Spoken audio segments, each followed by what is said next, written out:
Welcome to EquinEdge Live. I'm Scotty McKeever from Fort Lauderdale, Florida, and it's good to be with you today. We've got racing from Pimlico, Gulfstream Park, Woodbine, and we'll do some special coverage of Parks because I know a lot of you are playing Parks today. Parks has amazing races, the Pennsylvania Derby, the Cotillion for the females, and yeah, it's going to be for 3-year-olds, fillies, and the Colts on the Pennsylvania Derby side. So we'll talk about that. We'll go over that. There's some probably Belmont Park. I'm sure we'll cover that. So anyways, hope you guys are doing well. Good to see you all. And what you're looking at is staging. We're getting a lot closer to the next release. And this is what I'm using, what I'm testing. One of the new features. Let's see if I can find one here. Here's one. So we now have claimed. So if a horse is claimed out of a race, we're going to show that. And you can see in the next race, Mary Epler is the trainer, shows you that the horse was claimed, the win percentage of the trainer. And then soon what's going to happen is coming will be additional stuff like what the trainer's win percentage is with first time out claims and things like that. So this is some of the stuff that we're building. We're going to have Handy View here on mobile. I'm testing that right now. That's looking very, very good. Our mobile is looking good. Really what's taken the most time for this release is mobile. So be patient, but it's coming. It was very, very close. I'm not even going to say a date because I'm never right, but it is looking really good. And I think you guys will be happy with this new release. You can see here, way easier to read. Also, you know what we're going to be doing? It's not going to be on this release, but soon you'll be able to click some buttons down here where you can text friends your ticket. You can send to social media by clicking on that. So where you can see we're already branding EquinEdge on the top here of the generated tickets. Hey, Doug, how are you? Gary, Chuck, Tony, David, Michael, Peanut in the house. What's up, everybody? Oldie, of course. Eric, how are you? Steven. And anyways, good to be with you guys. So you know how we do it. We go from race to race to race, and we do our thing. And you can see Gulfstream Park's coming up here shortly, race number 1. And so, yeah, it's very, very clean. Very, very clean. You can see, you can look at the trainer. You can look at the trouble line. This is for room, but you can see it's just getting better and better. You can click on here, and it'll show you that Ismail's off of the 10 horse in this race, carrying 120 pounds. The last 365 days, 17%. So this is, we're going to go to race number 1. And a lot of first-time starters in here. And I did not handicap this race, but you can see these aren't world beaters as the top GSR is only 58. And you'll see that too. One of these days, it's going to be a different package, but we're going to have what's what we're going to be able to take the sire and the dam, and then you'll be able to see what the GSR plus grid is to kind of see where the breeding is. So it's called progeny predictor. And you'll see that most stakes horses are either you'll see some in the high 60s, but most are in the 70s and 80s. So when you see stuff like this, you know, you'll very rarely see a stakes win with a 58 GSR. You just won't see it. Ticket book's going to be out. I'm going to guess oldie, but it's really close. We're going to get this release done first, but ticket book is the very next thing we're working on, and it's already like 70% done. So if I had to guesstimate, I would say ticket book would be out in a month or month and a half, but it's very close. Very close. So, you know, one of the things it's always interesting to me, you got a second-time starter here, but it's really interesting that this horse, but it's dropping, is the EquinEdge long shot. and it's 9-2 on the morning line, and it's 20%. So it's a very interesting horse to me. Of course, I'm always and look at, you can see this horse has been training decent, and I'll show you why this 9. Look at this. 5 of 25, 17 of 93 from the gate. Look at this work, 15 of 89. I think then you could this gate work 10 of 51. Then they're just cruising here. I have a very good feeling. If I had one horse I had to choose, it'd be the 9. It'd be the 9. Now the 7 is training good, and it's the EquinEdge second pick, so I'm sure it can run. But I would probably take the 9 horse in this situation. Now I have not handicapped this, and hard to do a pick 5 in this amount of time. But what I would suggest if you wanted to gamble is do something like this, right? Something like that. Let me see if there's anybody I can throw out here. No, probably.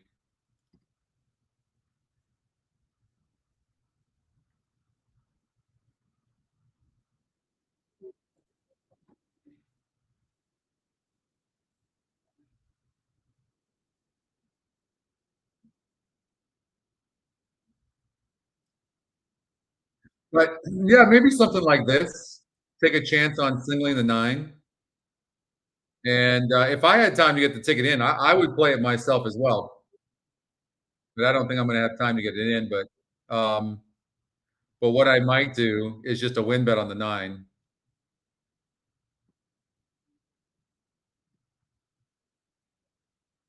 and then maybe an exact 9 with the EquinEdge long shot. Maybe 2, and then 7 is getting bet as well.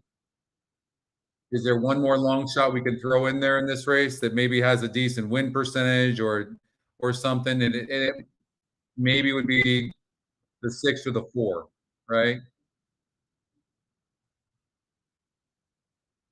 So I'm going to do the 4. All right.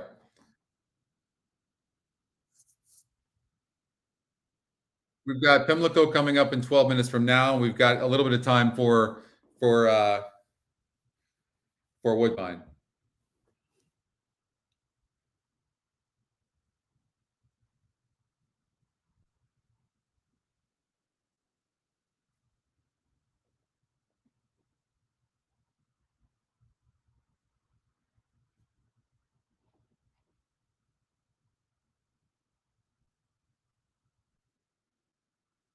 Nine looks very good as well. What, of course, you're always looking for with first-time starters is a good break.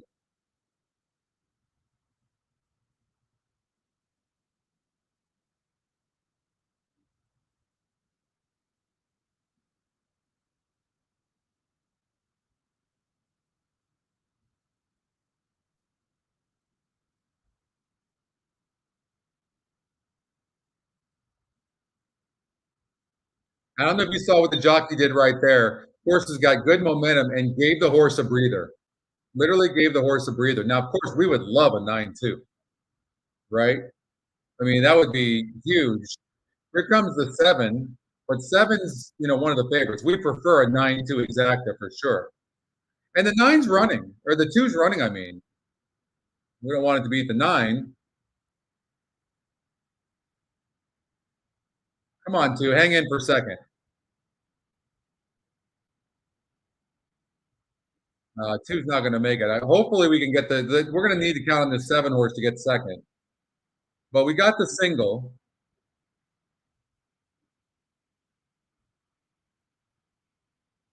All right. Well, I mean, that's pretty cool that we could do something like that in literally, what did we handicap that 1 minute? Hadn't even looked at that race before. But we look at these workouts and you see that all the way back to even August 5th. You see that? August 5th. 5 of 25, 17 of 93. And then what you see is them going, horse is already fit and ready to go. So now they're just cruising, keeping the horse tight, ready to go, waiting for the race.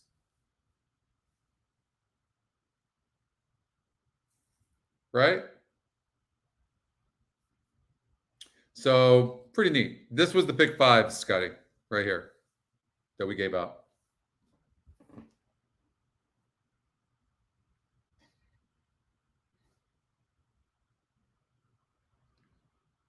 So, but that's a good start.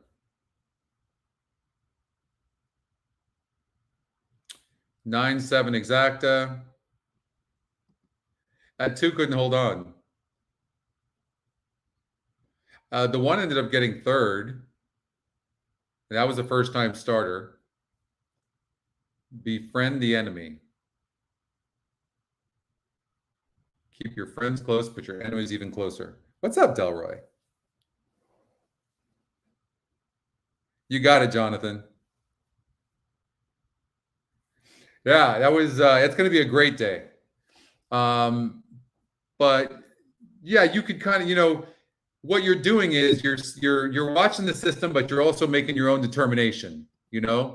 And you start seeing this, and whenever you see some decent works here where you're beating the majority of the field of horses on that day that are going that distance, like August 5th, 4 furlongs. Okay. And these workouts started a while back. And then all of a sudden, the last 2 workouts are just slow. After those workouts, to me, this is what this tells me. The horse is fit. Now we're just waiting for the race to go, and we're keeping the horse happy. Hey, Lito, that's what that tells me. And then you see it as the top EquinEdge pick. You see it as the top win percentage, lukewarm, but top win percentage. And you see why this horse is in for 25,000. It's only got a 51 GSR. So it's not, the breeding isn't that great on this horse. That's it. Doesn't mean you can't get a winner. And another factor is the post position. That's a huge factor. Because you want, it doesn't look at track bias, Russ. Not yet, but it is something that we feel we're going to be capable of doing. But right now, no, not yet.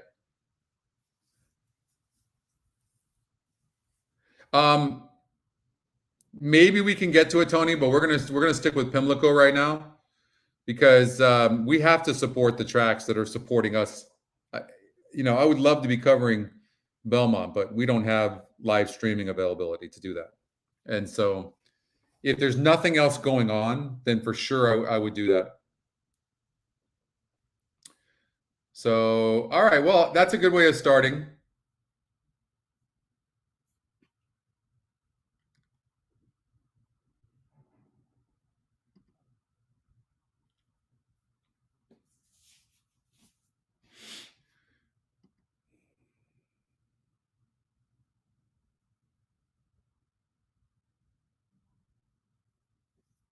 Yeah, it's really difficult, Cindy, it's okay.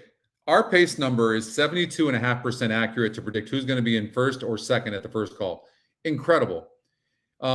There's no pace in this race, as you can see, but this horse did have the second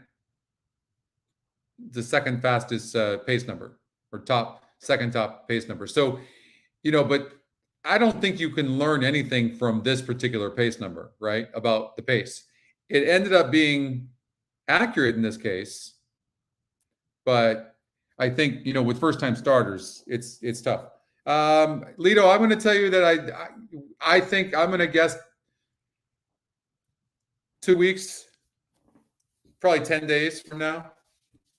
But mobile is kicking our butt a little bit. We're having a rough time with mobile. Plus, we're training 4 programmers at this time. I can tell you that in about 4 or 5 months from now, we're going to be turning products left and right. It's going to be a really good time for those of us that love EquinEdge. But right now, it's tough. So these mean that in this, Stephanie, so let's just say on, let's look at the 9. So on August 13th, this horse from the G here is gate. So this horse breezed from the gate going 4 furlongs. And on that day of August 13th at Gulfstream Park, the racetrack, 93 horses went 4 furlongs. And of the 93, this horse had the 17th fastest time. That's what that means. Now, it's not an indicator. Here's what we know. If it's just one workout, it's one thing. We don't know how hard the horse worked out to do that, okay? We don't know that. But when you see like many workouts like this, you have to think to yourself, oh, you know what? Maybe there's something to this. And then when you see these last two workouts so slow, then you're like, yeah, no. That's an indicator that this horse is already fit.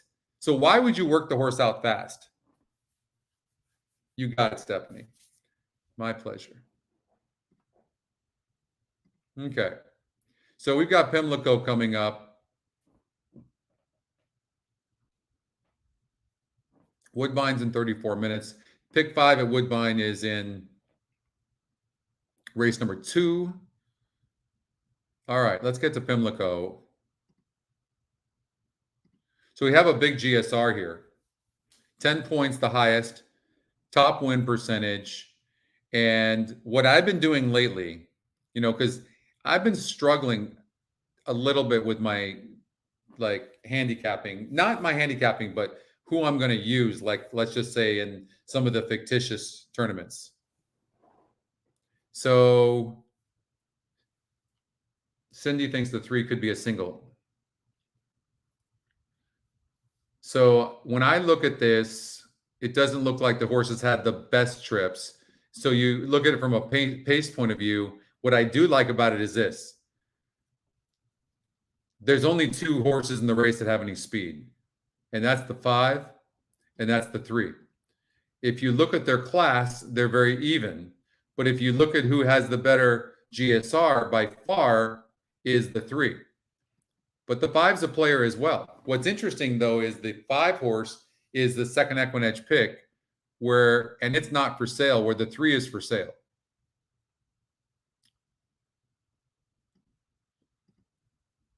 Now, what I do like about the 5 as well is it's on the outside of the 3, and this is the second race off a long layoff. It ran a pretty darn good race and beat 8 other horses. So I like that.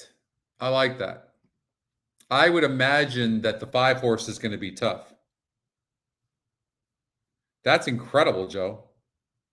That is so beautiful. I love hearing those when you get that kind of money. I remember Deb Martin hit a pick 6.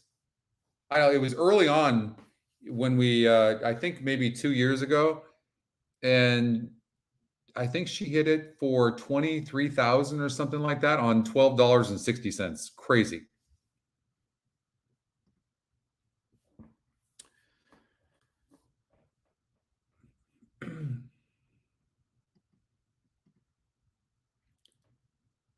Now, here's a horse that just keeps burning money. Now, it faced 5 other horses or 7 other horses last time out and did get second, but man, it does get a new jockey. And he got off of the 4 and the 6 horse to ride this horse. Carries 122 pounds, 16%.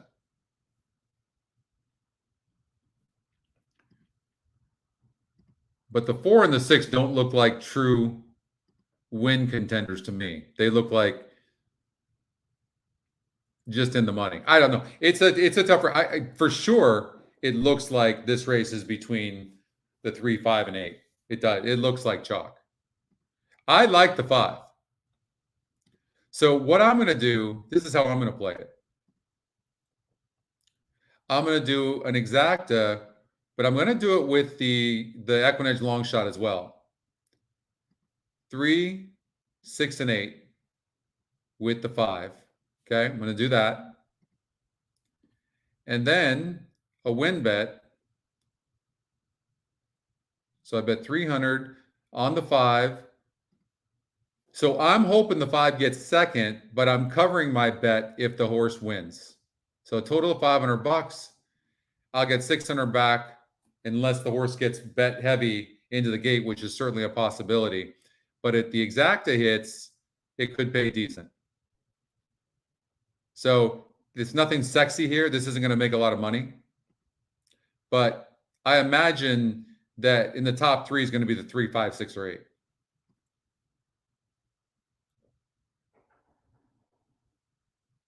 Hey, Richard.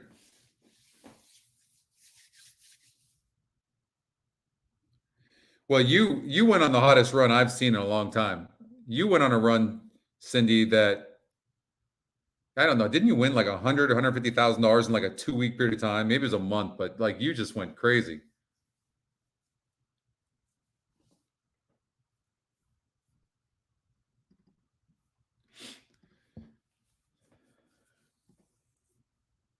But I do like the 5.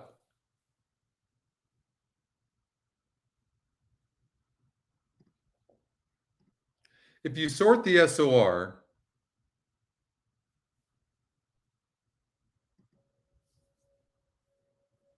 I threw out the 1.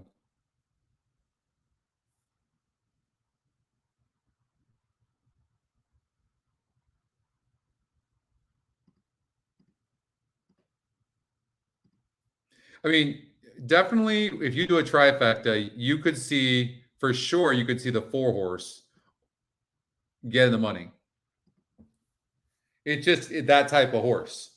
So depending, when you get some of the favorites that are kind of like dueling with each other, although there's not much speed in here, then what you'll see is a horse like the 4 get third or the 6 get third. For sure, you can see that. I respect the EquinEdge long shot, so I'm throwing it in there, but this horse really hasn't proven that it wants to win. And now it's facing arguably a little bit tougher in here. It does get a new jockey, though. And sometimes a new jockey gets up there and things can change. I've never seen anything like this before. Look at this. It's a $45,000 maiden claimer, and the horse is in for a $36,000 claim tag. Obviously gets some sort of weight break. I don't know. They are loading into the gate. I'm on the 5 horse. If I was doing a trifecta, I certainly would probably put the 4 horse in the 3rd spot. Even if the 3 goes, I feel like the 5 horse can sit right on the outside. So post position plays such a huge role, and visualizing how the race is going to play out is huge. It is interesting that Victor Carrasco gets off of the 4 and the 6 to ride the 8. So, and this horse, this horse is dropping in class from straight maidens. We'll see what happens. Very, very fun race. See if we can get this 5 horse to run first or second.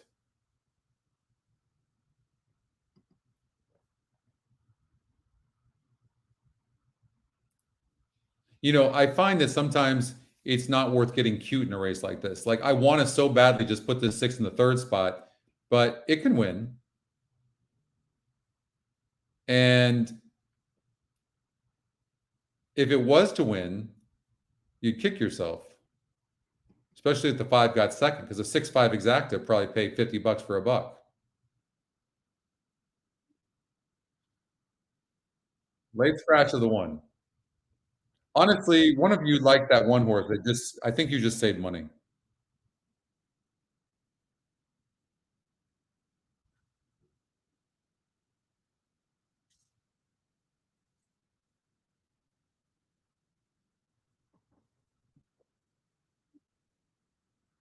All right, Tony wanted to look at Belmont real quickly. We'll do this real quickly.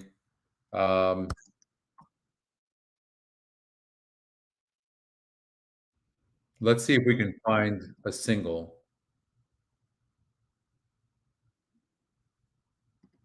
So when I see a horse 47%, 3-2 EquinEdge morning line, top EquinEdge pick, really good GSR, I have to just look to see whether the horse is a money burner or not. And it's been really decent win percentages and just hovering there, but it's never been 47%. But it faced a 68 group last time out. I would say this horse is trying. It's been facing tough horses. By the way, too, it needed that last race. And now it's dropping in for a $35,000 tag. This is only a matter of whether the horse is still good. Imagine did all this to get this horse to the races, and then you run this horse in this race, and then now all of a sudden you're giving up. Now, this is a really tough call. It's a risk.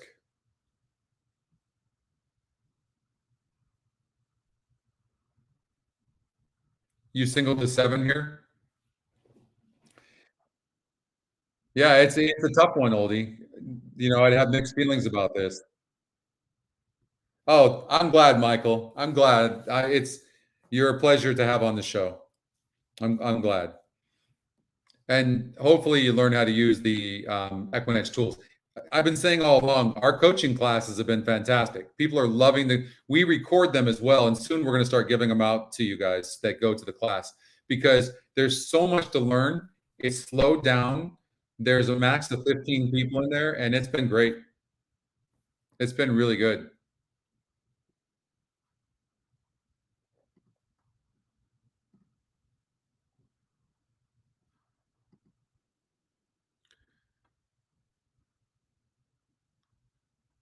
So this gal's a hit or miss. The 3 is a single. I'm only looking for singles right now.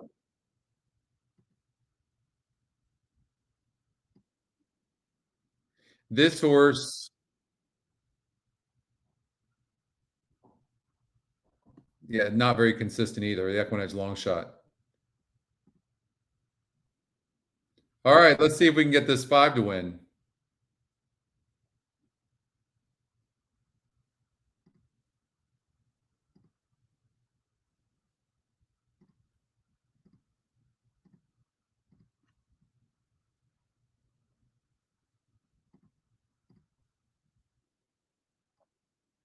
Hey, Cheech. It has been a while. All right, they're having a hard time getting the 8 to load in the gate. Yeah, I thought I saw you on there, Stephanie. It's a huge help to join. It's free to do so. Go to equinedge.com and you'll see it right on the top of the page. It's not even 10 seconds to join it. It's very easy. 5 had a beautiful. It's exactly what we thought with the 5, right? That it's as fast as the 3, if not faster, but it's letting the 3 go. And I think with that post position, I think that's an extremely smart move. I love our position right now.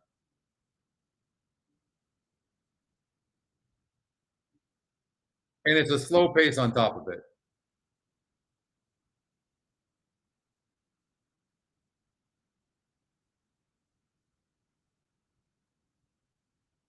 This is the difference between post position.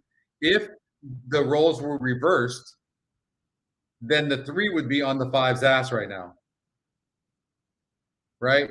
So this is why you have to look at the pace number, the SOR, which is our class number, and the post, and see how the race is going to play out. And then if all the other metrics in there prove that the horse, is quality in the race, and if this horse is sound, we knew we were going to get a good trip here, and we're getting a good trip. Now it's just a matter of whether the horse is good enough. Kev, what's up, brother?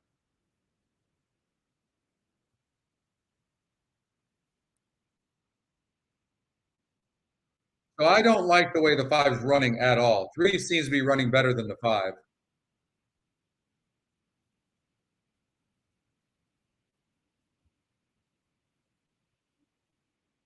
Come on, 5, come back.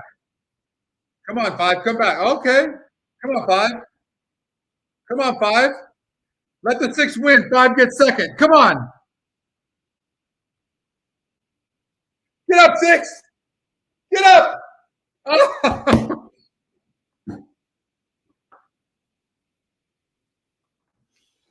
oh, what's up, Jonathan? Did we not call that or what? Come on.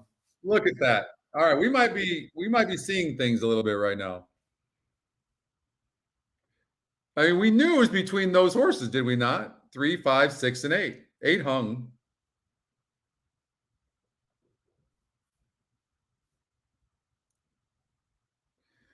That's huge right there. I mean, 7-1 on the EquinEdge long shot. Like, you only know that, and look at the 4 was right there too. I mean, we nailed this race. And look, we had a key horse in the 5, right? We'd have loved. I mean, I put money to win. I'm covered on the 5, of course, but that exacta 6-5 would have been huge.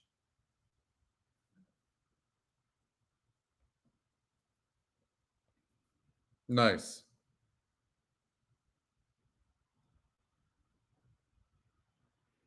Now the 6 came out at the start and hit the 8. I mean, you're not going to see an inquiry, but you could see a jockey's claim of foul. Oh, the 8 came in too. No, no, no. No, you're not going to see anything there. The 8 came in. But what a race. But we had one key horse, and that was the 5. I thought at the top of the stretch, the 5 was toast, but he found another gear.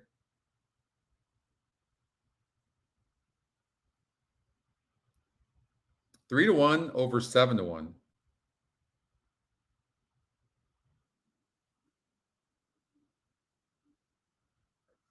Now, when you're trying to beat a horse,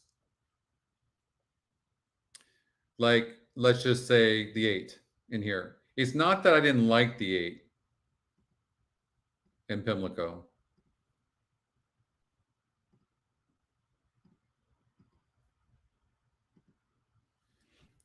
It's just it was going to be wide and it had no speed.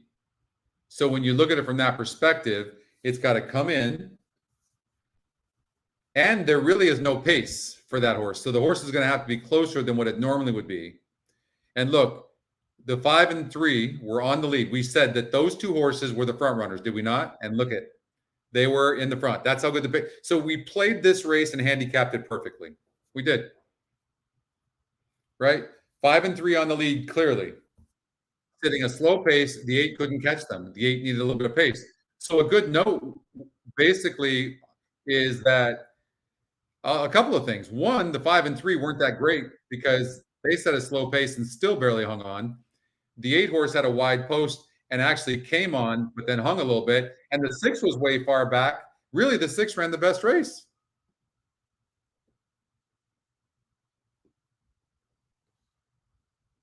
Oh, I'm glad you did, Cindy. I'm glad you did. All right. See, Lawrence knows. We got to get the booms in there, guys. This is what this show is all about, is the booms. We don't have the booms. We don't even have a show. Okay. So did any of you play the pick 5 that I gave out at all? I gave it out with like a minute to go. So if you didn't, I understand, but I'm just curious whether anybody did.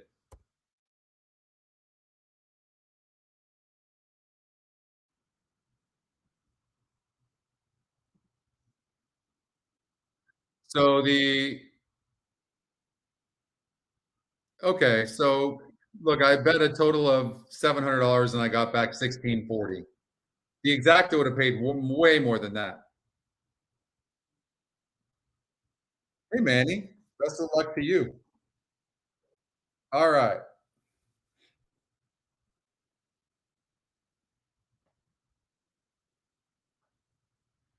Gulfstream Park, race number 2. So at least in the ticket,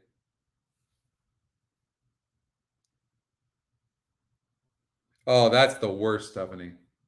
That is the worst. Um,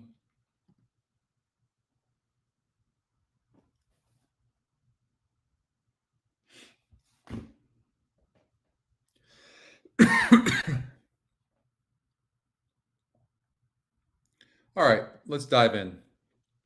So this horse is not a money burner, obviously, and really on a roll right now, and very consistent.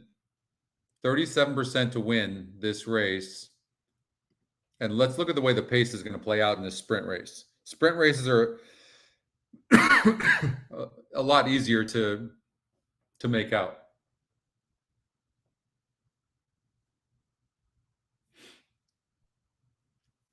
So there's clearly 2 speed horses, but I would tell you that the 1's going to get the lead here. But this horse, he could be tough on the lead. This horse being sent and has a much higher class than what the 2 does. So, and the 2 doesn't seem to be able to rate. So I wouldn't like the 2 at all. In retrospect, I would have left the 2 out. But we didn't have a lot of time to handicap it. But for me, it needs a lead. 1 has a higher SOR by far. Three sets of perfect trip. I would like a 3-1 exacta with like a 5-7 for the third spot. So I think star one show is going to be tough. I'm going to say 3 over 1 over 5-7 trifecta, and then maybe a 3 with 5-7 exacta in case the one stops.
Come on, one, stay up.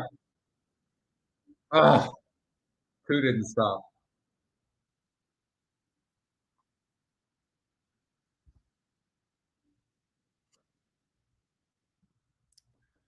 Okay, let's get out to Belmont and see if we can do something here.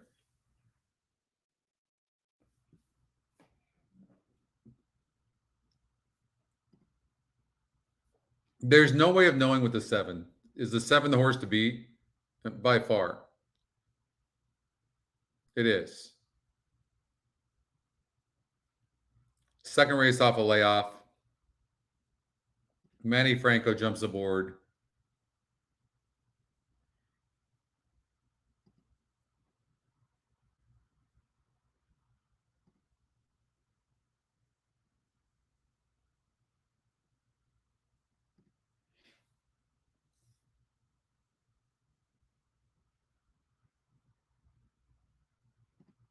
As far as pace goes, the 4 horse clearly is going to be on the lead, but this horse just stops every time. And if you sort the SOR, you'll see it's kind of low. So I, but I, as far as in comparison, except for the 7 horse, you can see it competes on the class pretty good. I think this 4 could be in the money, believe it or not. This might not be a bad long shot just to maybe put in the 3rd and 4th spots.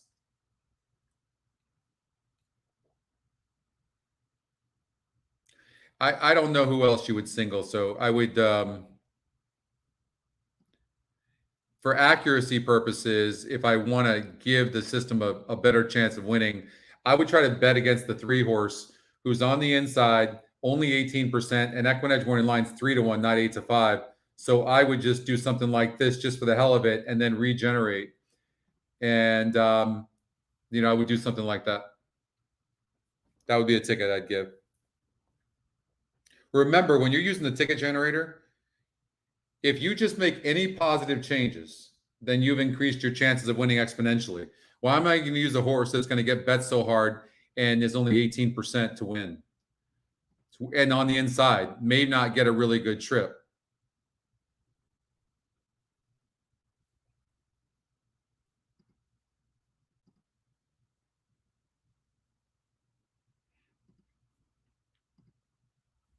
So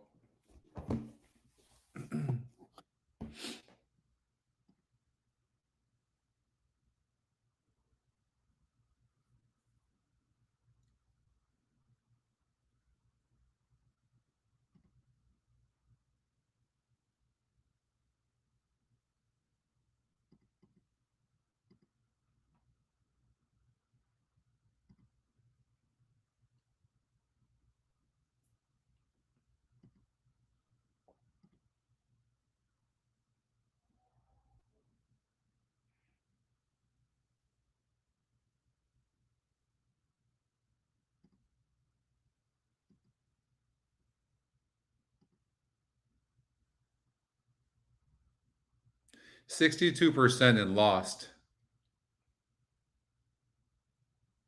Now goes to the outer turf, which this horse has not done well. That was an easier group and still lost. I would go with the one horse Dream Point, actually, and maybe this horse is worth trying to single.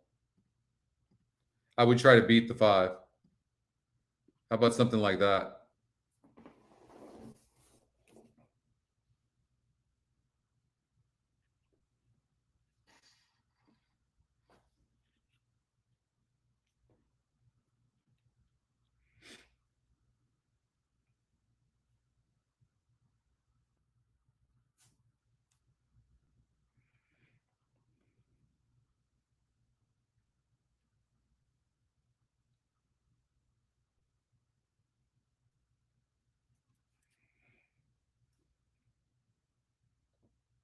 A-lister broke well.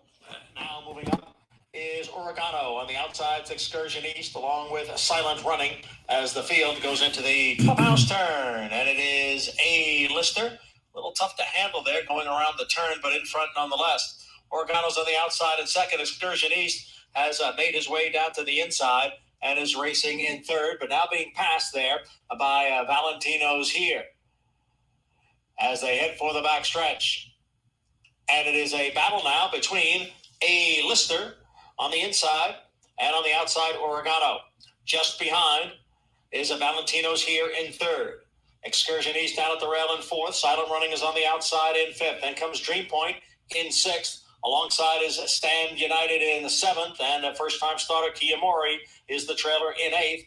Opening half mile, 1 in 48 and 4/5 seconds as the field now approaches the far turn. It is A-lister and Oregano. They are right together. Valentino's here, moving up now on the outside, so it's 3 of them across the track for the lead. In behind is Excursion East and Silent Running. Those two right together, fourth and fifth. Dream Point is in sixth, about 5 lengths from the lead. And then Stand United dropping out of it, and Kiyomori. 3/4 in 1:13, and now the field is in the stretch. And it is Valentino's here on the outside to grab the lead. Excursion East is all out and moving up, and Dream Point's out in the middle of the course. Here comes Excursion East now to take over as they come on for the finish. It is Excursion East, and he's got his maiden victory here. Drew away at the end to win by better than 3 lengths. Photo for second between Valentino's here and Dream Point. So Excursion East, the 6 horse, wins the race. And, you could kind of see that this horse was a money burner when you see the big favorite at 62% against a 40 group, and today's a 46 group, right? And that's exactly what happened. And, you have to put a note on horses like this as well. Something like, needs claimers.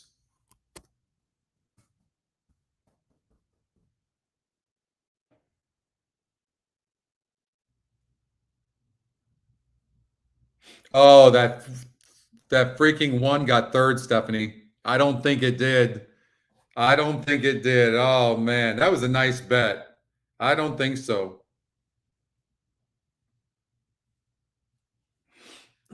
From the naked eye, it didn't appear.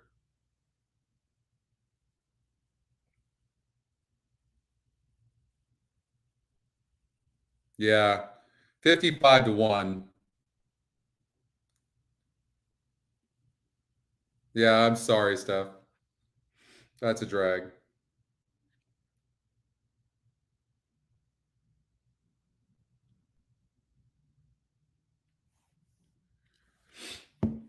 Okay.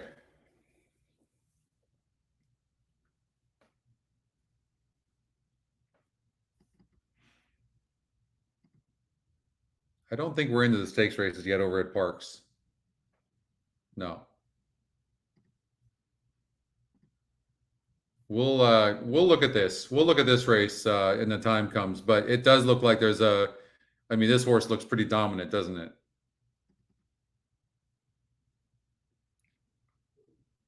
2-5, 42%, 91, top EquinEdge pick. Here's an interesting horse here.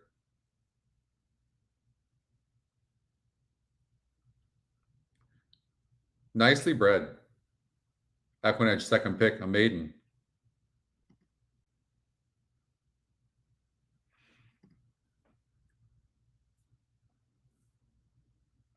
Woodbine. All right, let's get to Woodbine. Good call, Mike. Okay.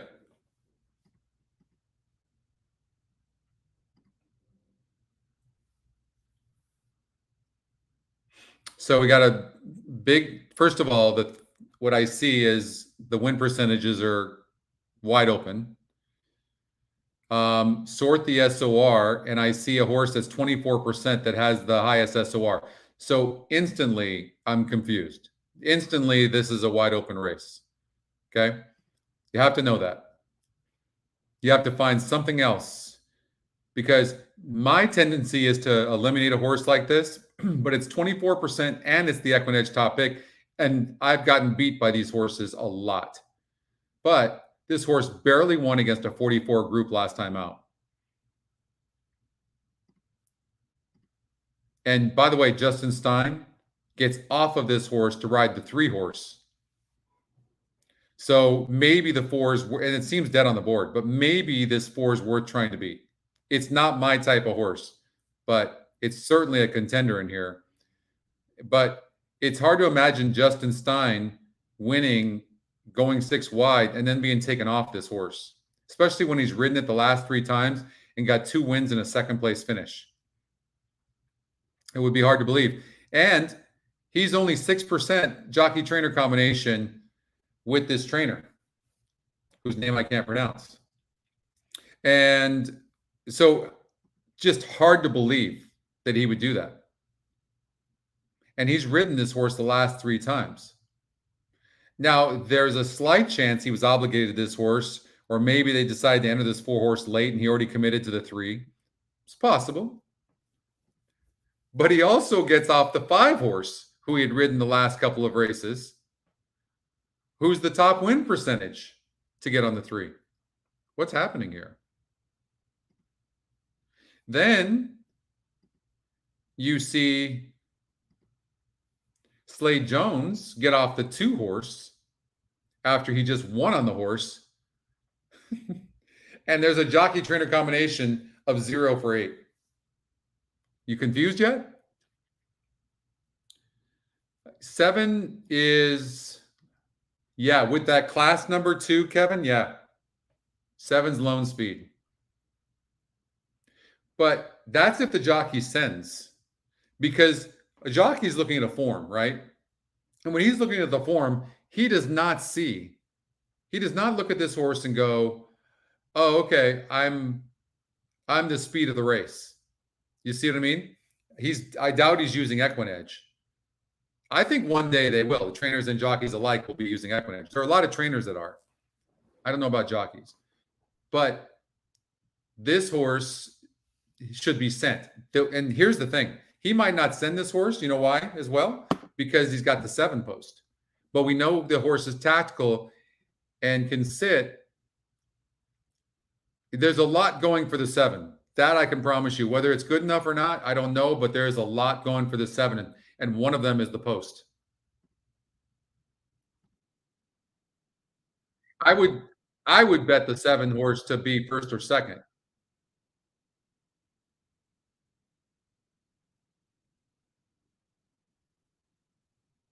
I'm going to bet it to win.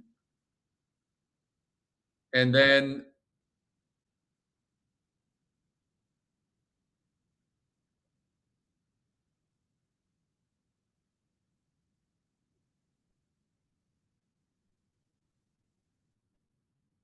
do an exacta box 3-7.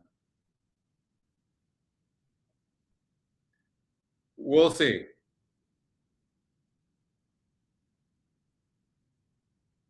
This is just my favorite numbers that I use. I just did a $50 exacta box 2-3. There's no reason for it other than it wouldn't be an impossibility. Happy Saturday, Catherine. Aaron, what's up? 4 checked up, which is good. You see what we said about the 7? I'm not hating on that. When you have that post position and you have a horse that's tactical, why not? Don't use the horse. Why not?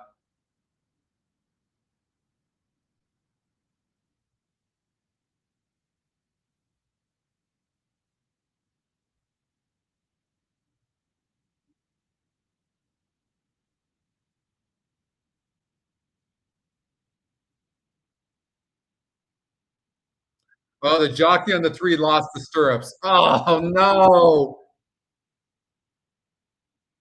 No, I think he lost the stirrups. No.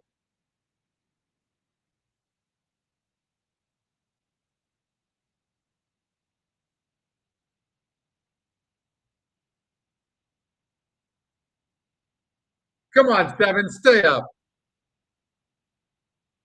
Oh! Got 3rd. Oh, perfect trip. I mean, a horse just not good enough. Absolute, and you have to put that note on that horse too. I mean, you can't have a better trip.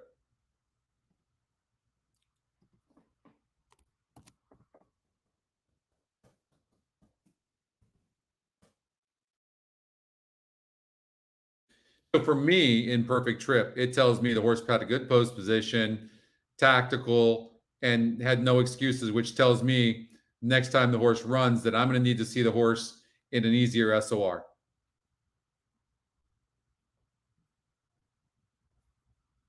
So me, Scotty, yeah, we've had good luck actually, so I'm not going to complain. But that was, yeah, I mean that horse had a perfect trip, perfect trip. But okay, Pimlico race number 2. Let's see if we can. I mean, we got a lone speed here. A 6 horse will be on this horse's butt. Will they go too fast, or will they hold on?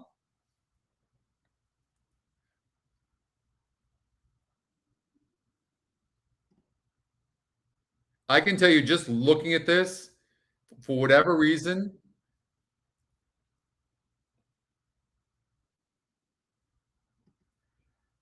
I think the 2 horse, the EquinEdge long shot, can be in the money. Maybe do like a 1-6-2 exacta. Maybe put the 2 in the 3rd spot.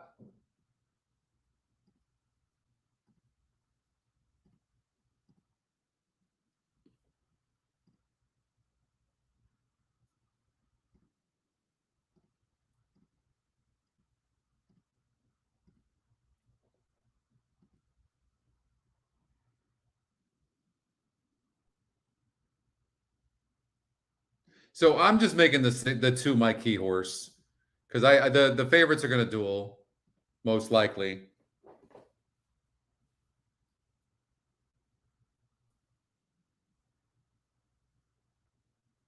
Oh, you don't think? Oh no, I don't know, Oldie. That was a. I mean, it's wide, but down the straightaway, and it wasn't that wide around the turn. I I, I mean, that's normal.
Looked like 1-3-6 to me.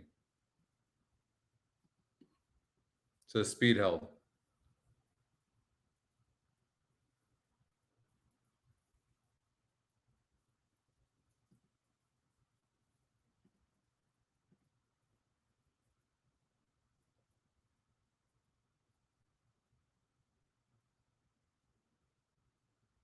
That 3, by the way, didn't have a good trip either.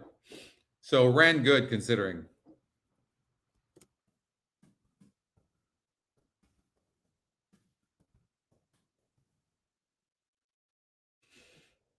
All right, Gulfstream Park, race number 3. Huge pace advantage for the 1. You guys like the 1?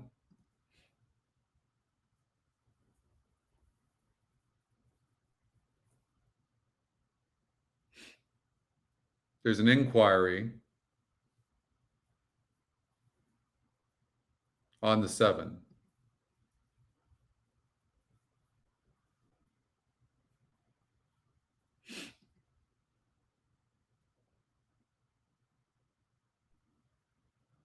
Did maybe the 7 hit the 3?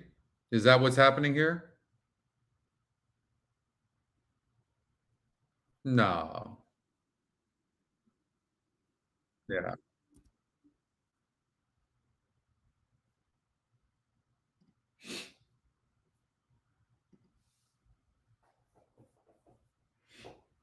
Um,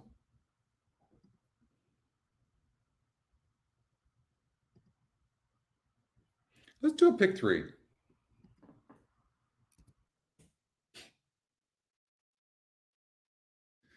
I don't know. I looked at this horse, but this horse had really burned money. And so it makes me a little bit nervous whether this horse can be trusted.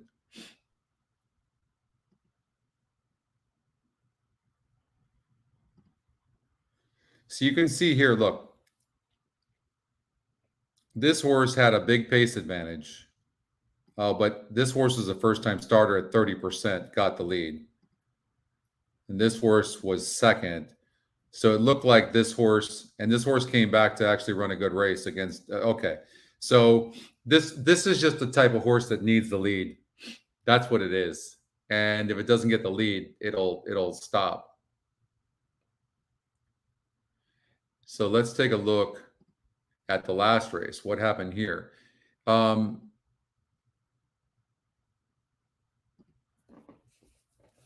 So you can see the 3 horse was fast but didn't get the lead. 8 horse tried to get the lead but couldn't. And you got a first-time starter that got the lead. So it looked like a lot of horses just went flying to the lead. This horse from the rail actually showed a lot of pace, Milk Honey. I would tell you what, but yet the system is still saying that the 1 is way faster than the 4. Even though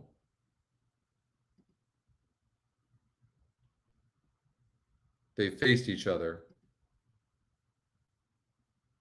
on 8-7.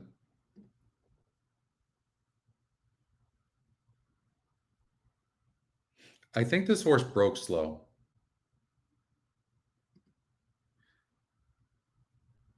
Fifth by 6 1/4.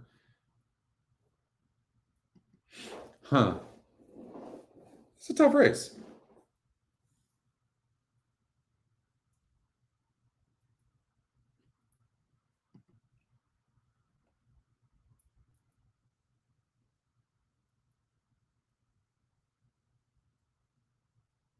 By the way, next week on Saturday, opening day, I'm going to be over at Santa Anita on the America's Best Racing, doing a show over there. So if you get a chance, watch that. And so I'm flying to California on Thursday. Should be a lot of fun. Hanging out with Dan.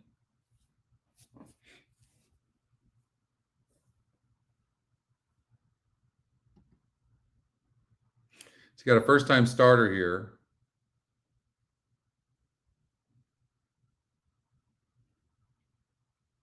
Some very fast 3/8 drills. I think what my concern would be is maybe this horse will show some early speed and then stop. I really would love to see a 5 furlong drill or even a good 4 furlong drill, not from the gate. And I'm not seeing that, so it makes me a little bit nervous for the 6 oldie for me. It's going to be it's opening day. I'm not sure. It's next Saturday, but I imagine it's going to start like right before the races. But stay tuned. They should have it on Santa Anita on their website. And then the week after that, we start doing the Golden Hour show as well. I was going to start doing the Golden Hour show until they asked me to be on America's Best Racing. So, so I had to put that off. But looking forward to that. I love doing the Golden Hour show. It's going to be fun.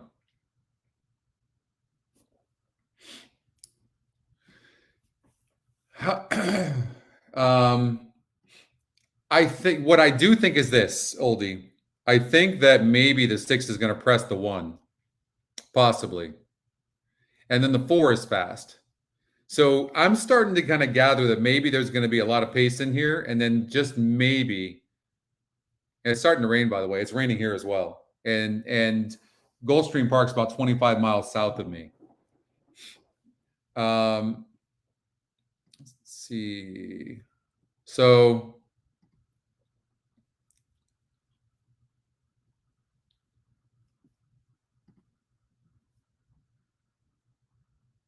what if we did something like this on the pick 3?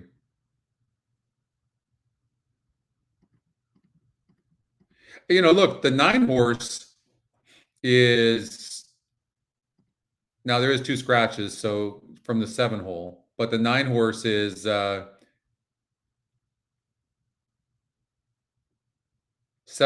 on the EquinEdge morning line.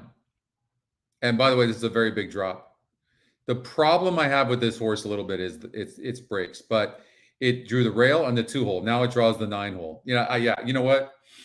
And the 8's dead on the board. I'm gonna say single the 9. Now it's certainly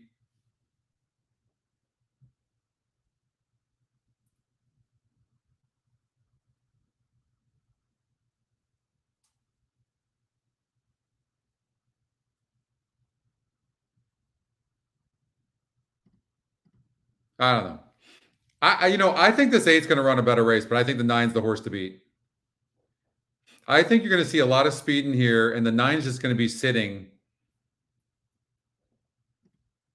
I think the 9's probably faster than what we think as well, because this broke bad in the 2 races from the inside. Now it draws outside. Post position is everything. I'm going to recommend the 9 be a single, and then do something like that. That's it. Pick 3.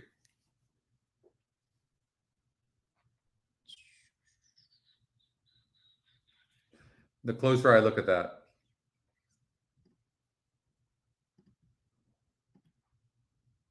I'm going to do a 9-8 exacta as well, just in case the 9 gets up for second. And then I'm going to do a trifecta, 9, all 8. And a pick 3, 9 with basically all, with all.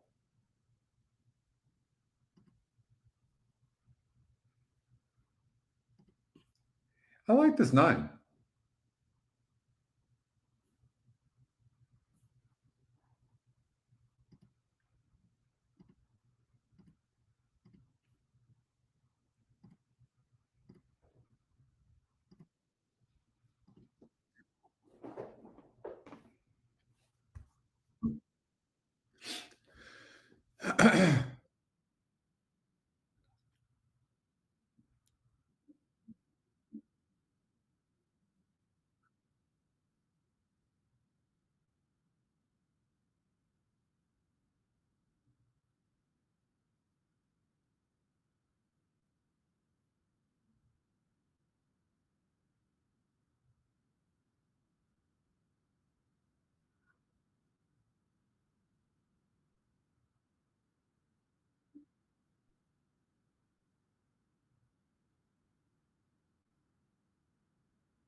No, 9's not running.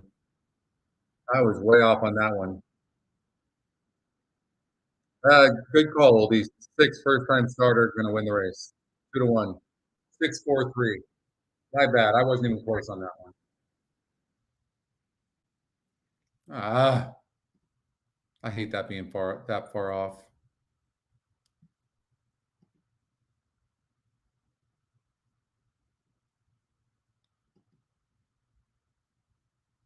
The horse broke good too, so no excuses.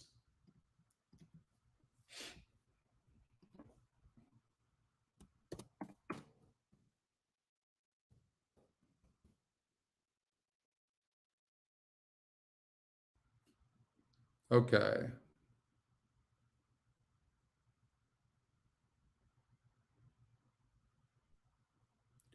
Let's look at race number 4 at Parks.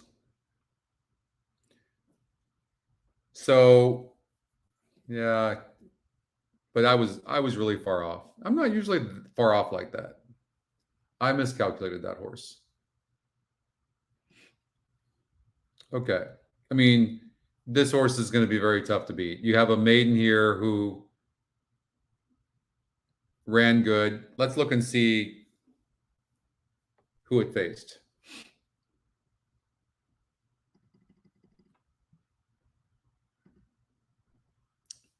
So it had a big pace advantage. And it actually faced Marion Grace. So it faced the 9 in that last race.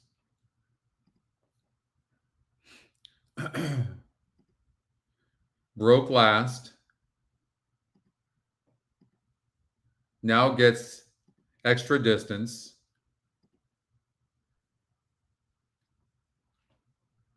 Had a 50 GSR in its last race.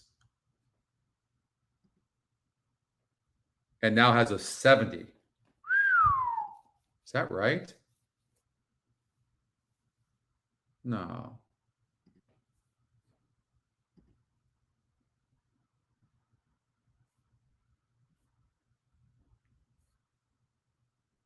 No, it was a 72.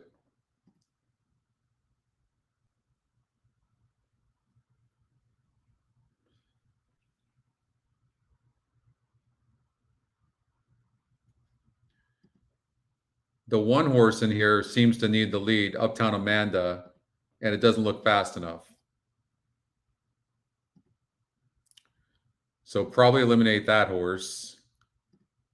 Winning Moon doesn't look like much. What's the EquinEdge long shot maybe is the type of horse at those kind of odds that you could get paid.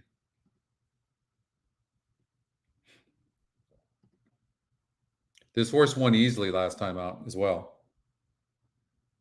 She's doing great. Thank you for asking, Catherine. She's doing really great. Oh, you like the 2, Cindy? I will say this. I would imagine that the extra distance for this horse could be pretty good.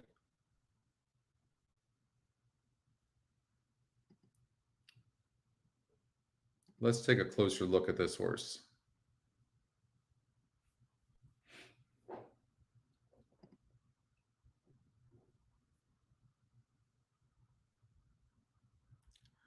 So Confirmed Star in that race was a first-time starter who broke last, and Midnight Parade broke good and won by 7 lengths.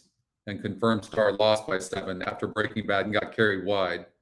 So very interesting with Confirmed Star, who was scratched.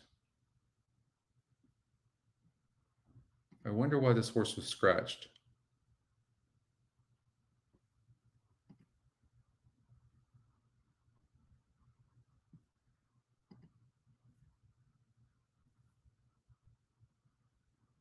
The rail's winning a lot.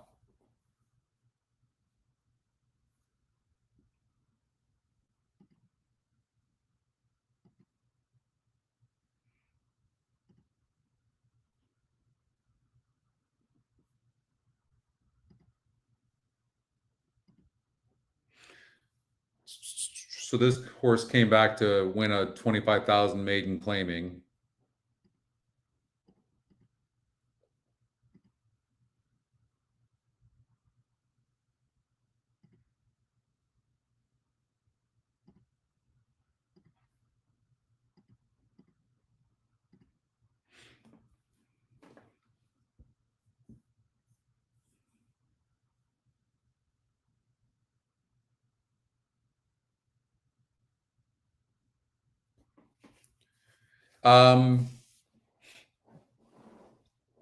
I think the 9's going to run a huge race.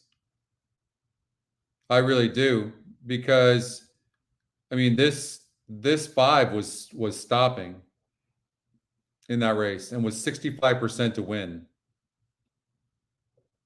I think you could see this 9 run huge.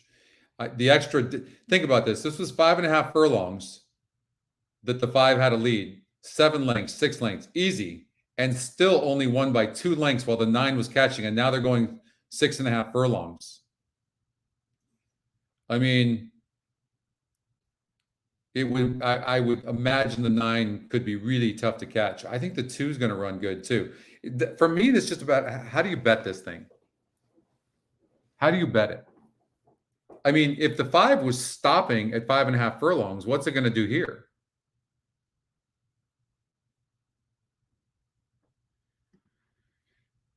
Like there's a possibility the 5's not even in the money, right?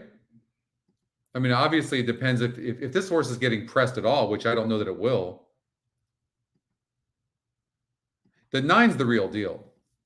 I think we can all agree on that.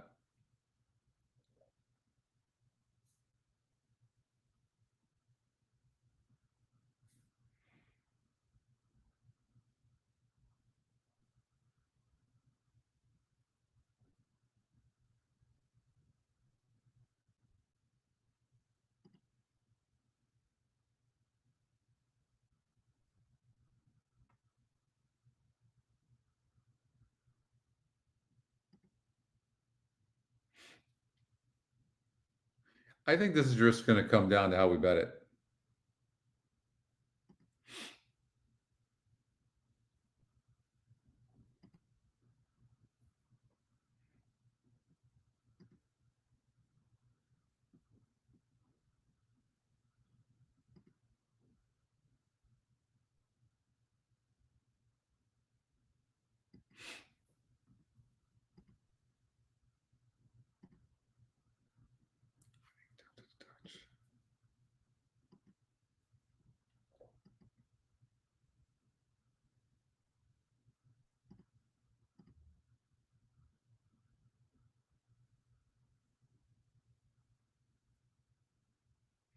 So these are obviously Pennsylvania breds. I like I'm all over the 9. But the speed, of course, the speed of the 5 will be difficult. I think the 2 get a piece. I don't think the 2's winning this race. I think the 1 is a player. This could be a 9-1, honestly. Like, I wouldn't be surprised if the 5 horse wasn't even in the money after, like, at 5.5 furlongs having a lead like this and then stopping. Yes, a new jockey as well.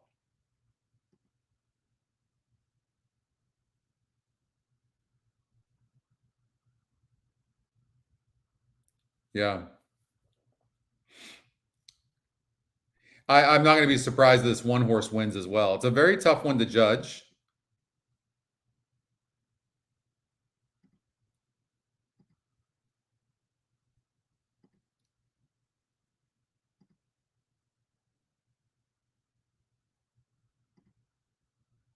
This horse came back to win a 25,000 maiden claimer, but did it easily.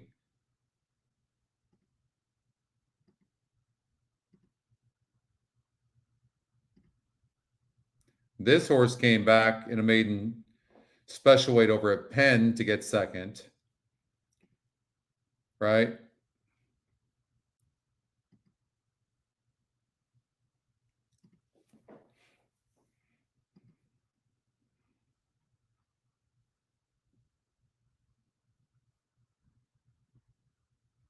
You know, this Kinetic Sky, we're going to see if this 7 horse is going to win over at Belmont.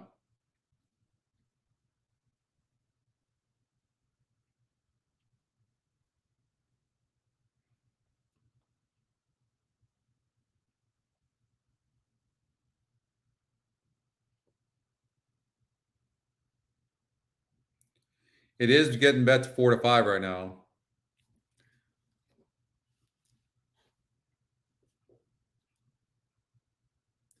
You have the all I'm saying is I think the 4 horse could hang on.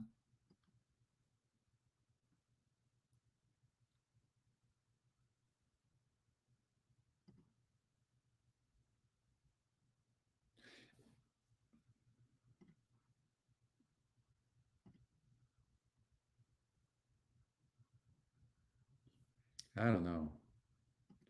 It's a tough one, but it is 47%. I mean, you have a couple of horses here that are getting like the 3 horse Ario. This horse is 5 to 1. The 1 Air Show. These are interesting horses. How about this one at 11 to 1, 9 to 2 on the EquinEdge morning line? I mean, there's nothing wrong with this horse maybe running at the money. New connections. They raised the horse up in class. I mean, they claimed this horse for $14,000, and now the horse is in for 35. It has some back class. I mean, it's a good trainer who thinks this horse belongs here. So if the 7 does win, there is some horses that, you know, are interesting. I don't think the 5 has to be second.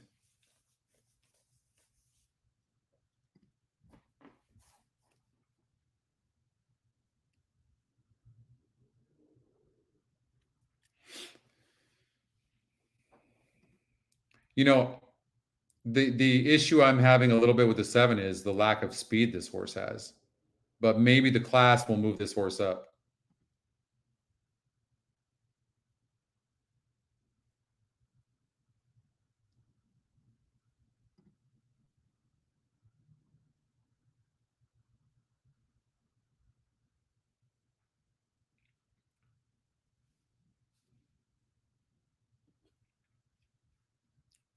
I really think the 3 is going to run a good race.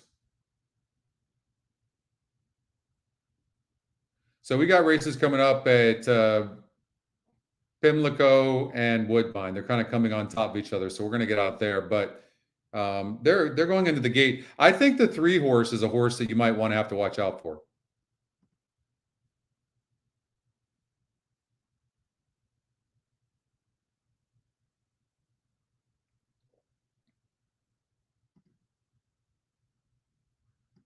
I might bet a little bit on it.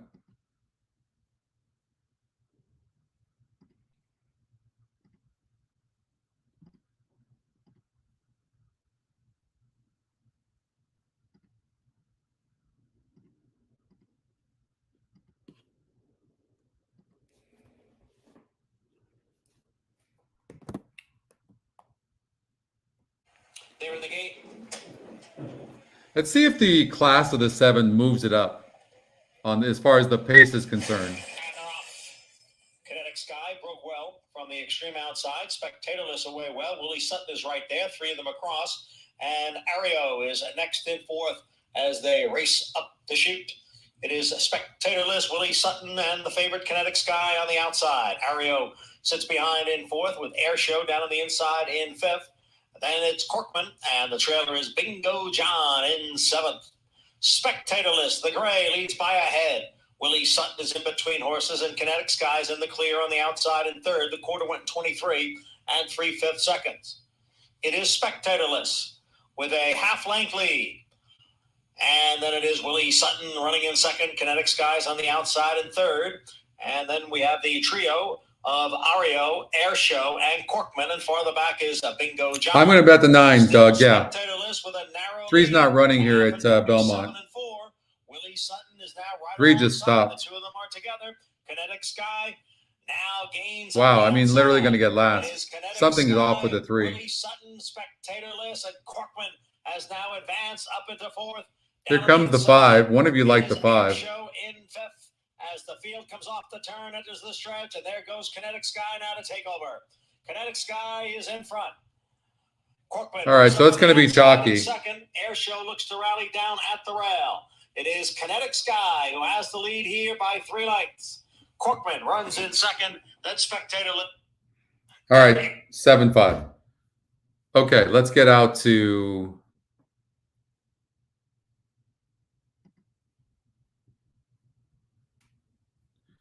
Let's see which would be a better bet. Let's see. Well, we got Parks. I got to bet the 9.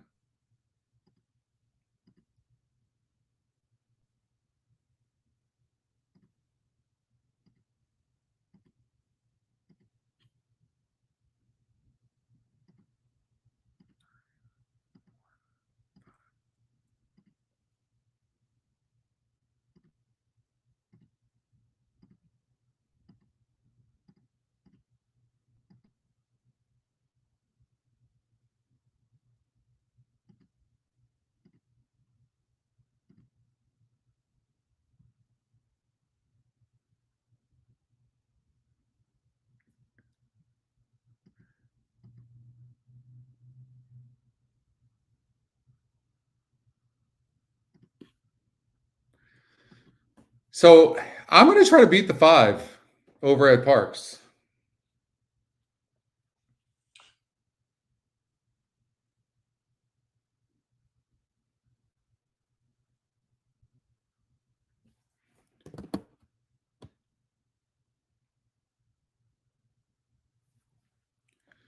Okay. Let's look at Woodbine real quick. They're at the gate. Actually, Pimlico, are they sprinting on the turf? Oh, I love these races. Who's the fastest horse in the race? Okay, get rid of that 3. Now, who's got the top SOR that has speed? 9 could end up running a good race. Oh, it looks like a wide open race, actually. But as far as the horses that are tactical, that sit a really good trip, is this horse tactical, the 2? I don't think the 2's tactical. Runners loading, it's post time. Post time for the $200,000 guaranteed imply stakes. 2-year-olds, fillies. You could see a long shot over there at Pimlico. Freitas. Uptown Amanda.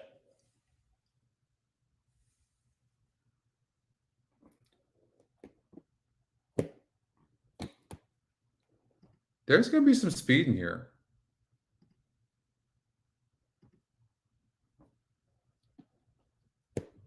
Wow, who can close? Find the closer you think is best as far as a closer goes.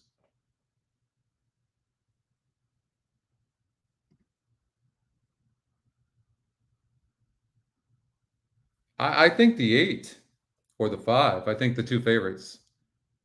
Yeah, I think it's 8-5 closing over at Pimlico. Florida Sombra. 8-1. Yeah. All right, we're watching Parks. Marion Grace to the outside.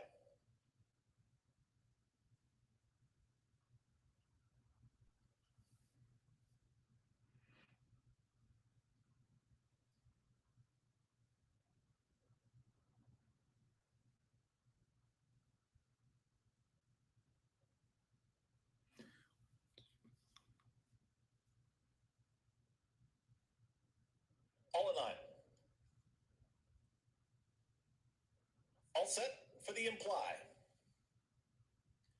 And they're off. Tempted to Touch has early speed towards the outside. From in between horses, there is Uptown Amanda. Florida Sombra, and the red cap is now splitting rivals, and here she comes. Florida Sombra is put ahead in front. Uptown Amanda's in that early fray. Here comes Marion Grace up on the far outside, is taken third. Down at the rail is Midnight Parade, who's in there with Paco Bell. Losing some ground is Winning Moon. Then Freitas. Breaking on top was Tempted to Touch, who's now the trailer 8 lengths. I think the 9 might have even broke on top. And Michael Sanchez, they're up by a full length. Down at the rail is Midnight. And 5 did not break that good. Now about to take second. Up on the far outside is Uptown Amanda's losing ground back to fourth.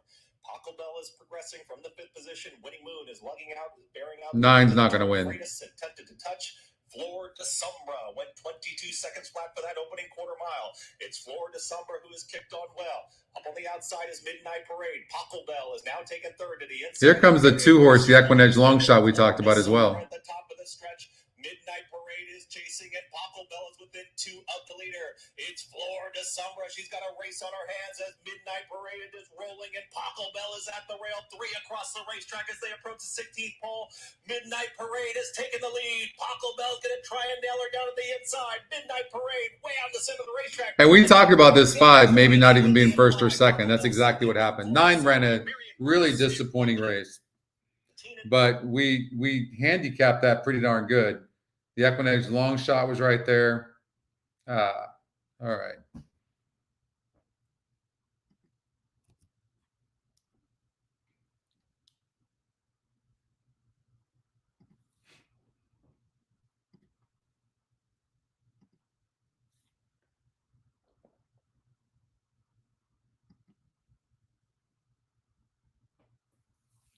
Yeah, I mean, we talked about the 1, we talked about the EquinEdge long shot, and we even said it's going to come down to how you bet it. And even said that maybe the 5 was worth trying to beat. When you look at the 5-horse, like, just watch this, and you see this same class level. Now, it's different if it's a different class level. And you see where this horse at 5.5 furlongs has a breezy lead like that and has to hang on. And now they're going a furlong longer.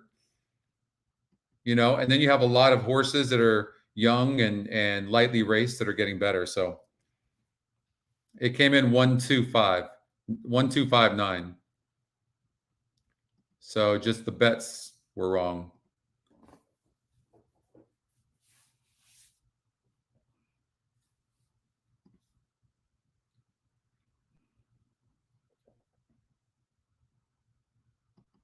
Delgado takes over. Let's see here. So claimed this horse for 12.5 last time out. You can see that. 828. Yeah.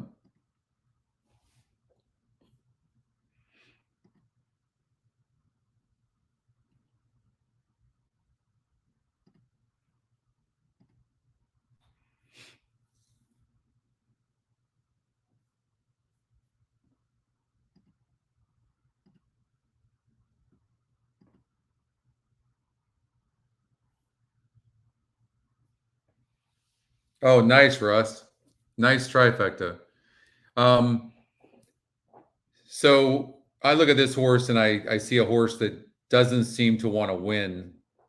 And especially, it looks like it needs the lead, doesn't it?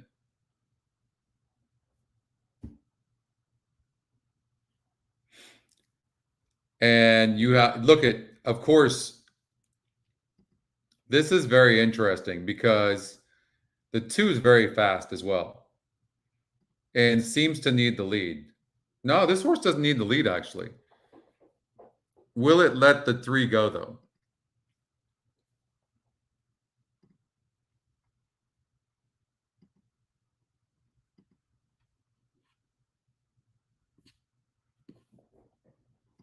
It's a tough one. I mean, look, there is no speed in the race other than those 2. That's it.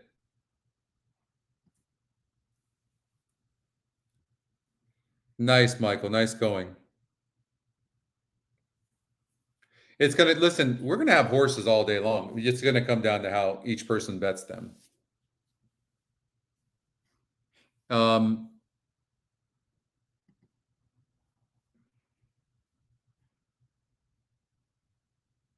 Look, I'm confused a little bit by this 2-horse because if you look on 620 going 7.5 on the turf, this horse actually rated a little bit.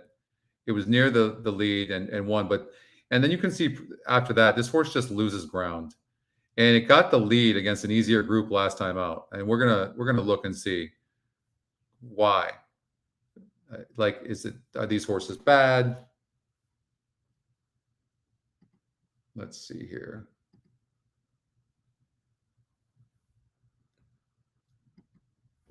Okay,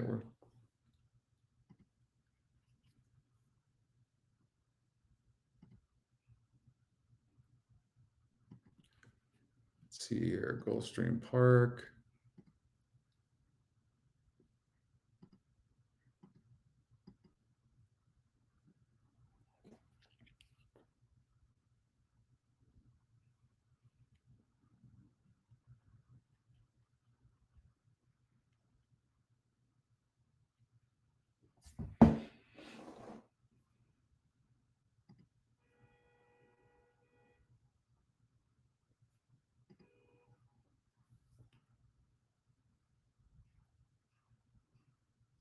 I mean, this horse was 43% last time out and still lost. I mean, I don't see why this horse has to win. To me, this is your winner. Throughout the last race, horse was 2% to win, 25 to 1. I'll take Russia to win.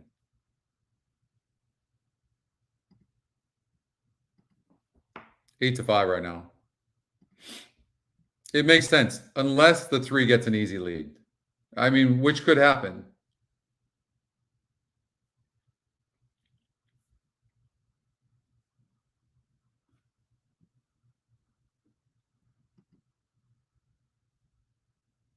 That's so true, Oldie. You're absolutely right. Like on the turf there, 100%.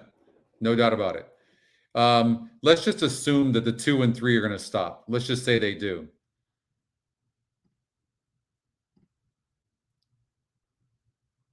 The 5 to win, maybe over a 147 with 147 trifecta. What about that?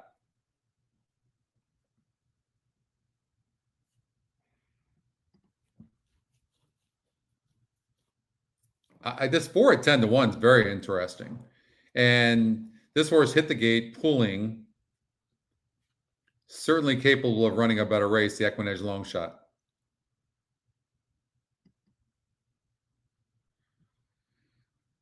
Patrick likes the 6. Let's see, or looks interesting. 1%, 32 group did that, and against a 44 group did that barely. I don't see it. It's just not classy enough for me. I think 5 wins the race.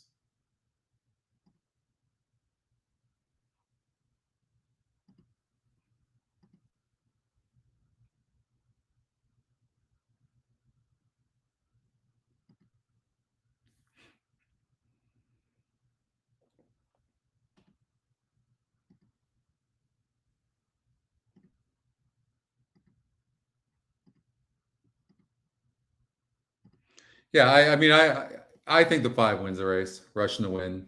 I think you're going to see the 2 and 3 dueling. Five's going to see the perfect trip. Has some class, none of the money in 4 or 5 tries. You know, now you look, and I think maybe a horse like Boca Guy, Federal Exchange certainly could run a good race.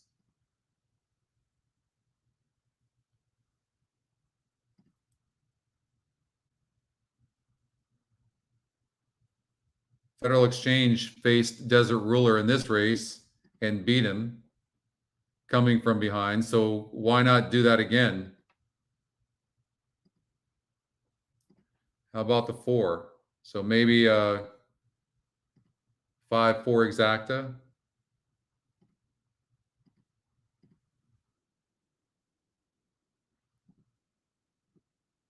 All right, let's see what happens.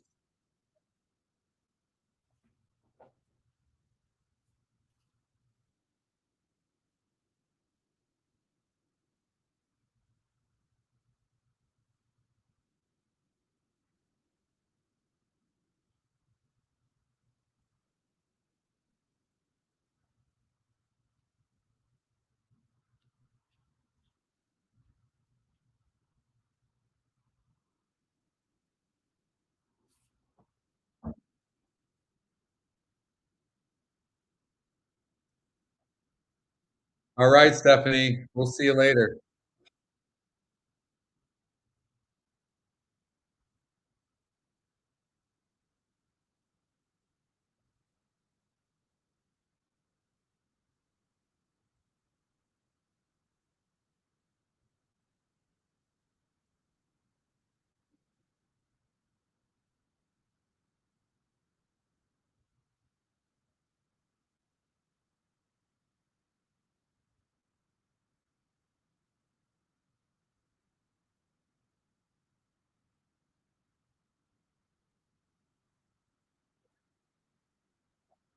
He's not really, yeah, the 5 horse is not running like I would hope.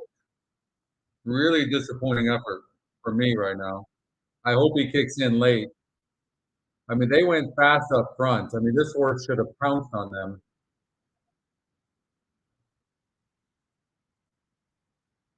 Top 3. No, 3 is going to win this race.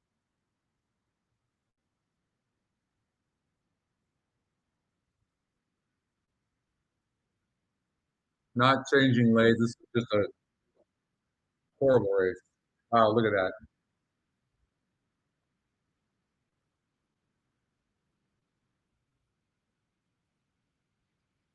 3-2. Remember I was saying I've been playing 3-2 every race, and it came in 3-2? It's amazing how often I mean, the 3-1 easy. I mean, it's a big win percentage and all that. Everything happened like we thought, dueling and stuff like that, but the 3 was just too good. And 5 horse really disappointed. All right, let's look at Parks race number 5.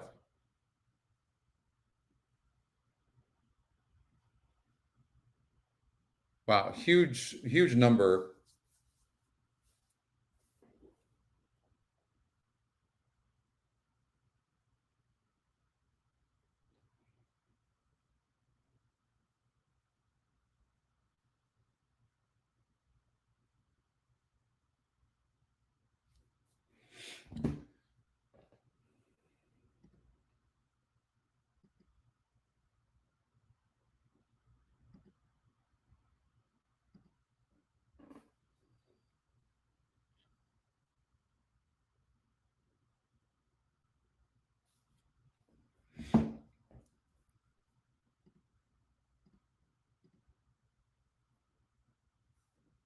Yeah, 3 was gone.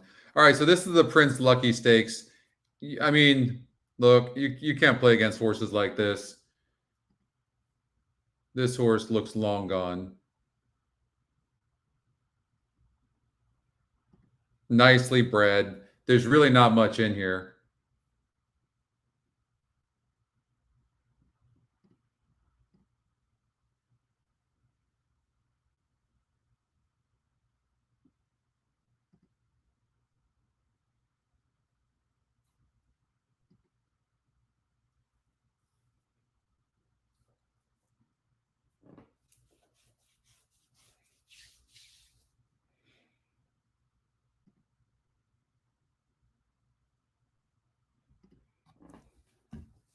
All right, I'm going to watch this with you guys.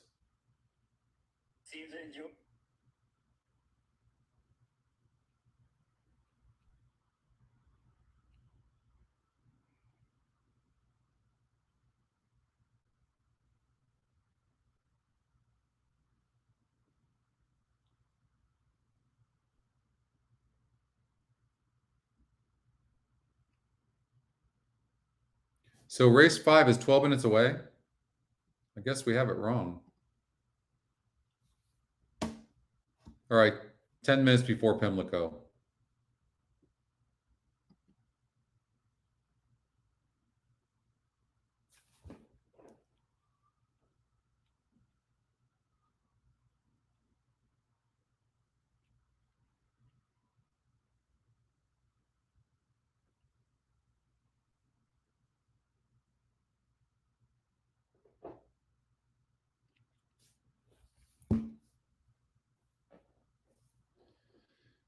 Well, yeah, I mean, I can understand why you'd say pass at Parks, but you don't know, like, maybe there's something you can grab with it.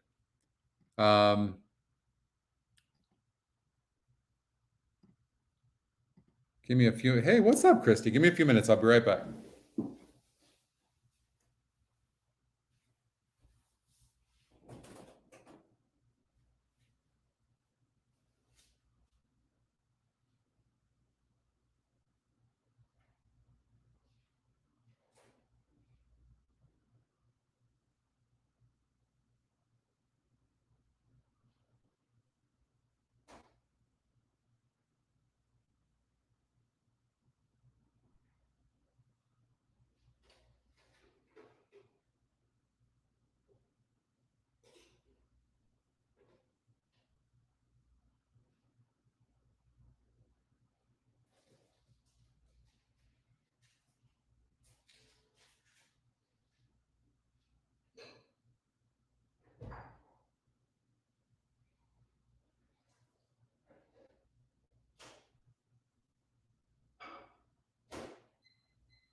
All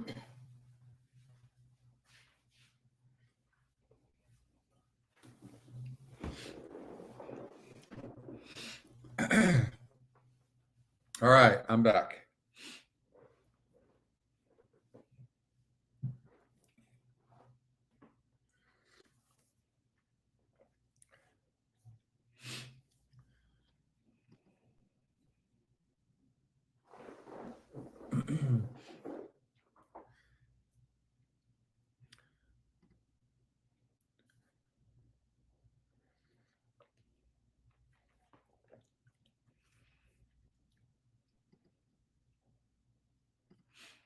So pretty dominant advantage for the four. And what you want to see when you see a pace number like this is other metrics. It's got the top GSR. He's got the top win percentage, top pace number by 22 points, by 19 points. He's got the top EquinEdge pick, 4 to 5 EquinEdge morning line. This horse is 9 to 5 right now. How's this horse 9 to 5?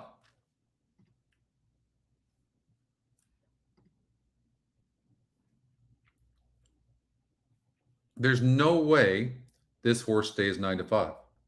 I don't believe it. Now, the 6 horse is getting bet, so we want to make sure we look at this and why. Yes, it won easy last time. Is it all that? Sometimes on paper, horses can look better than they are. But let's take a look. So it was a first-time starter last time, obviously, and won easy. And it beat another first-time starter who came back to barely lose its maiden. 2 horse came back. Well, 2 horse didn't run very good. But that 5 horse, I mean, it was these 2 horses and well back.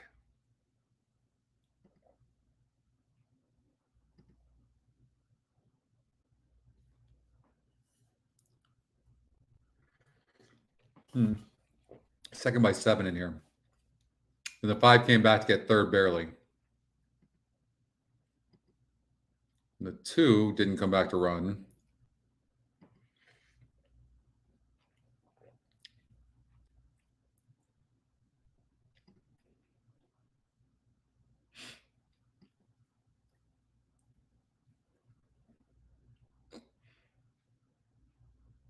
I mean, so and the 7 was well back. Didn't seem to have any issues.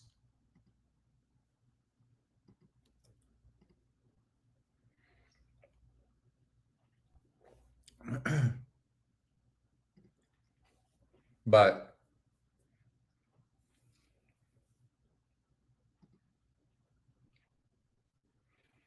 that was a really nice effort. I'm just not sure what it faced.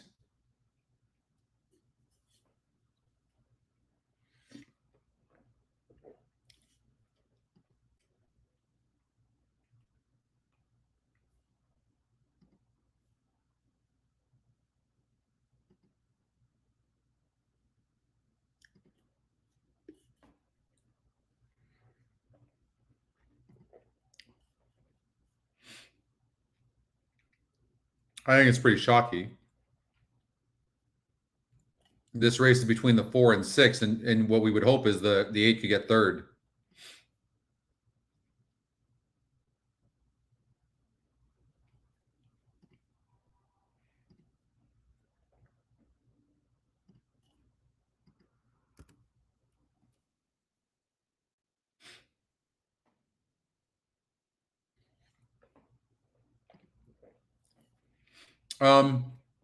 To be fair, we really don't know how good the 6 is, but it did everything right.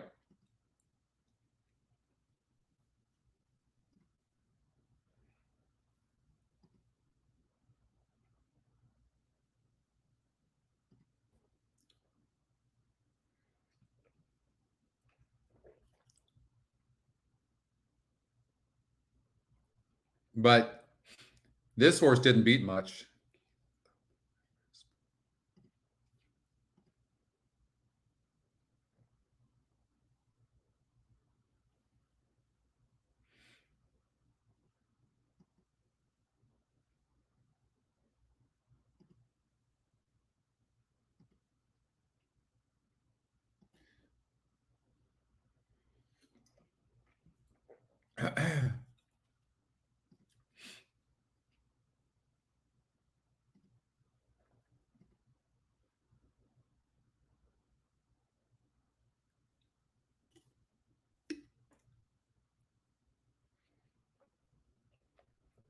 It's going to be tough to catch the 4. Pimlico, they're going into the gate.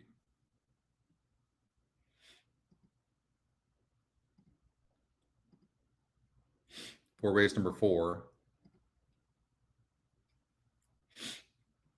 And there seems to be some pace in here.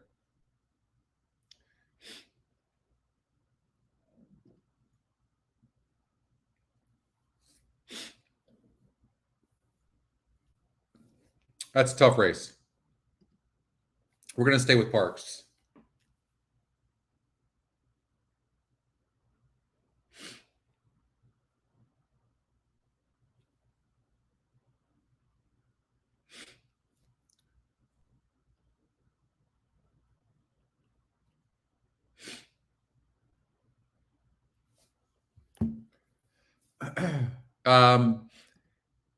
I got to go with the 4.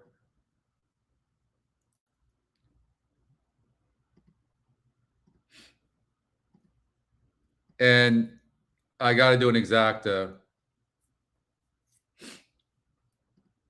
4-6.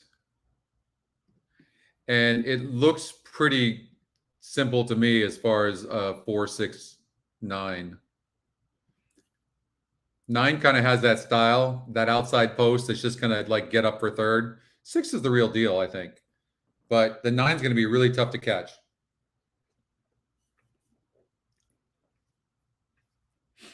And what would be an interesting bet would be a 4-6-9-8 superfecta.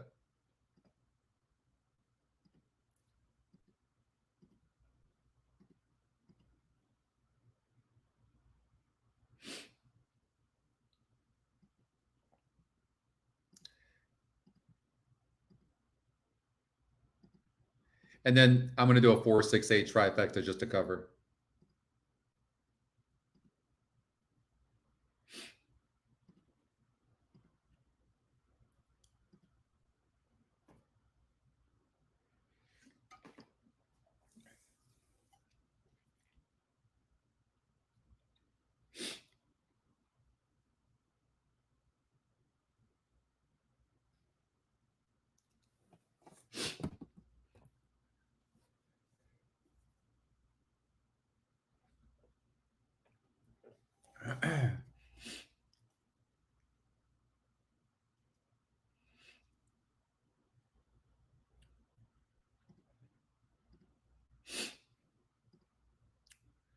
Woodbine, 4 minutes to race number 3.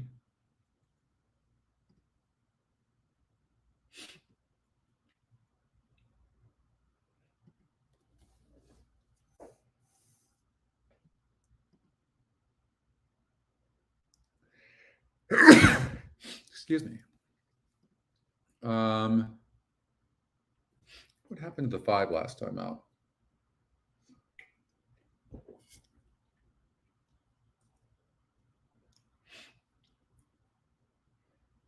Needed the last race. Awkward break.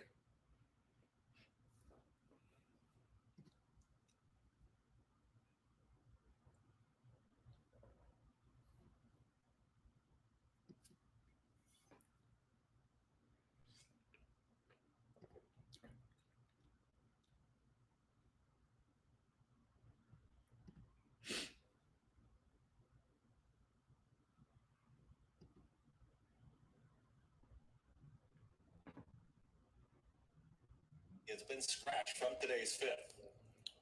Again, on advice of the track veterinarian, number 4 has been scratched from today's 5th. Number 4, the favorite. Wow.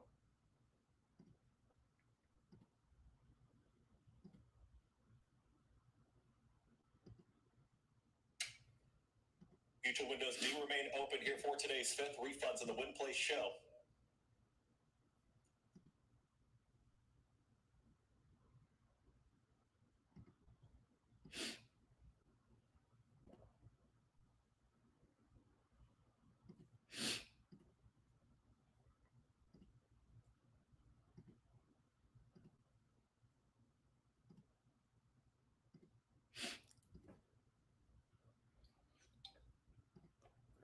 I mean, doesn't that put the 6 at, what does that put the 6 at now? Easy win, right? That's what I'm thinking too. 4-5 right now. Wow, what a scratch.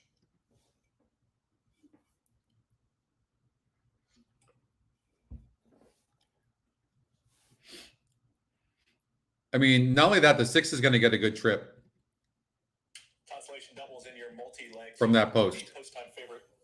Field is approaching the gate for race 5.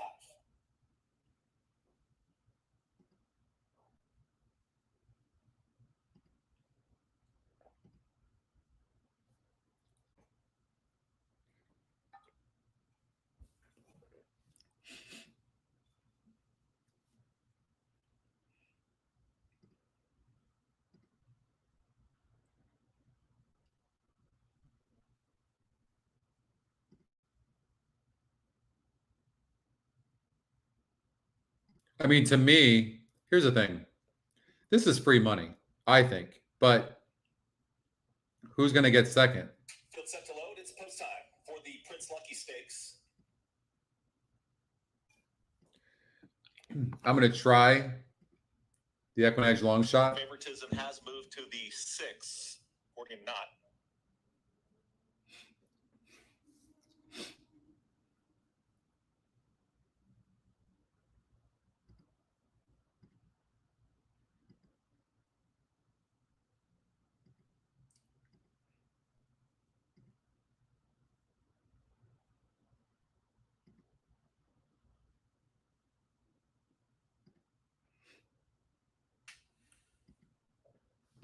The 9 has that style. Never too much moving in. I would imagine the 9 will be second or third. Zombie Fishbine. 6 is also going to get a good trip. To the outside.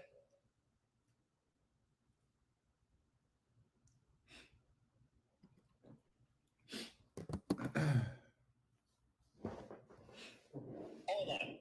That's crazy scratch. All set for the Prince Lucky. Oldie, you don't like the 9? I would love a 6-8. And they're off.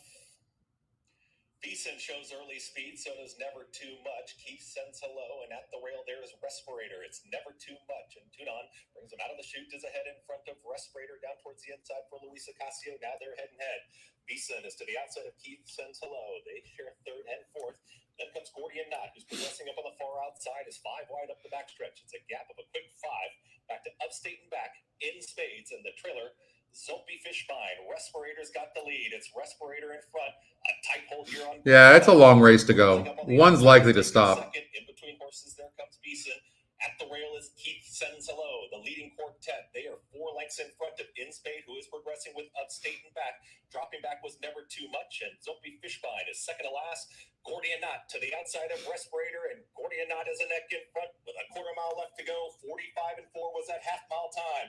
A quick look back from Michael Sanchez. It is Gordian Knot at the top of the stretch. Keith sends hello. Is in pursuit, has now taken second to the outside of Respirator. Also running on comes Beeson. It is still Gordian Knot. Keith sends hello. Is dived down towards the inside for a final 16th.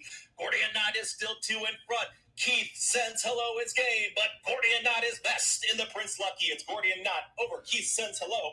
Then Beeson at Respirator in 1 minute 18 flat. You know, I had a feeling about the 7 horse running third, but that 2 horse got second. That's too bad. That'd have been nice. That'd have been nice because that 7 was 37-1. Yeah, you see how it comes down to betting, right?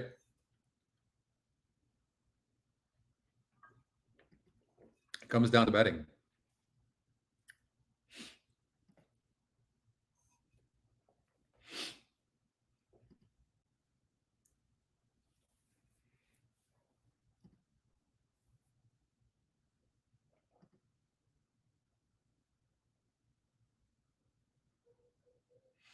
So the 5 is going to be on the lead. But when you look at the class, it's low. These are the types of horses I try to beat.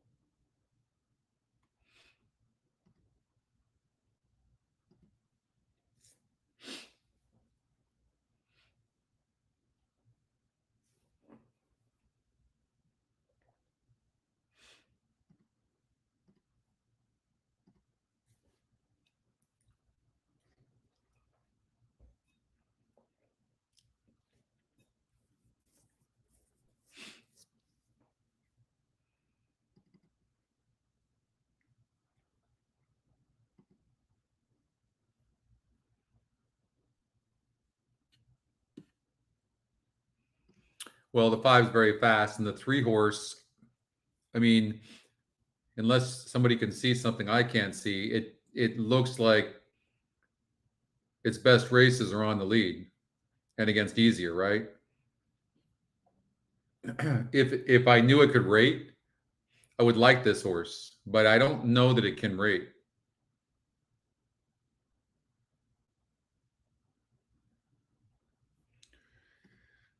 So maybe we're trying to beat a horse like the 3. Then you look at the 6 horse. It's going on synthetic for the first time. The GSR drops a lot. The 8, certainly a player.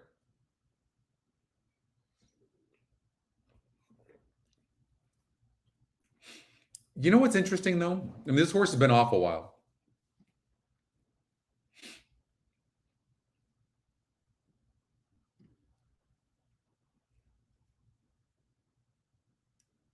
I'm just wondering why the win percentage is so low.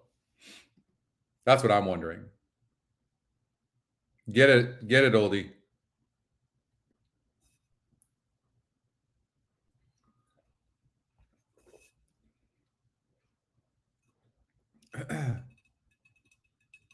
Wow.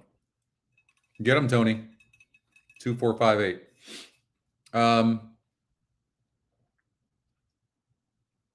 Journey to the Moon.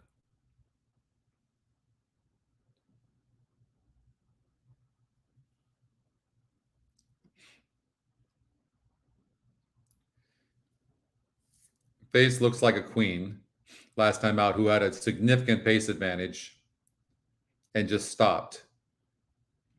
So you can't like that horse now. We just eliminated it.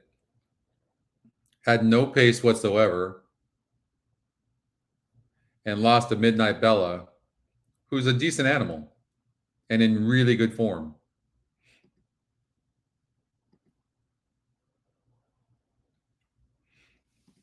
You know, it looks to me like the race just kind of stopped. And then horses came from behind.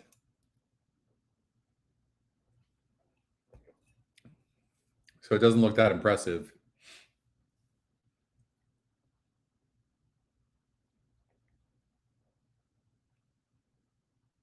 You know, I know the win percentages aren't liking this horse, but I think that nobody's going to go with the 5. My problem with the 5, Kevin, is that the SOR is so low that this horse really doesn't have a lot of class.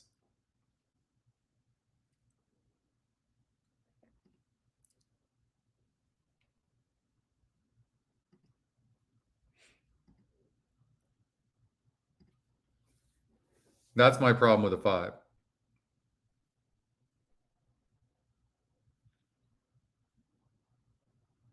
And the GSR goes down as well. I don't know. I don't hate him, though. I'll say this, Kevin. I don't hate the 5.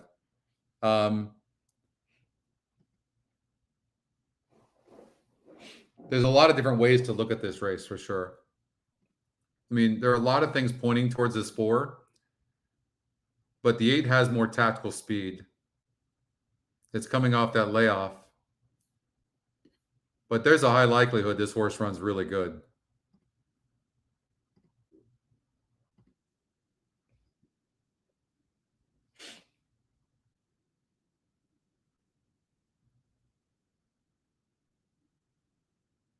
It does look like it to me.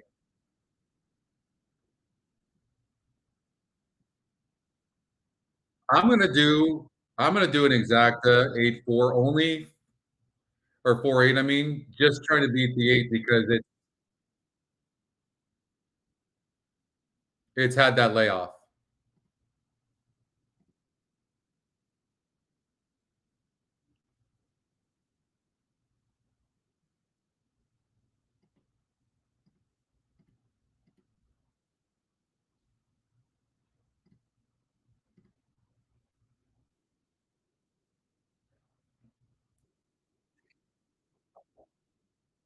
Yeah, I saw that. Imaginary Stables.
All right, now just need this 8 horse to get second.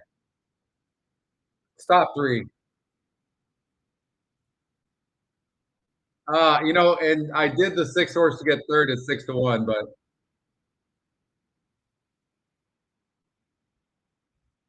you could see the 4 horse had no sound. There's sound on here. Really? That was weird. I hear the sound. You don't hear it either, huh? Sorry, oldie.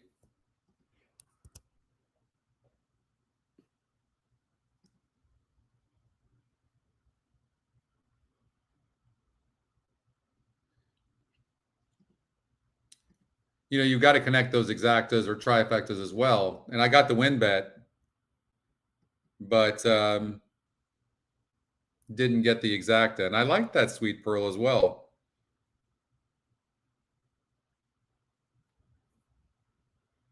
I don't know why you didn't hear the races. That's really strange because it's the sound is here.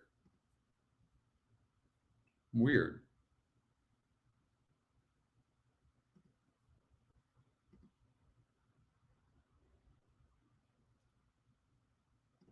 I'm gonna remove this real quickly, and then we'll bring them back.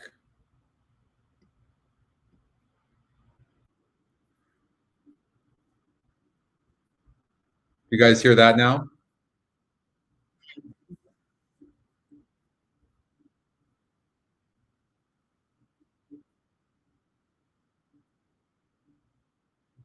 Can you guys hear the sound of that?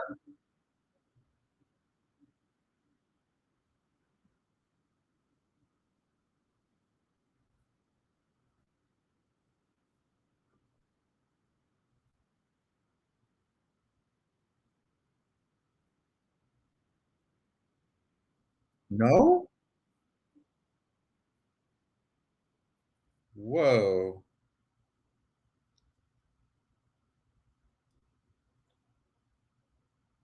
I have no idea. That's a new one.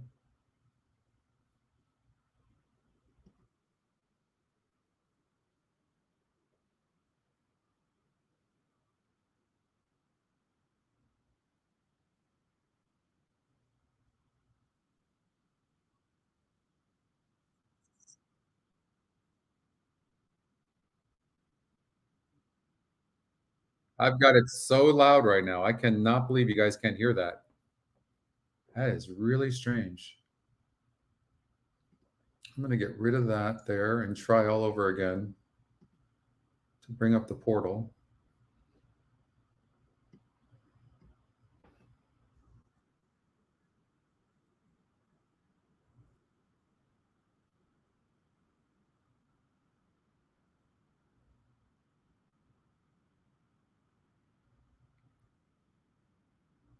You can hear the sound of the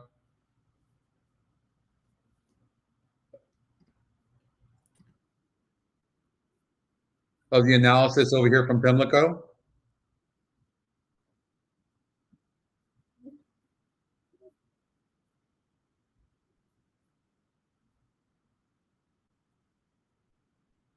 Yes, and then no. Oh my God.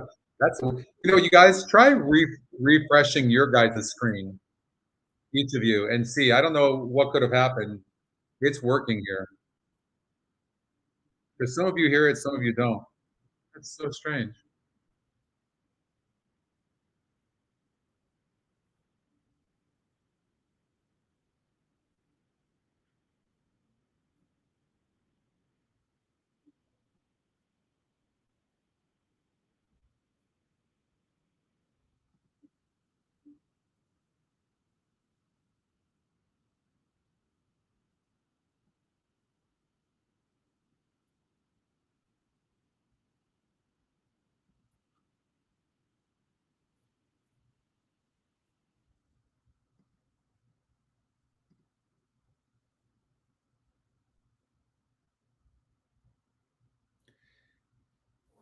Yeah, it's really strange. I don't know why you're not hearing sound of the races.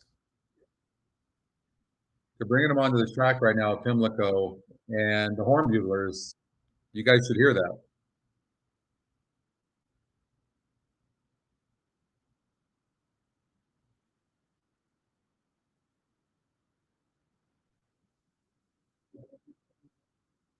So crazy.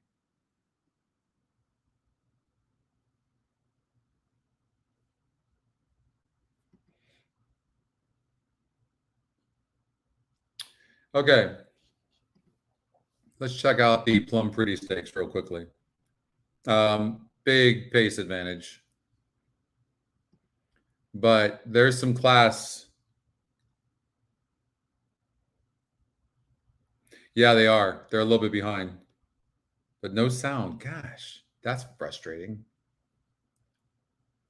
There's nothing for me to do on this end. I don't know what else I would possibly do.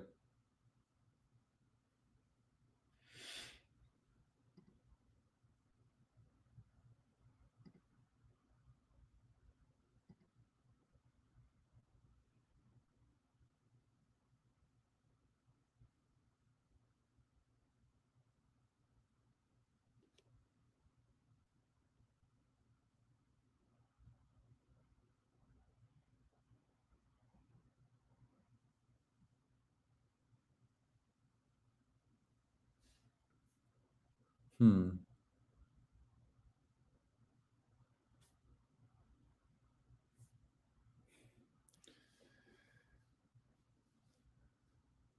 Weird.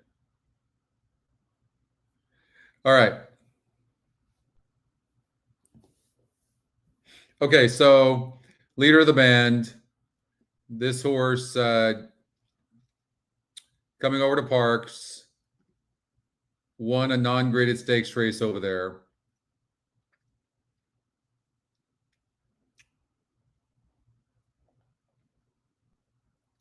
Wow.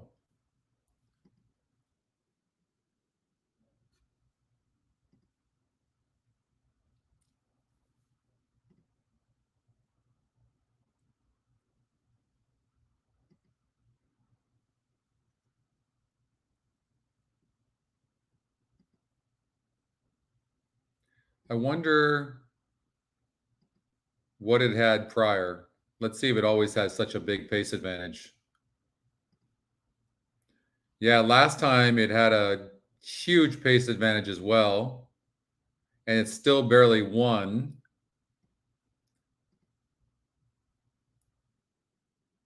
Against, an average of like a 56 on the SOR. This race arguably is a little bit tougher.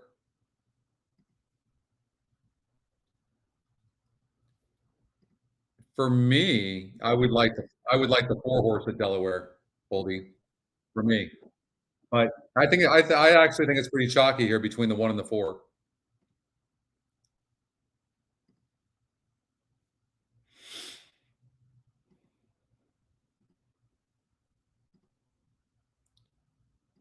Pimlico race number 5.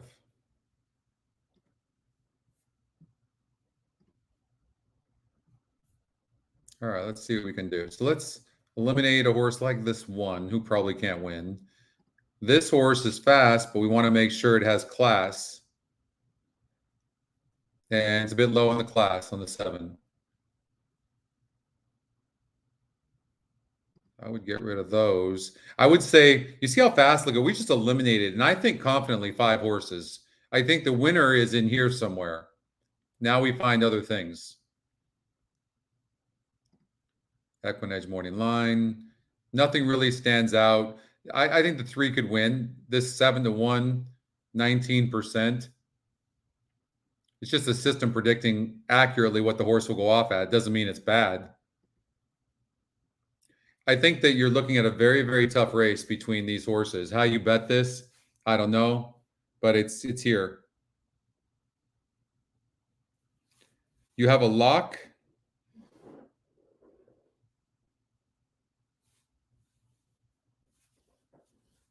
You've got Tony's got a lock. Okay, Tony, we're gonna share it with us. You're gonna. This is like the perfect teaser. You're good at this, Tony. You got me curious. He didn't just come in with it.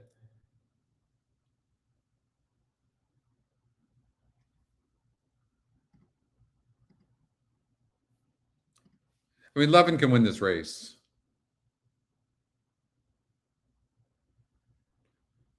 This horse needs to be near the lead.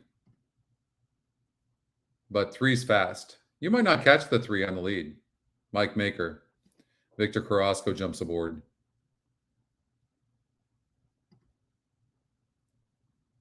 I don't know. I don't love the 10.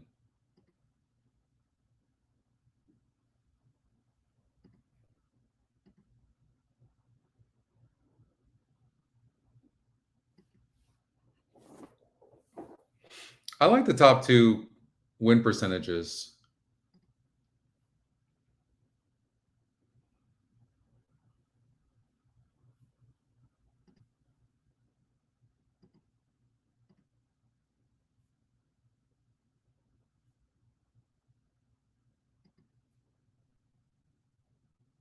The 4 won the race? Yeah. Should have bet it.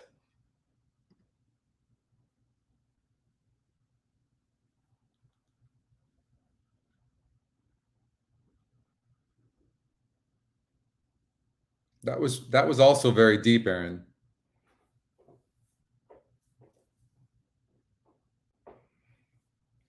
Six to 12.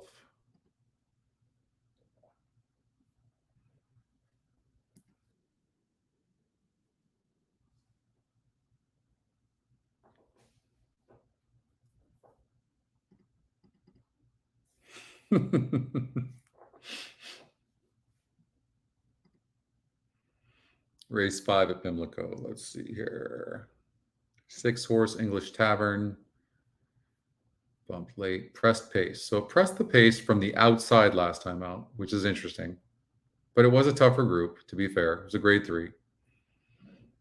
Now, this is an allowance race. And it never breaks good. You notice that? Why did the jockey from the outside press last time out? I don't know. I think Barbosa's won 1 or 2 today, hasn't he? I know we bet on him, I think in the first race. But 6 should run better. Broke 9th from the rail, 2 back. Not that that matters at 9 furlongs on the outer turf course. That's another feature, by the way. I don't know if you see that. If you see a circle, it's the outer turf. You see a square, it's inner turf.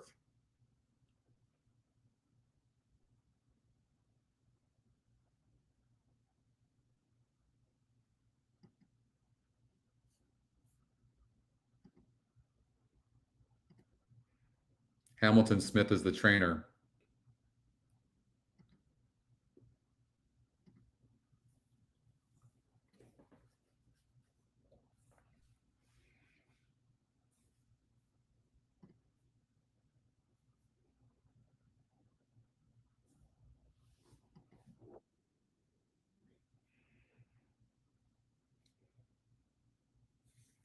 That's true, Dave.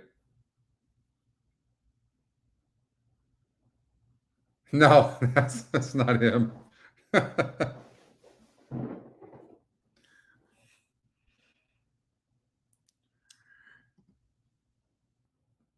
I know this 3 looks like hell, but this 3 is going to run better.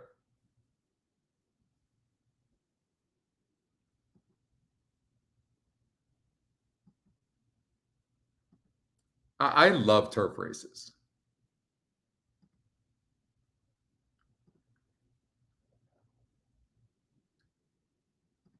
Papa Giorgio.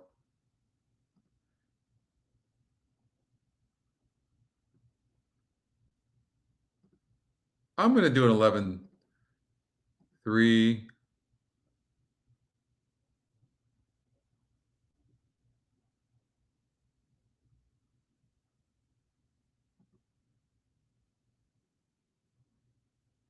$6.10. I'm going with the 11.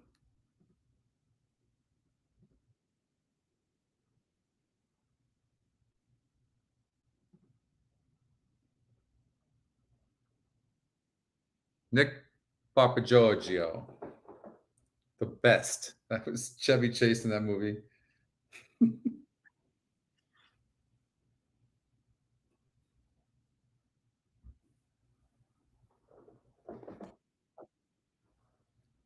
That's the field. Levin doesn't have a ton of speed. We just want to see it break good and get a decent trip. That's all. I'll tell you another thing. When you play a horse that doesn't have a lot of speed and it doesn't try and is decently close to the pace, that's a really good sign. And I think that's what we've got here. I mean, really getting a wonderful trip right now. And you can see the jockey is loaded and really getting lucky with the 12 horse deciding to fly to the lead and go wide. I mean, there's a lot to like about the trip the 11's getting right now.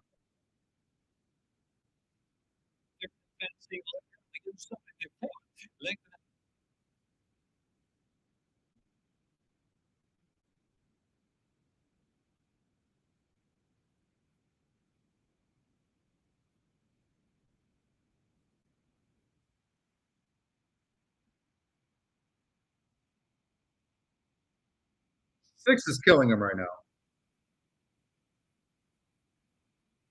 He's going to follow the six for sure.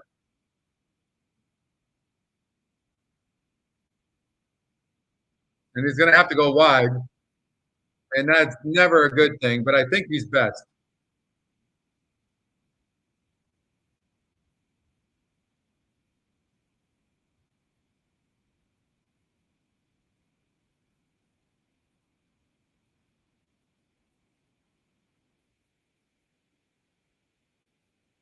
Oh, no. The jockey got outridden. 100%. He let the six go to the outside of him, got outridden, and then goes way wide. You guys can't hear the races. Oh, my God. That was a terrible.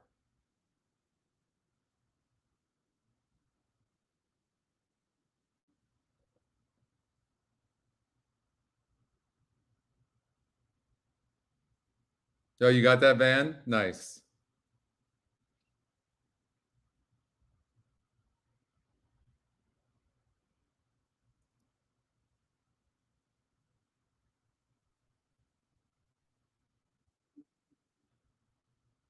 Easily the six.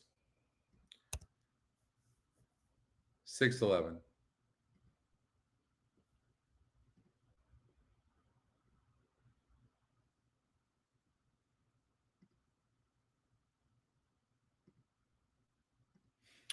You just can't go wide like that. That was not a really good ride. And Barbosa, we talked about Barbosa. He gave the horse a very good ride. 5 horse Wooten Asset ran good.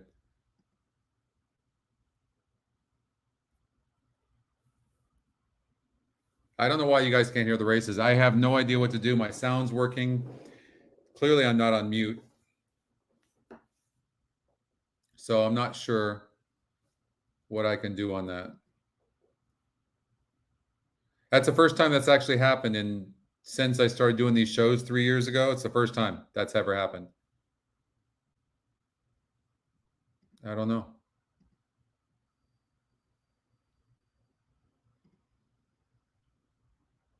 Let me try logging out of this thing and see if that helps.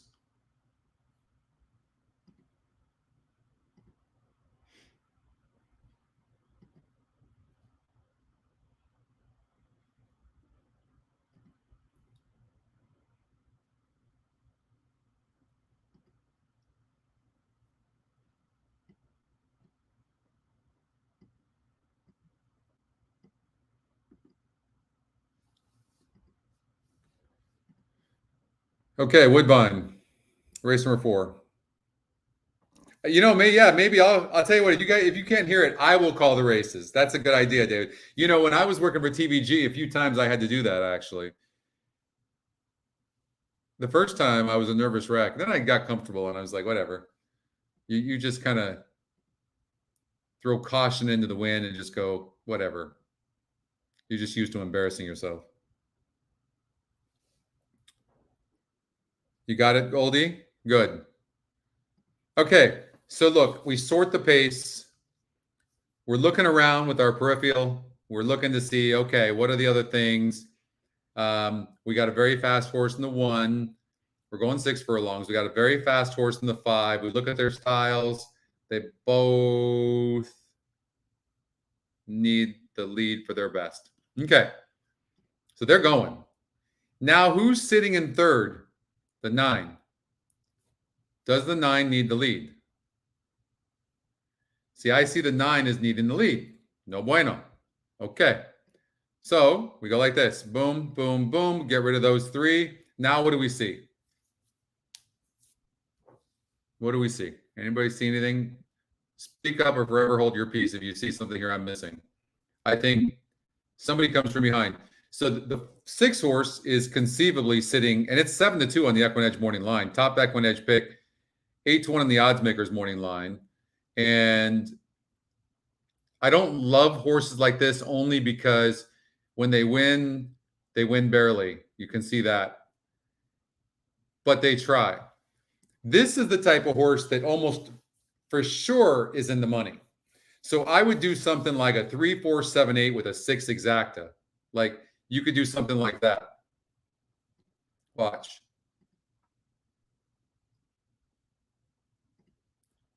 Three, 4, 7, 8 with 6. And then a trifecta.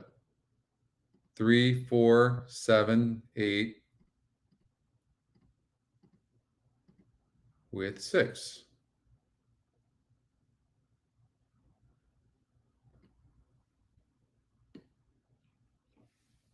And then win 6.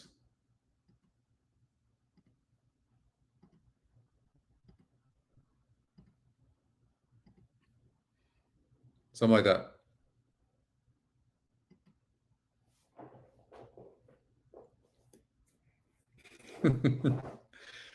Oh, okay. Since you're bringing that up, hold on. Do we have any time? Yeah, we got about a minute. I'll tell you a story. Oh, there's an objection on the 6 horse.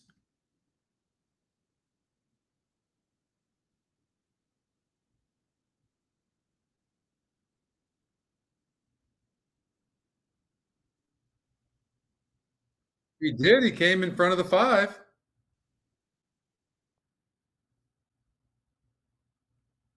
He did.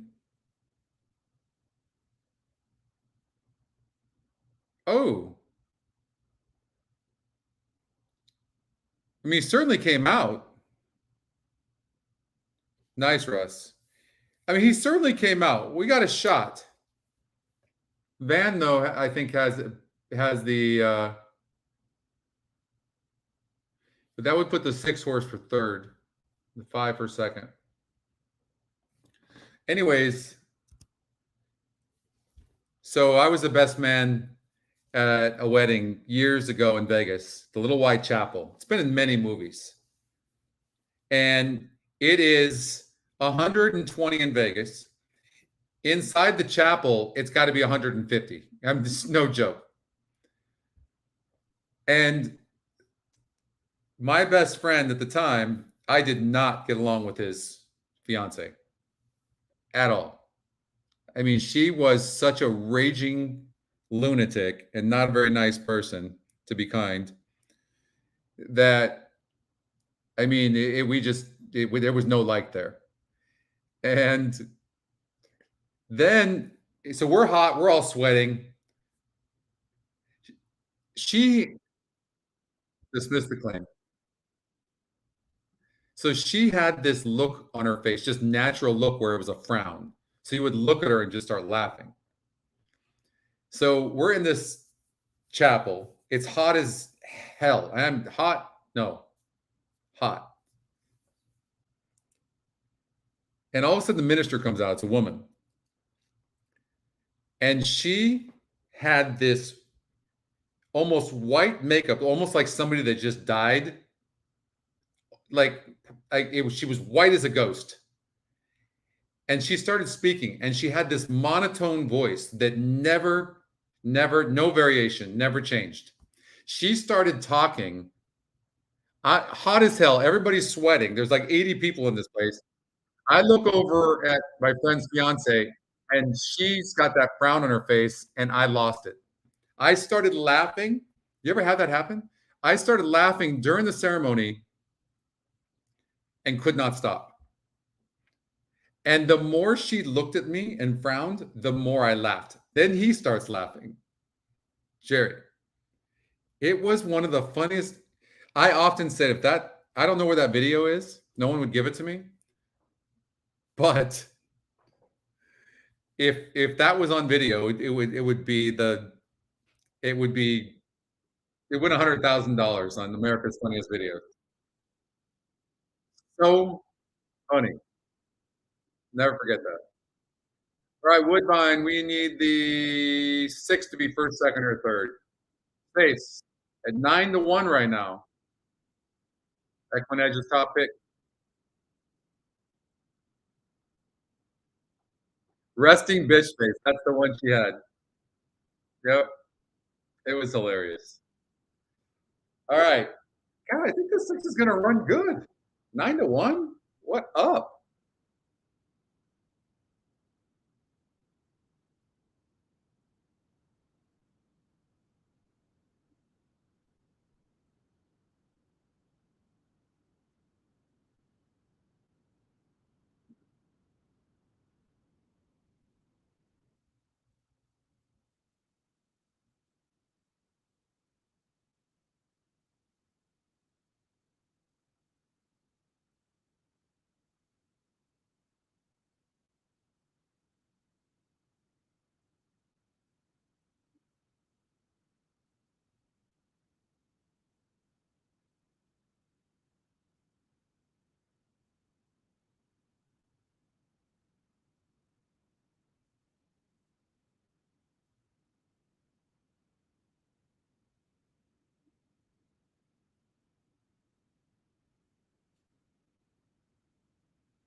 Well, I have no idea. The horse got third, but I don't know.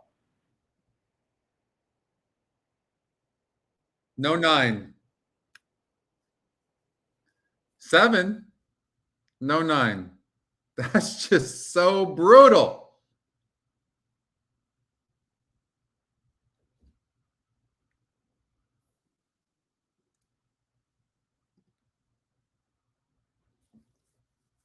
Three to one odds makers morning line, 8-1 on ours. Comes back. Hernandez wins the race, gets a good trip. Oh my God. Oh, I got to call. I'll call it next time. Okay, I got you guys. Oh my God. I nailed that and still lost. The betting. No bueno. That was the seven or the one who got second?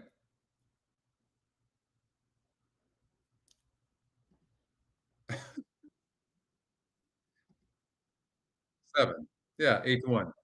9-1 on the six horse, got third. Not supposed to lose when you handicap that good. 11-1 over 8-1 over 9-1. Gosh darn it. Disqualify that nine. He cut off like five horses, didn't he? Come on. What the hell is going on up in here? 7-6 would be a fantastic exacta. Would you guys mind that one?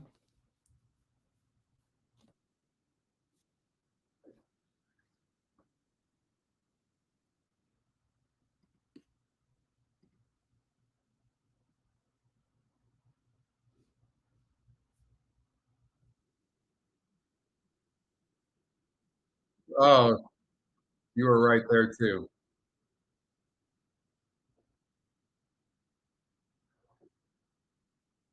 All right. Calibrator, 55%, 5-2 right now. What's the story with this horse? No, doesn't need the lead.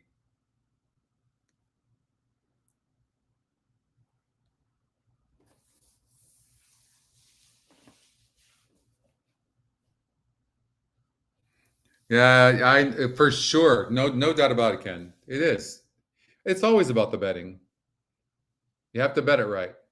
But I didn't handicap. I didn't see the 9, and that was a mistake on my part. So actually, in retrospect, I didn't handicap it good because I eliminated the 9. So, but I handicapped partly good with the 6 horse. But it really does come down to betting. I talk about betting a lot more in my show, or not my show, but my coaching class.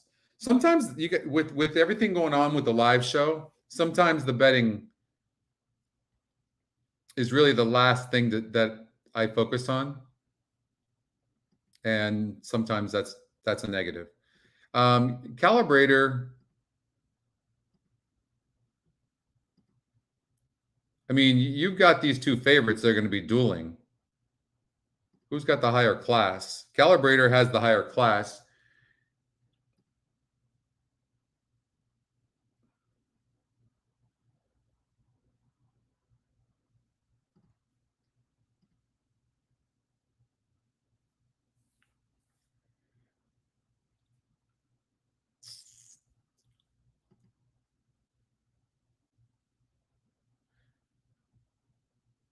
This is a very interesting horse here, right? Coming in from Delmar. Lordham, the EquinEdge second pick.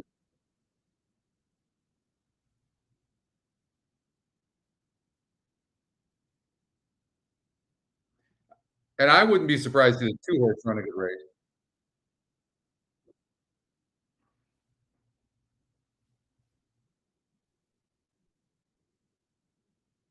It's a tough race. The next race starts the late pick 5.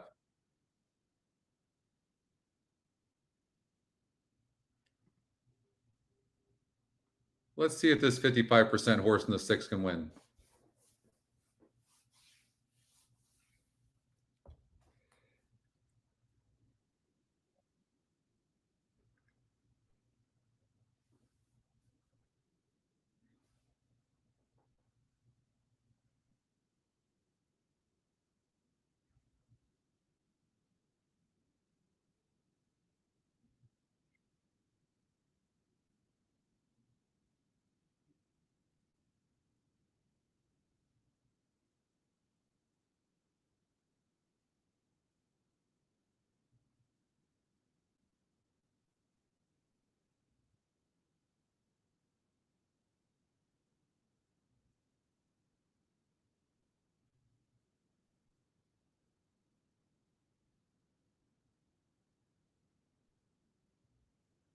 All right, Lamplighter Jack, 9-5 on the lead.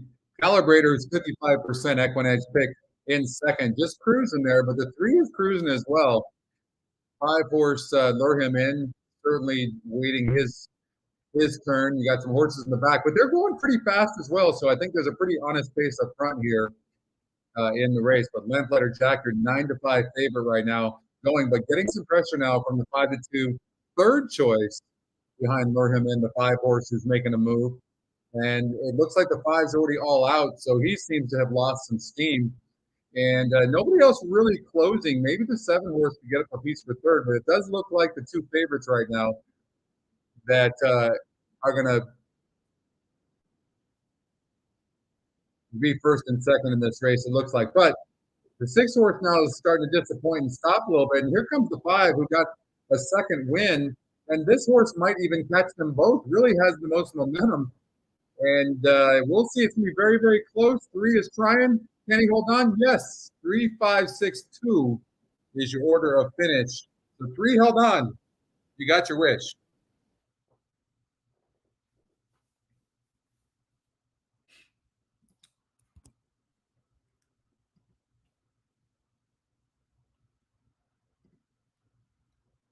Thanks, Jesse. Don't quit my day job.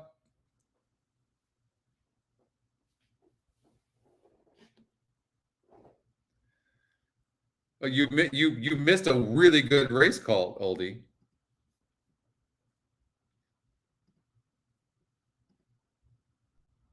All right, they're on the track over at Pimlico. I'm going to make a cup of coffee. I'll be right back. You got that, Richard? Nice.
All right, I'm back.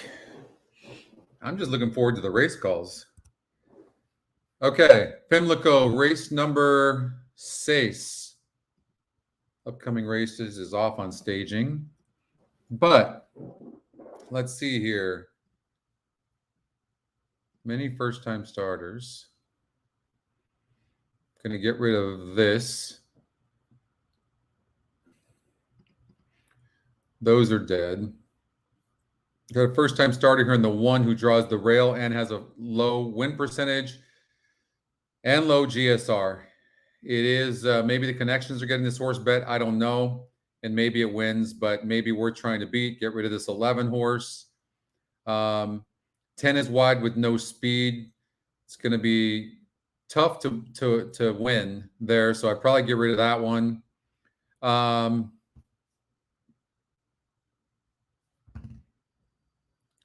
Pace-wise, 7 horse, who's 9-1 right now, which is crazy because it looks like it could have an easy lead.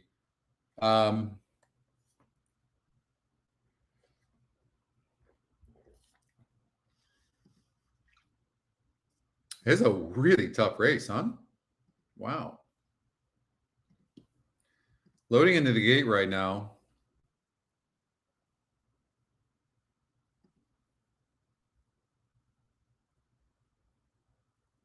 GSR goes up on the 8. EquinEdge is long shot. I honestly would have to take I really like the workouts of this 2 horse. I'd probably have to take a chance on the 2 horse, although there's 11 horses in the race and it might not get the best trip. And I don't know how much speed it has. And the top pick looks like it needs the lead, and there does seem to be some speed in the race. You could see a long shot in here. 4 horses, another one that's going to come from behind. Tough one. And how dead on the board is the 8? I kind of like the 2 horse. I wouldn't put a lot on this race, but I kind of like the 2 a little bit.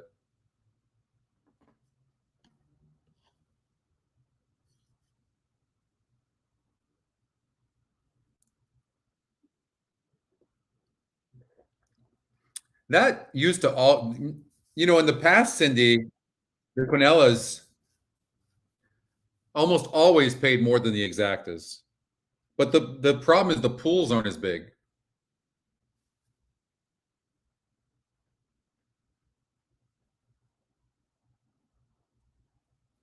All right, here we go. See if we can get this 2 to run good.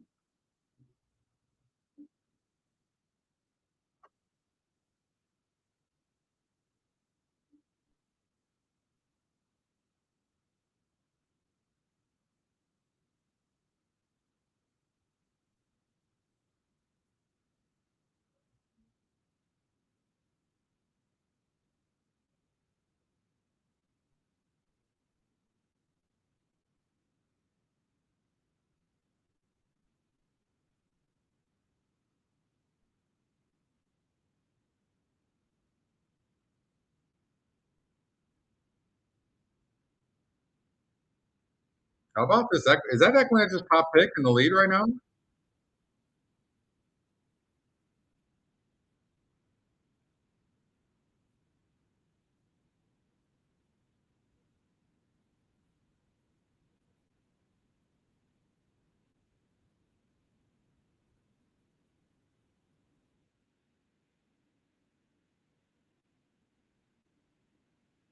Seven, 2, 9, 10. 7, 2, 9, 10. I just want to show you, look, you got first time starters in here. Look at the EquinEdge picks, 7, 2. It's really quite incredible. And you see how fast we eliminated the 1, 3, 5, 6, 10, 11 and left just these horses? 7, 2, 9. Top speed. Incredible. It really is impressive. Yeah, that trial pay.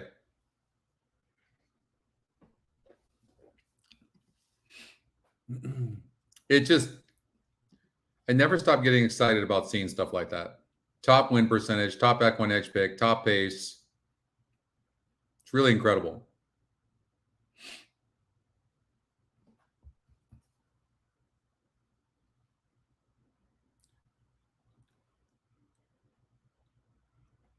don't forget, guys, to join the coaching class. I promise you, it really, for those of you that are trying to learn and understand how to use the tools, the coaching class is really, it's great. And Max, hey Clint, Max, 15 people. You can go to EquinEdge.com just like this. It's so easy to do. Watch. Just go up here, boom, free coaching class, and then choose your date. You can see here there's 9 spots left for this Thursday. All righty.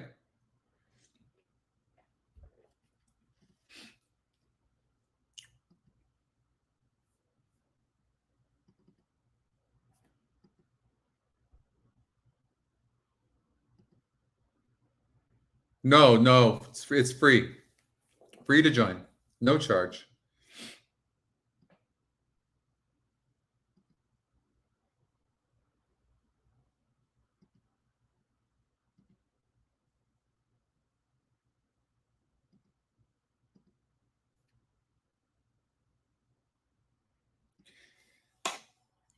You know, I want to thank you guys for those of you that have supported EquinEdge from the beginning, and those of you that are, you know, diehard edgers, because like, you know, we've had, the site's been down and many things will break along the way, and that's software development. But it's Brad and I were having a conversation a little bit earlier in the week about this, and it's pretty neat to see the group of the community that we're building. And so just wanted to thank you guys personally.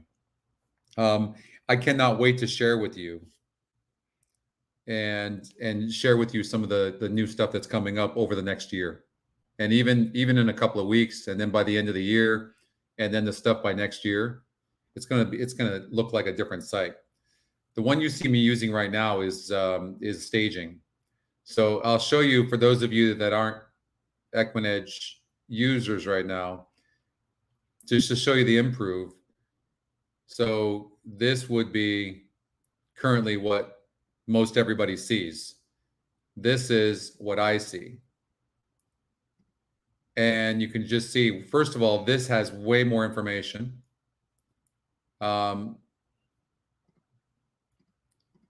See if I can find a horse that's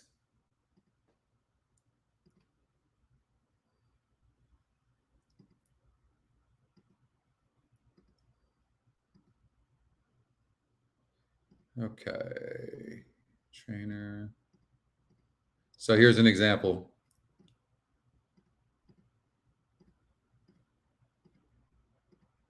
Right here. So we didn't have this in the past. So now you'll be able to see if a horse has been claimed or not, and for how much, who the next trainer is, and it'll show you specific information. And these statistics here are going to grow. We're going to show you more specific.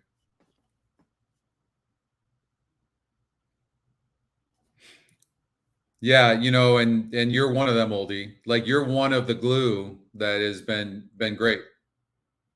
And that 50-cent try paid $230. Nice going. Awesome. You bet it. You bet it. But if I would take this real seriously, meaning the coaching class, because this thing is going to be crazy in a year from now. I know, because I know what's coming. So you want to like learn and get to understand the system and stuff like that. This is a subjective system. This isn't, otherwise there'd be nothing to coach. Even the EE picks are just, they're algorithms. The EquinEdge long shot, the EquinEdge top 2 picks. So nobody's telling anybody what to bet here. Essentially, if I wanted to, I could turn the EE picks into win percentages as well. It's a different algorithm altogether than what the win percentages are.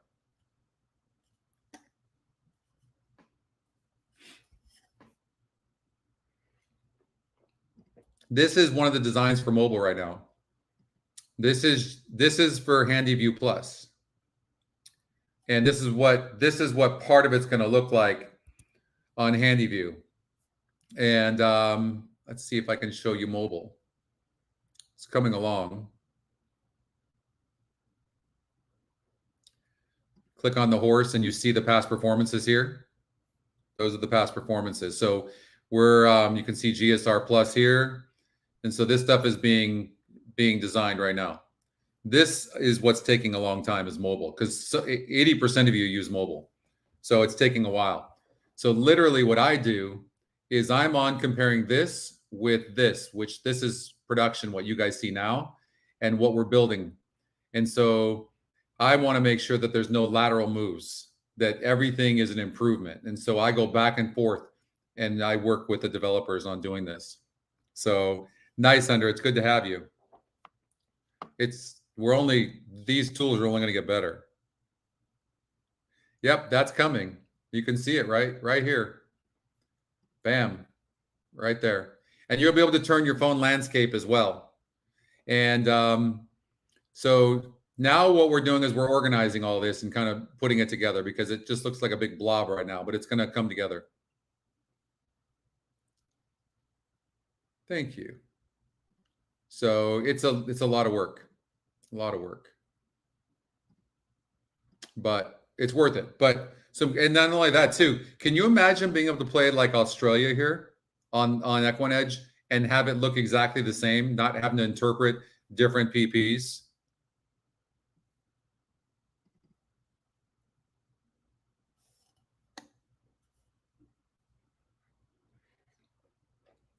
And that's one of the things what Bill's saying here that we're doing as well.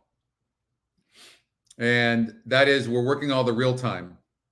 Like if there's a jockey change, updating that in seconds instead of hours. If the race comes off the turf and goes on dirt, updating that. We're getting faster and faster and faster at that. So all that is happening right now, constantly. On the track over at Woodbine. Let's look at the pick 5. I'm going to change this up though, but I'm going to show you my original ticket. This is my original ticket. So take a picture of that. But I'm a little worried about this race a bit. I'm not so sold on this 7 as much. I'm starting now to change my mind. Oldie, you saw that show. Initially I was getting on the 8 horse, and then but there was 2 late scratches that I didn't know about, the 2 and the 6. And then this horse does have a 25 on the GSR, and these types of horses just don't win very much. A few people have asked me for the late pace number, and I don't know that it will work like you might think it would, because essentially when you have a pace in a race, let's just say like this, let's just say a bunch of horses are fast. Usually it's going to be the horses like, let's just say the 10 in this race, that are going to sit and then come from behind, or a horse like the 8. Right. So, but I don't know. It's something that we're definitely we'll look at next year for sure. 10-1 just won at Parks. Did it have any kind of number?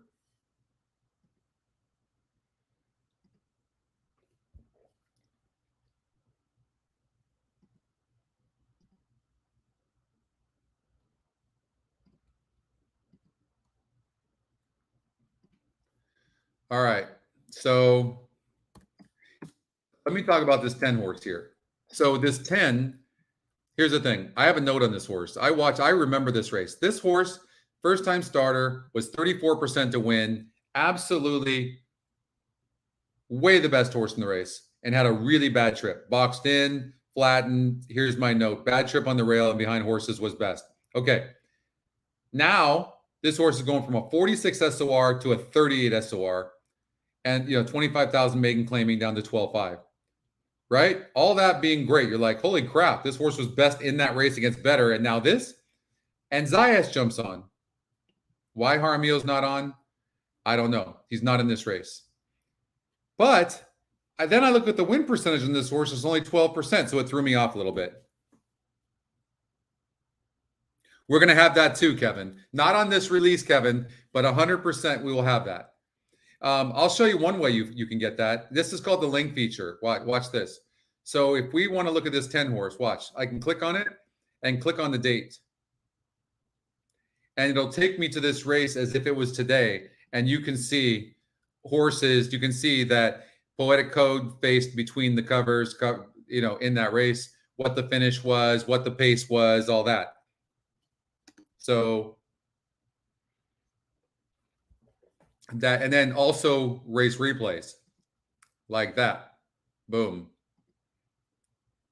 And watch live streaming like this right here. So a lot of cool stuff coming.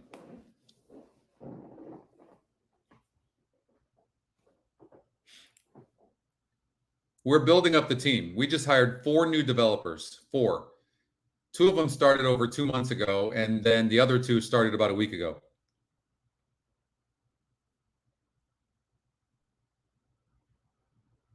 It's not a bad idea, actually, Jesse.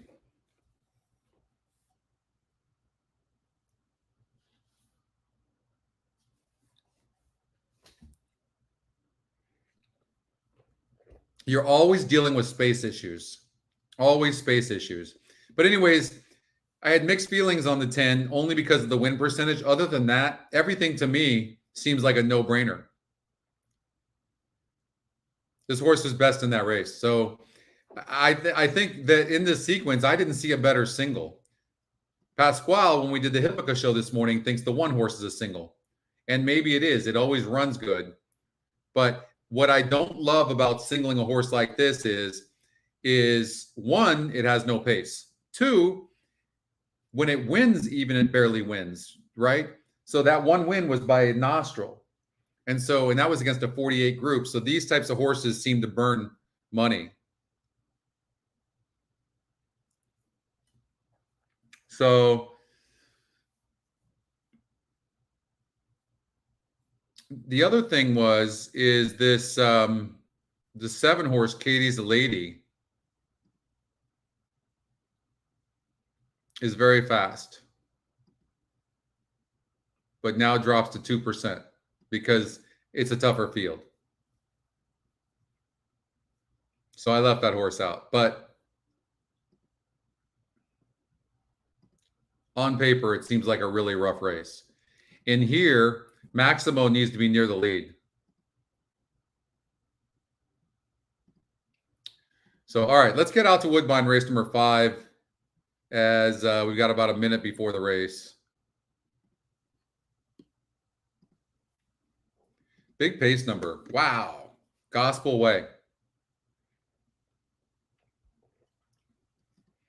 So, of course,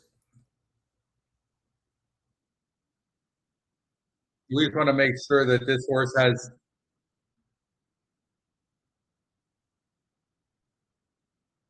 All right. So I think this horse is the real deal. I think the 3 horse can be tough. I think the 6 horse is probably the horse to beat, but I think the 6 horse can be right there.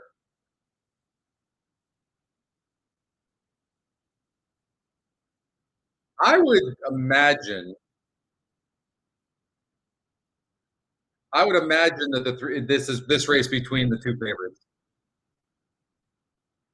But that is a really big pace advantage that horse didn't have last time out. I'm going to call 3-6. And I think the 1 horse from the inside maybe can get up for the 3rd spot. I think the system has it right. I'm going to say 3-6-1.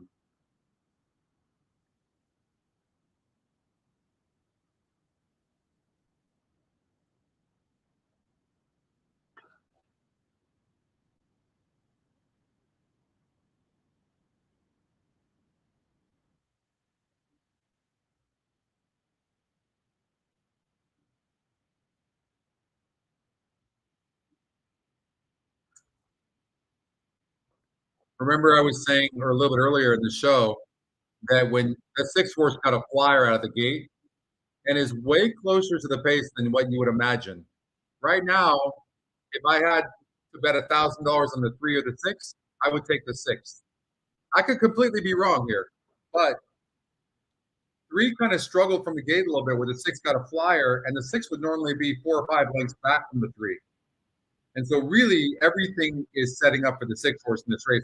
These are the subtleties in a race that you sometimes don't see. And then all of a sudden, the next time a horse runs, you get 15-1 on that horse.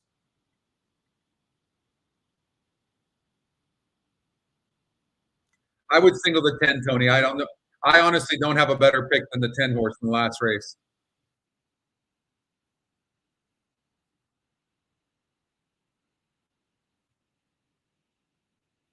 Yeah, we're going to have that as well, Cindy, for sure. We'll have that as well. –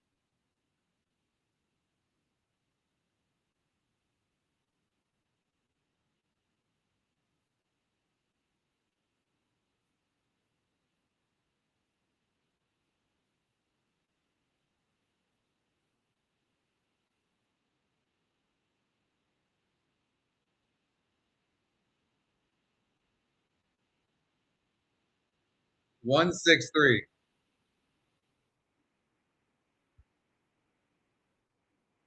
Oh, I didn't see that. Gulfstream Park 7. But it's exactly right what we said. The 3 kind of struggled out of the gate, and so these little things can change within each race. Horses can take turns beating each other. Distance changes, surface changes, post changes.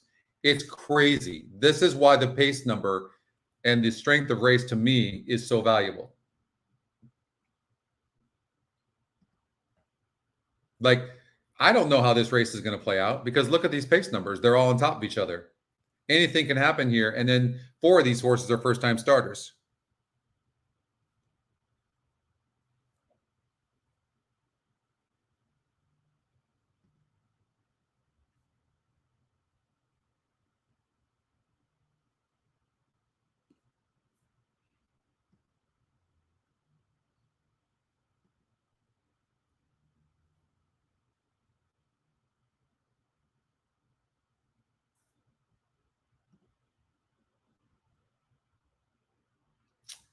Now,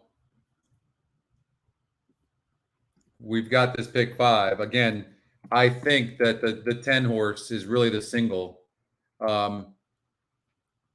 You could, if you don't want to play this big of a ticket, I mean, take the horses that are kind of dead on the board, the 4, the 6, the 9, could do something like this. Now get it down to 120.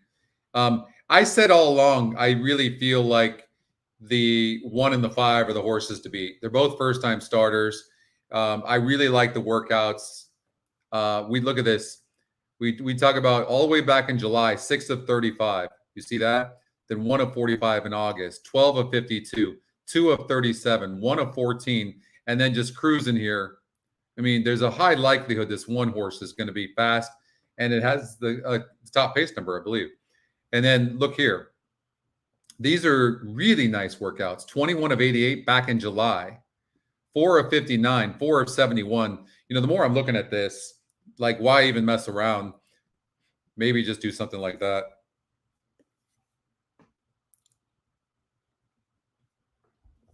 That's over the last year, Bill. They're at the gate.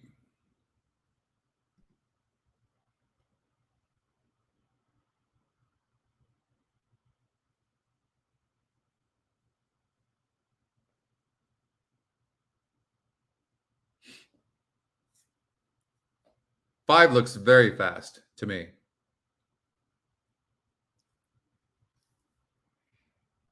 If you beat the 1 or 5, Cindy, you're going to get paid. And if you're going to do it, I think it's going to be with the 7 or the 10. But I don't love the post position of the 10.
6 is already all out.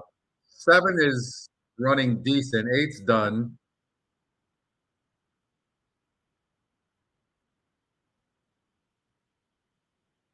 Five is toast. Nobody's coming. He literally just let off the one right now and said, we'll just cruise. I mean, I'd say the over-under of this horse winning is by 7 lengths probably. About right here is where he's going to start asking, going, okay, let's go.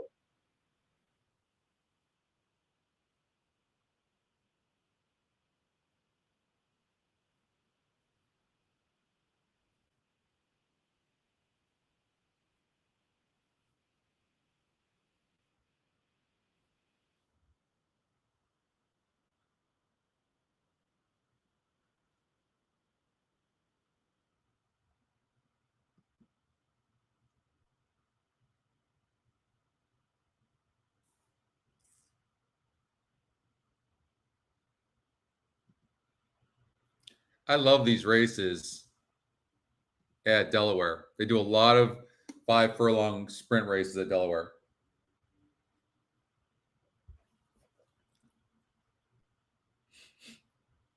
So now look for, you got the pace. You kind of have an idea of what the pace is going to do.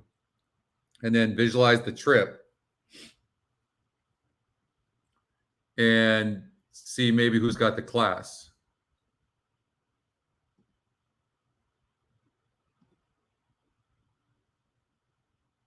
The problem with a horse like this, you can see the 9 needs the lead and the 2 is fast.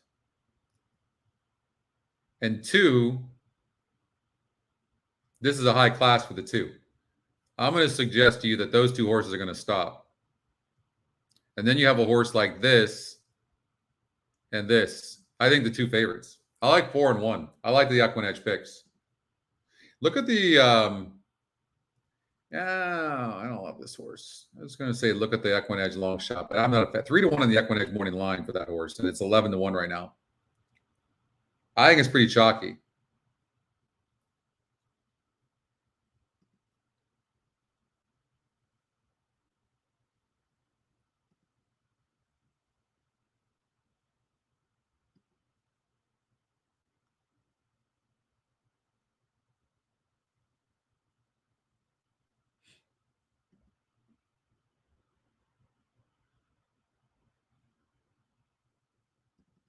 Thanks, Holding. I think the 4 horse has the best chance of winning. 2 wins, 2 seconds against the 62 group. 3 horse at 8 to 1 will finish.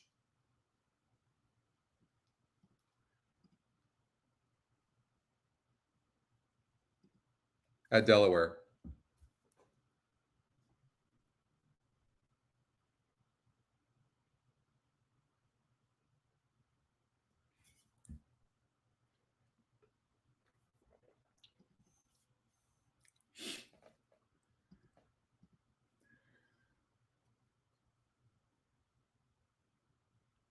It's just the thing about this 5.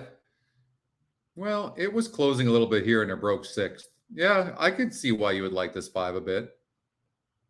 It just seems to do best when it's on the lead. But it certainly has a look. That makes sense. I don't love either of the favorites, but I think the 1 and 4. I think this 3 horse might close. Anyways, if you guys watch this race, let me know what happens.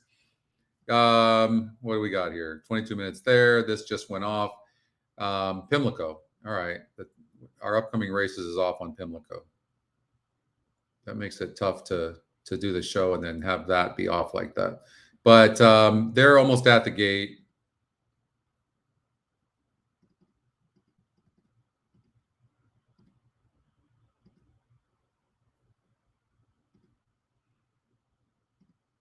Another 5. Look at this. Talk about speed, huh? Wow.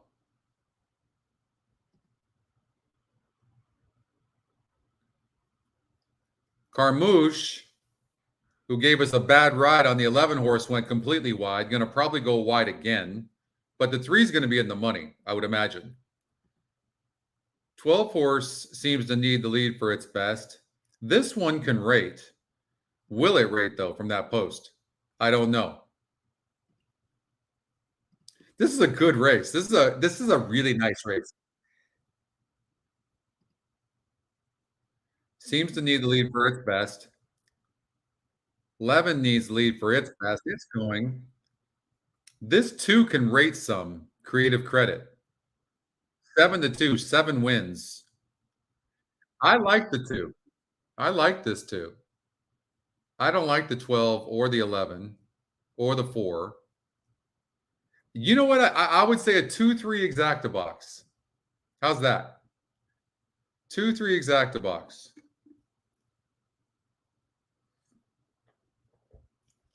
This horse is probably going to be in the money.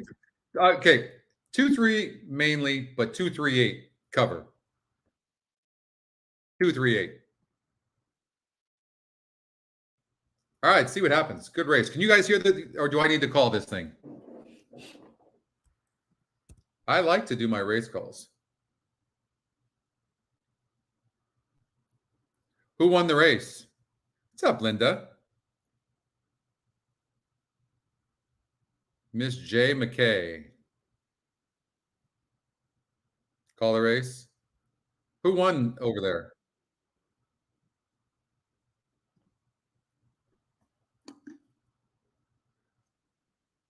Good break by all in this speed duel. Of course, the 11 horse is going to come out flying. There's the 10. But the 12 horse on the outside getting the lead. And the 2 horses getting squeezed. The 6 horse just got squeezed. I think the 12 horse actually, in fact, came in some. It seems a little bit rank. And there's the 11 going to try to come from behind, which it's never done before. Here comes the 9. 3 horse sitting really chilly in the back there. It's going to need to get some room, though. But it's running very nice. But it's just checking up right now. It has nowhere to go. And now the 12 on top turns for home. Here comes the 4. Really no closers right now, other than the 3 horse who had an obnoxious trip, who's you want to put a note on for sure. And here comes the 4 and the Queen, who's going to get up for the win. And 12 is going to try to hang on for a second, which he's not going to do. And there's the 1. Cavalry charge at the end. 4-1. And I'm not sure who was on the outside for third, but maybe 4-1-10. And 3 horse really took the worst of that.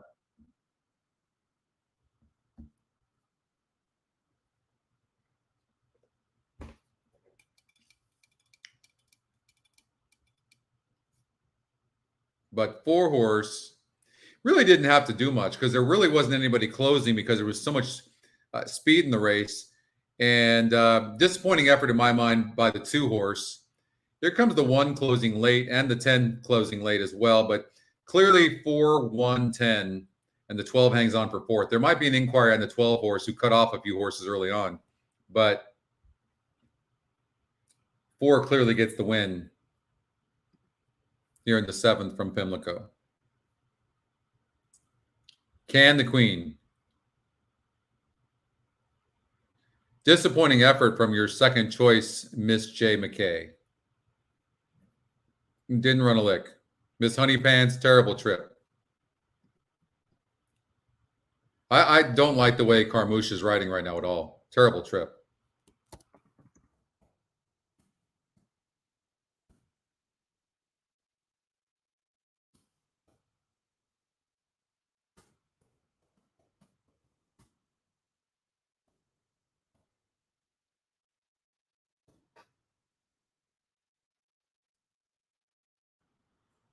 All right. What do we got?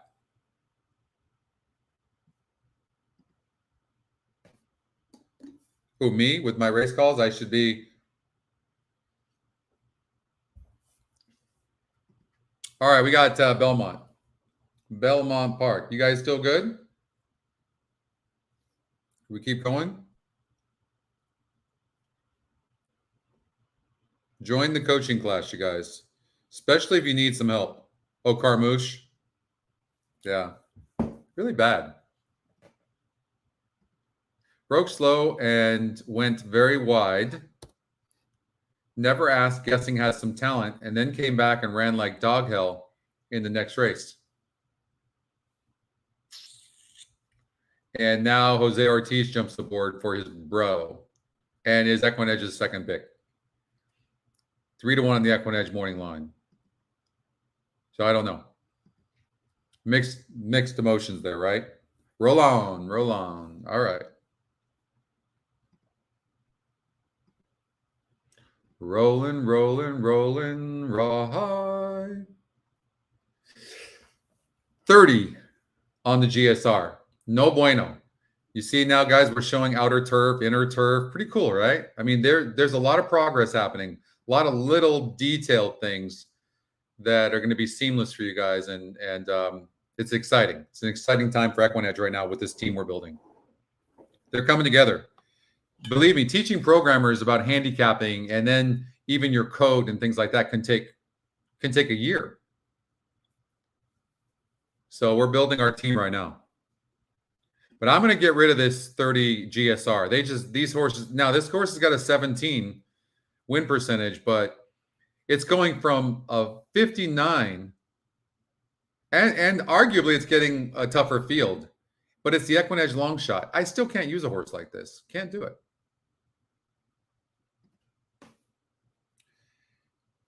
Maybe bat flip. I mean, this is the horse I was telling you about that I put that note on. That was a pretty darn good note, but then it ran like hell last time out.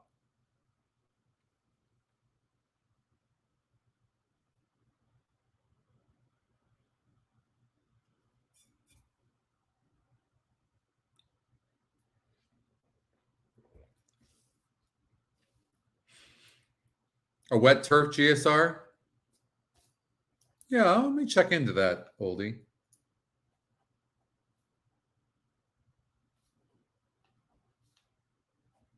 So like good and yielding. Could see that.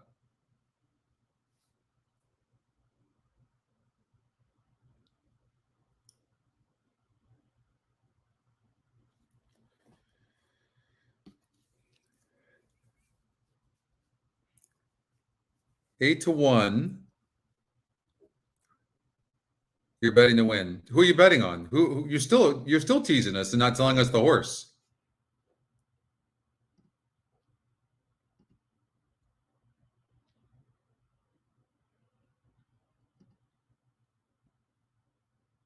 This horse is 3-1 EquinEdge morning line. Irad Ortiz.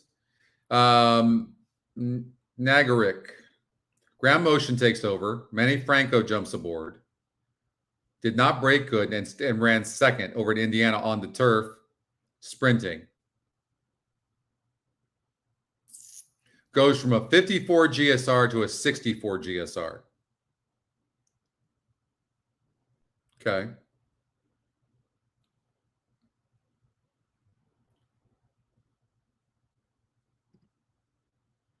Remember, this horse checked at the wire, but I'm always trying to beat horses like this too. But I mean, it deserves a look. It's 3-1 right now is your favorite. 9-1 on the EquinEdge morning line.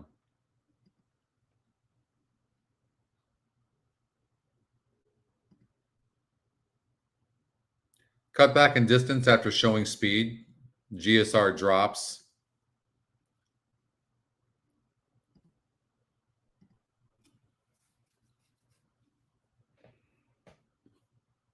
I mean, it looks like this horse might want a little bit longer, but I don't see a problem here.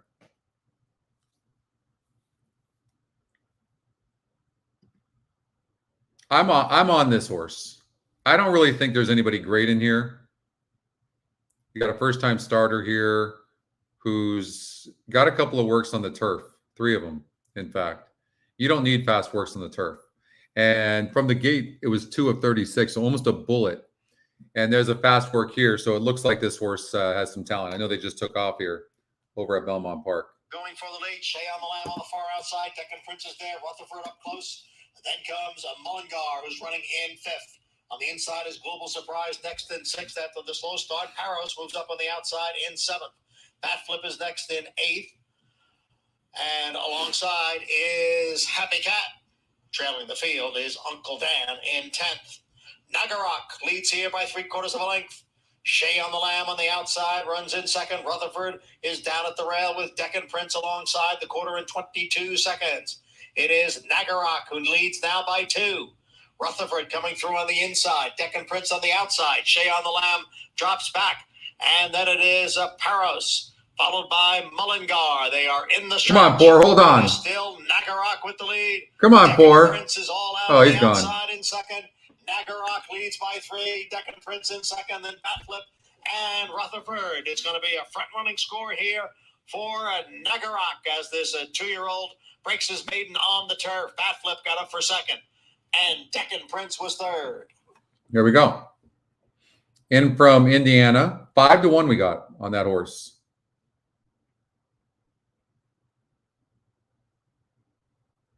No, this was on my phone. You bet that, Doug? Good. 5-1 we got. EquinEdge top pick, 21% coming in. All that happened was this horse got no respect coming in from Indiana. That's it. People had a hard time betting this horse. People bet what they can see. That's what they bet. Right? This is, what did I say about this too? This horse had a good race here, and on paper it got second. It looked good, and what happened? But look at the SOR. So if the mean in maiden races is 50, that means this horse faced easier competition. That's what that means. See? And got overbet.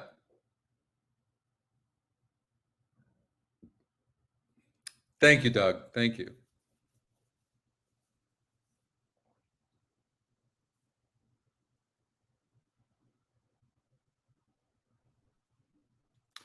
All right, Parks. We're rooting for Tony for sure.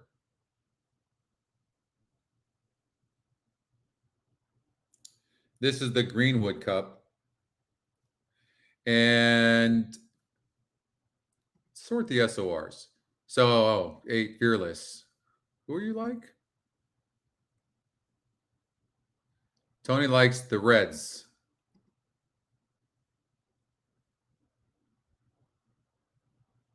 Going 12 furlongs.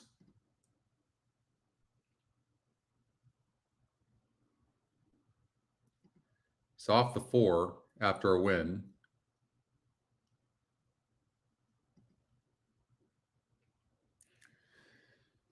Well, I'm rooting for you, Tony. I'm rooting for you. I would say this. You got Flavian Pratt on a horse that's 17% at 11-1 right now in the 2 Western River. And it's because it looks bad in the last couple of races. But this horse is dropping in class right now. Never ran in the last race for whatever reason. But why is Flavian getting on if this horse isn't doing well? I don't know. Maybe because there was no other mounts. That's a possibility.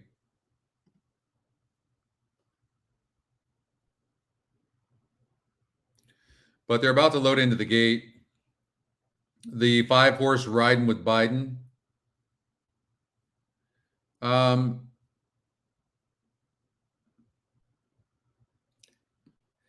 Look at this horse is always the top win percentage. Like it's like big, right? I can't bet a horse like this, and all of a sudden the system is saying it's 2%. EquinEdge long shot or not. Maybe to be in the money, but Pennington gets off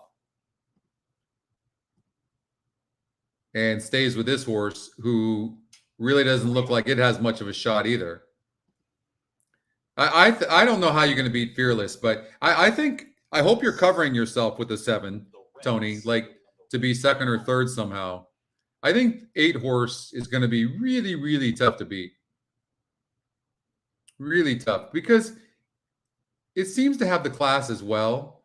Man, this horse is well bred. 1.24 million. 6-year-old gelding.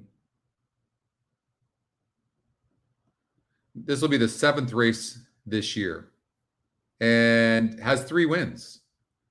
Look at this. So in all 7 tries has been first or second. And arguably gets an easier group than it's had in all those races. We'll see what happens. I'm rooting for Tony, though.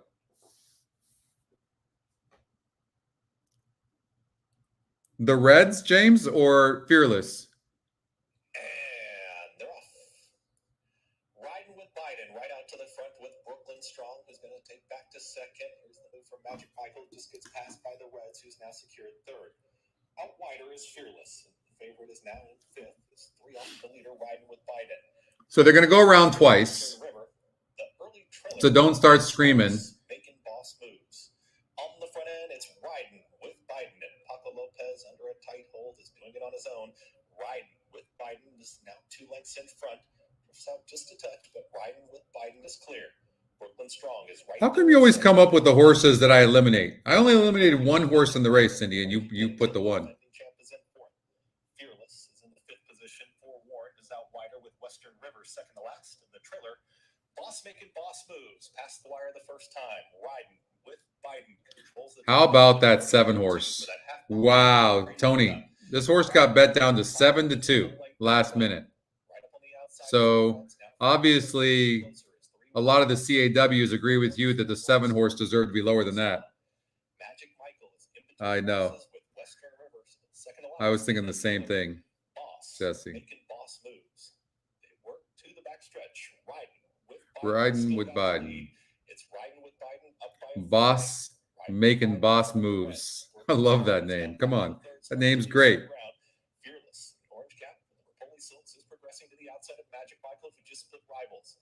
Towards the back end of the field is Forewarned. Western River tailing off right now with Boss. It really looks like the jockey on the 8 is asking. They haven't caught riding with Biden. Riding with Biden. Went the mile in 1 minute 40 and 4. 8's not responding will take him into that far turn. at all. There is Magic Michael, who's in pursuit. 8's done. Your favorite is done. But the 7 is backing up too, Tony. Sorry to say. And Riding with Biden is going to pull away to win this one easily. And the 1 horse, is that the 1 that Cindy said she liked a little bit? Here comes the 3 now, Magic Michael. Looked like Biden was going to win easy.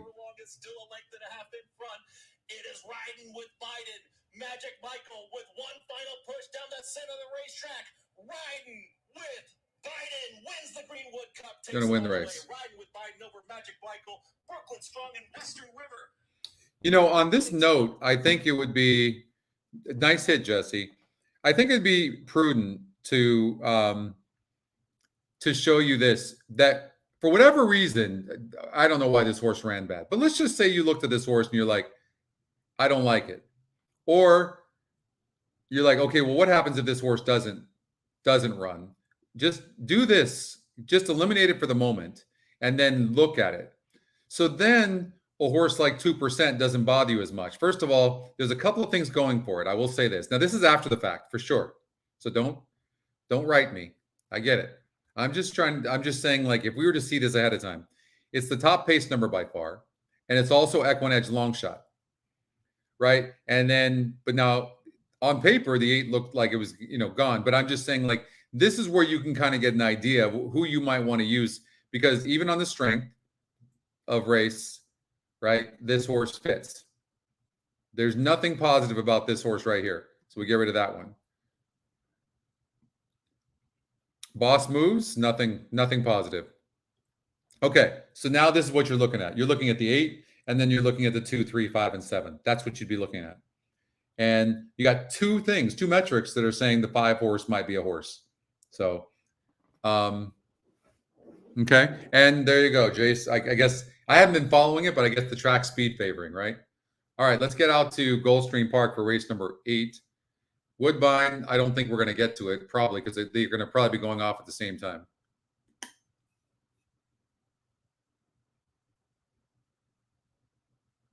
Yeah, exactly. Watch where they are in the stretch. So what Cindy's like right here, they're facing better horses. Like if you look at Parks, we'll go back real quickly. Right, so faced a 74 group and was only 5 lengths back here and actually finished against that same group. And then here got the lead and won easily against similar to today. And then that's it. Gone.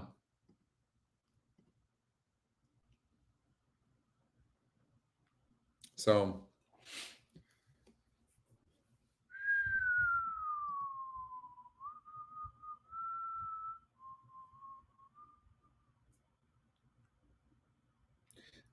no, I mean they're all good, no doubt about it. But we care about just finding the winner is all. But yeah, I mean that's a given. They're usually all good. These pace numbers are so sick. They're so sick. And what's interesting is that it was also the EquinEdge long shot. So you had two algorithms that were saying these algorithms are not looking at the same thing.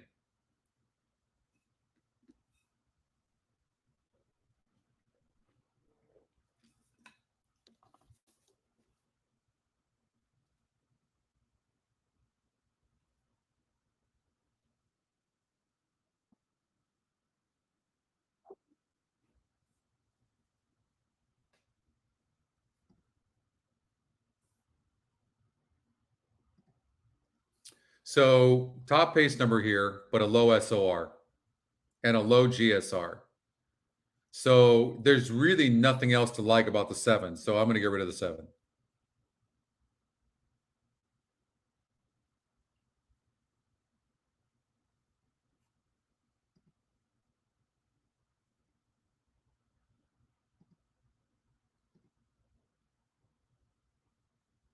So this horse faced a lot tougher in the last race.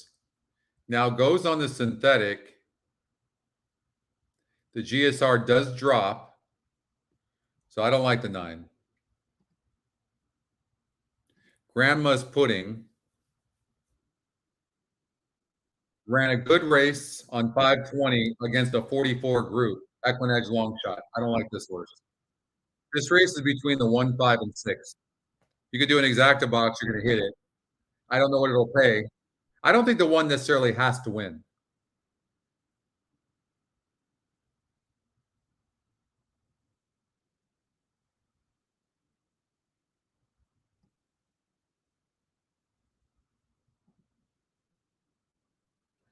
Can you guys hear this, or do I need to call this?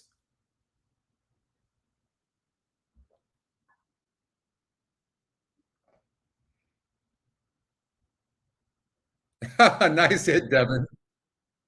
I have a story on that. Can you guys hear this?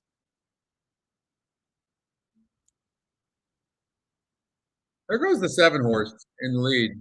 Katie's the lady, 14 to 1 that we talked about that was the top pace number for EE. And but this horse has low class. Now you can see the way this horse is running that if it was behind horses, it would really be struggling. It already is.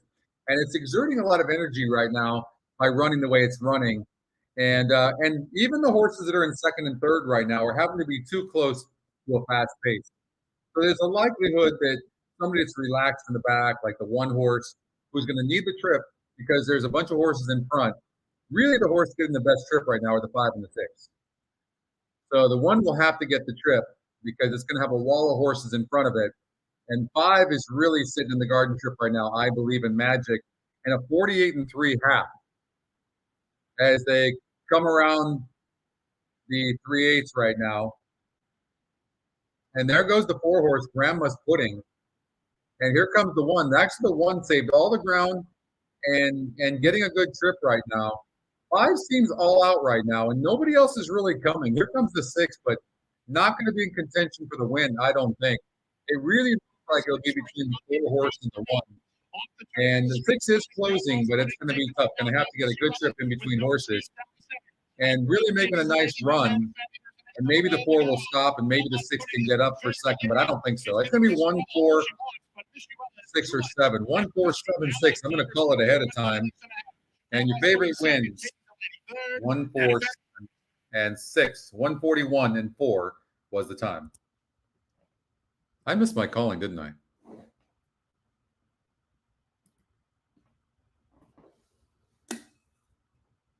Six horse wins the race at 3 to 1.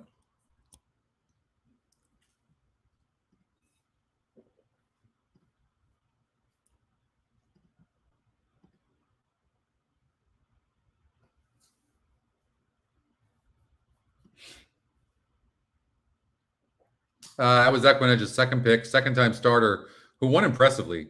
I tell you what, you can bet on Rafael Hernandez any day of the week. I love betting the horses he's on. He's just so reliable. Very rarely gives a horse a bad race.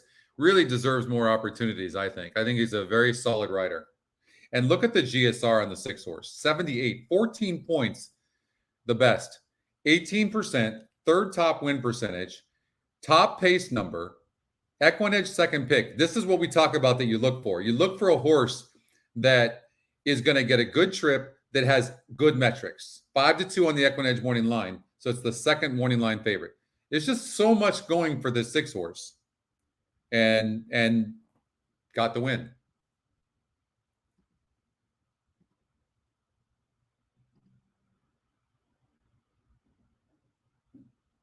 All right. Pick 5 over at Belmont Park. You guys in?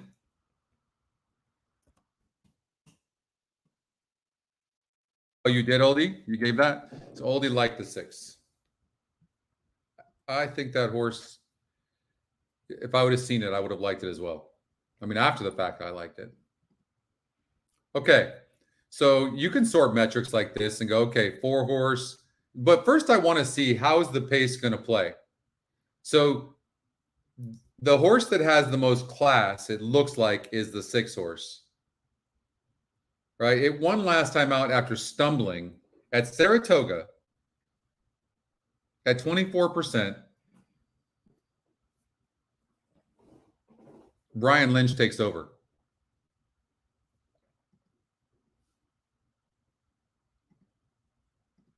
So he claimed this horse for 30. This horse just ran for 16,000. How is that claim? Is that incredible? You claim a horse for 16,000. You move it up to 32. You win and get claimed for 32,000. Natalia Lynch. And now you're the lukewarm second choice. Top win percentage of EquinEdge. It's a big thing. This horse, the 4 horse Letty, was claimed for 25,000 last time out by Linda Rice, off of Steve Asmussen. I like having this now. It's more talking points as well. And if you come over to changes, you'll see that as well. Like we can look at the 2 horse and we'll see the same thing. Claimed for 25,000 last time out and did not run. Oscar Barrera, the 3rd, claimed for 25,000, has a win percentage of 8%.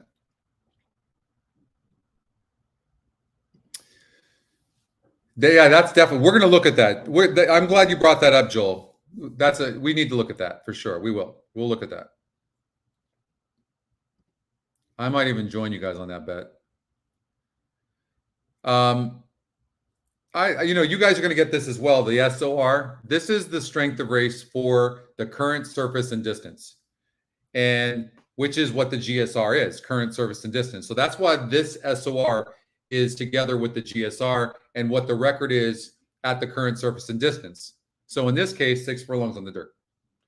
How much it's earned, how many starts, how many wins, seconds, and thirds. Total money earned. Okay. This is super useful. So if you look at like the 2 horse, Joey Loose Lips, it's got 1 win and 1 third place finish, going 6 furlongs in the dirt against a 45 average SOR group. But its last 5 races, it's averaged 56 group. But how has it run against that group? No good. The last couple of races, I mean, this horse's form is super, super no bueno. And it ran good here too, so it had good form here. Horses can lose and gain form very easily. To me, this is the type of horse that needs to be near the lead. And it will be, but the style of the 4 and both the 7 is to be on the lead. So, I mean, 2 is going to send from the rail. But I think that the 4 and 7 are best. So I would eliminate the 2.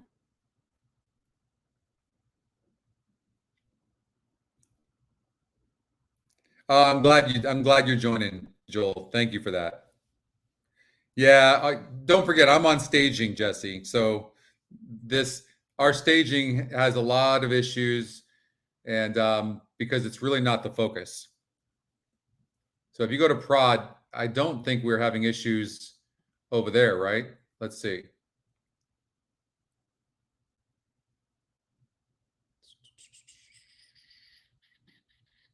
Oh, let's see here. Yeah, so yeah, we're having issues there too.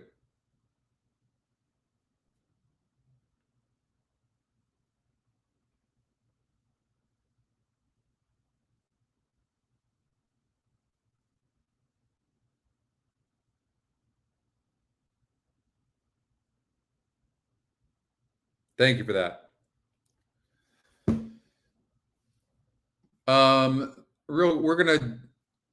We're gonna stay here.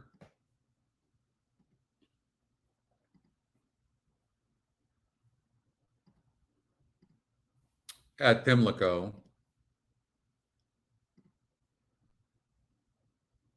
That is race number 8.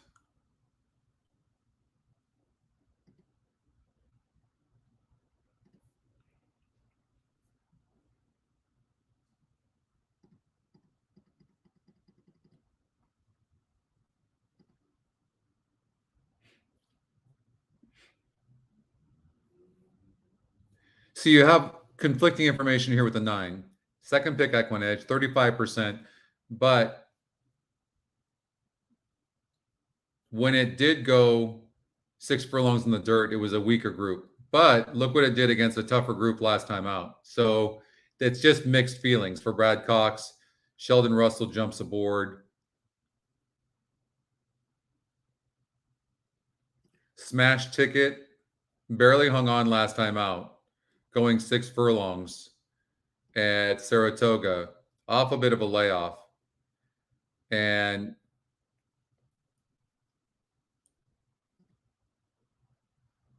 it's fast.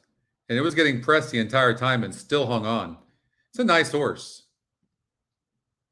And it's coming back at 6 furlongs. If it was 6.5, I wouldn't like it. So I would imagine this horse can come right back. But this horse has got some class to it, and it needs the lead. So it's going to duel with the 2. I would argue with you that really the 9 horse might be the horse to beat in this race. And EquinEdge Long Shot seems to be lacking a little bit in class, but might get the pace with the 2 and the 4. And this 5 should be fitting in the garden spot. So I would do like maybe a 5-7-9 exacta box and try to beat both the 2 and the 4. Let's see what happens.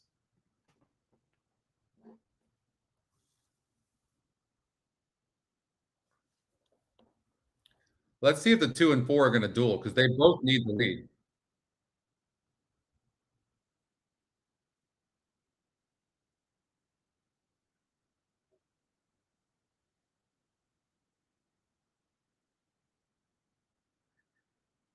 And see what you get with a horse like the jockey on the 4. He's going to get cute on the 4, but I guess nobody gave him the memo that this horse cannot come from behind. But I don't blame him for maybe wanting suicide, or he doesn't want to go suicide with the 2. But here comes the 7 we talked about that's just sitting the garden spot. And here comes the 9 as well. Can they catch these horses, though?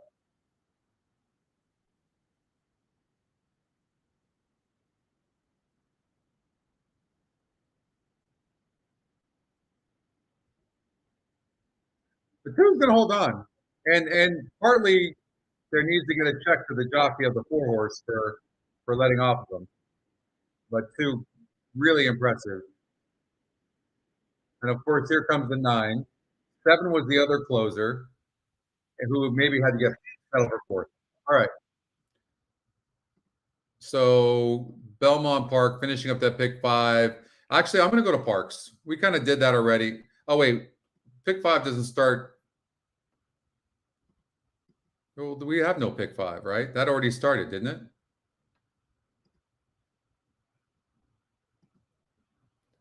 They only have a pick 3 here, so they don't even have a pick 5. I'm shocked that there's no late pick 5 here. Is that true, or is it our mistake?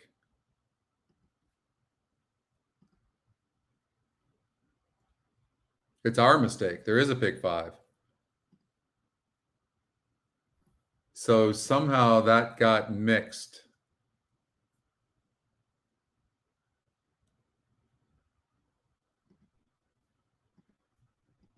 So that's ours, our mistake.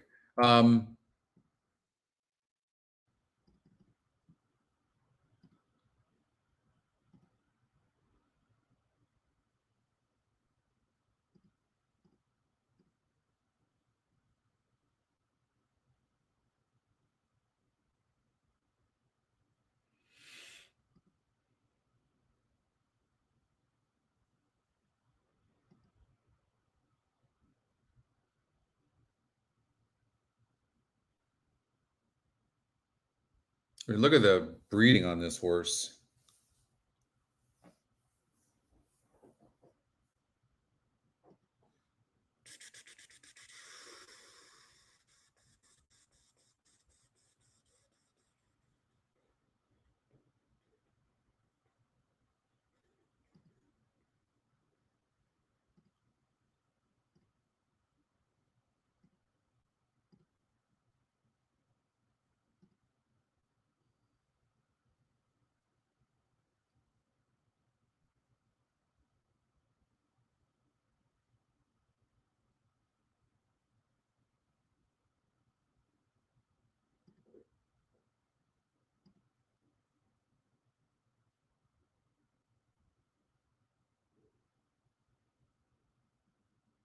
I mean, this horse has burned so much money, this 3.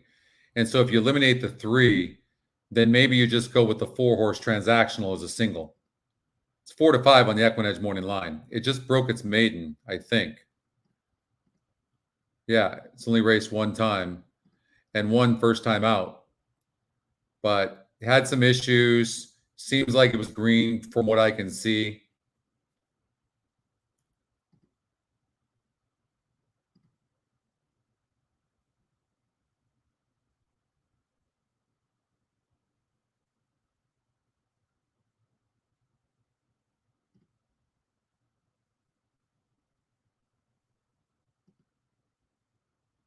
This is an extremely tough race in the last, and we might not even have enough horses covered.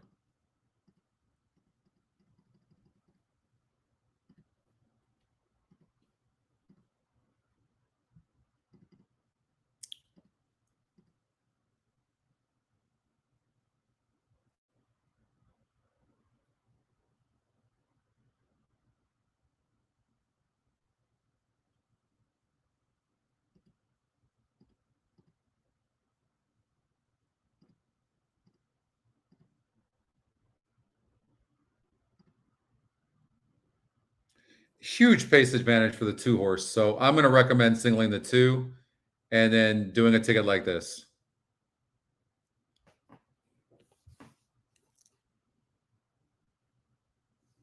That's what I'm going to recommend.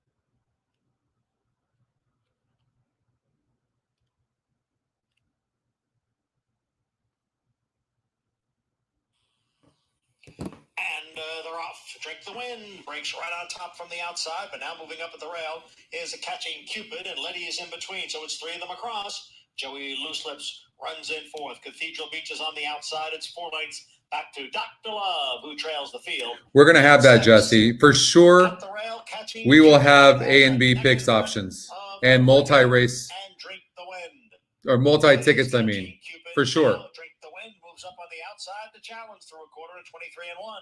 Letty is back running in 3rd. Cathedral Beach is on the extreme outside. Joey Loose Lips is next, and farther back is Dr. Love. Up front, Catching Cupid and Drink the Wind. They are right together. Letty trying to get back in it once again. And then comes Joey Loose Lips. Cathedral Beach is tailed off. Dr. Love on the extreme outside as they come into the stretch. The half and 46 and 3, and it's 4 of them across the track for the lead. Letty is there, along with Drink the Wind, Joey Loose Lips, and Catching Cupid down at the rail. Now Letty with a quick burst there to take over. Letty is in front. Letty was up close, dropped back, and now pours it on here in the stretch to win by 5 lengths. And it's a 4-6 second between Drink the Wind. What are you guys worried about? Cathedral. We got the right horse as well. 4-6. Okay. Parks. Let's do a pick 5 at Parks. That's a pretty nice ticket if that 4-horse wins the next race. There's an issue here with the pick 5. So I'm going to kind of try to do this. This looks like a rough. I mean, I from what I can see, where's the EquinEdge? Is the 4 scratched? Was that a late scratch?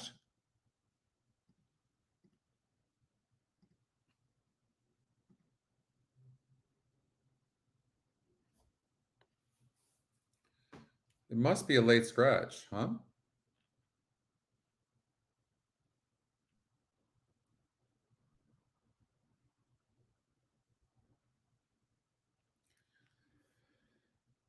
Um, 2 as well? What am I missing?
So this is what I would do right here.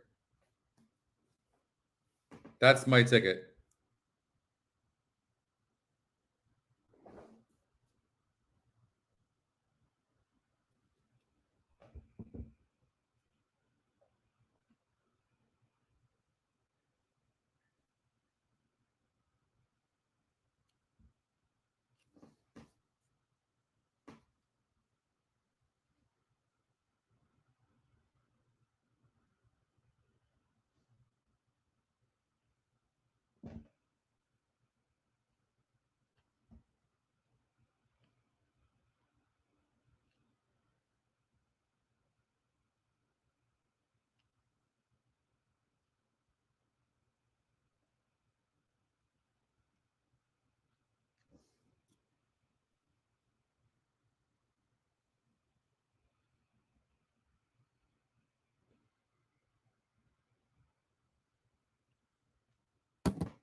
All right, they're getting loaded into the gate here for the Gallant Bob Stakes. $300,000. These are grade 2 3-year-olds.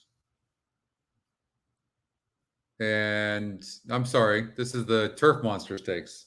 They're going 5 furlongs. And it looks like to me that the fastest horses in the race are the 1 and the 5. And those are your 2 betting choices as well. Grooms all business. West Fork.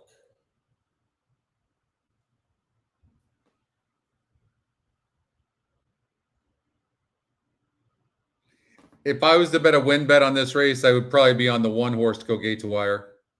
Doug.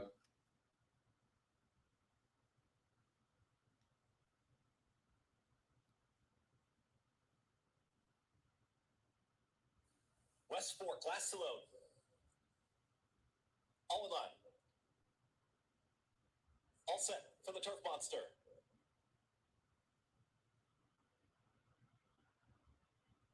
And they're off, broken an even line.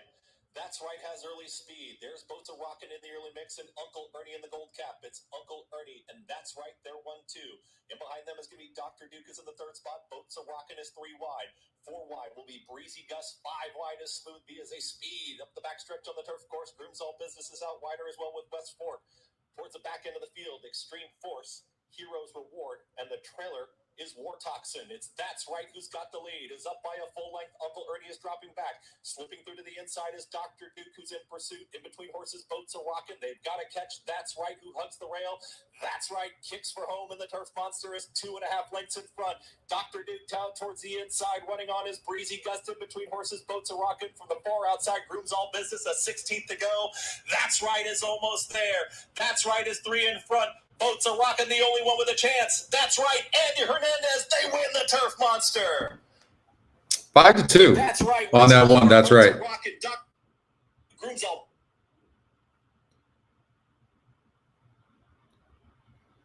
Nice. Right on. You got it. Nice going. Yeah.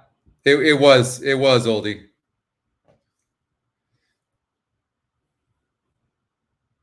Okay. Let's go to Parks, not Parks, but Gulfstream Park, race number 9.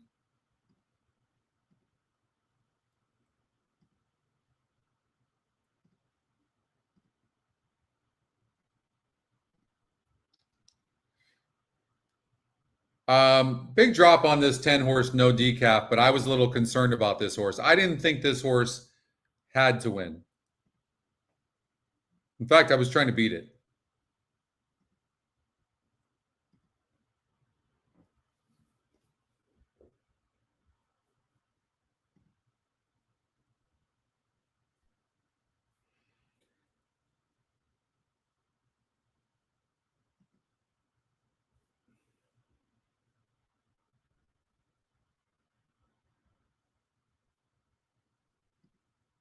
Now, that might be a tall order. I was hoping to see. The more I look at this, I didn't get a chance to handicap it earlier, but the more I'm looking at this right now, it does look like the 10 is going to be very tough on this big drop.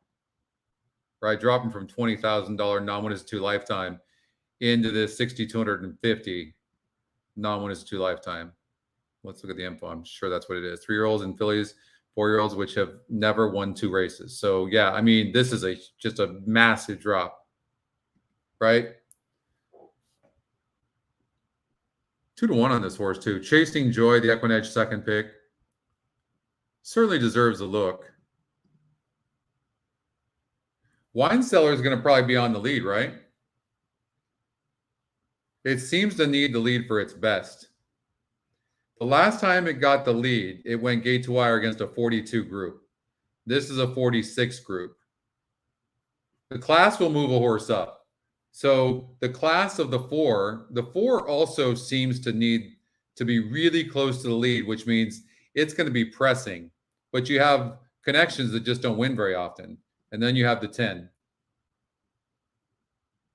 Yeah, I have a feeling this 10 horses, it's 2-1 right now, and you're thinking, okay, this could be a gift.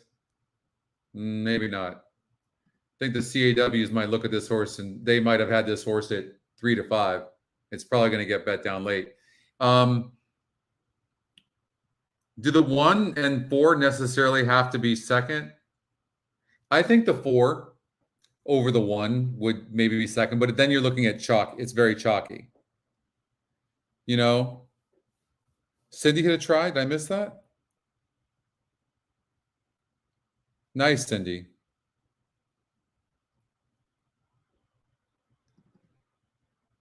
Oh, excuse me. That's after coffee. Don't forget to like the show, everybody, if you don't mind. And don't forget, join the coaching class. Go to EquinEdge.com. It's free to do so. And You just go here, EquinEdge.com. And there are 8 spots left.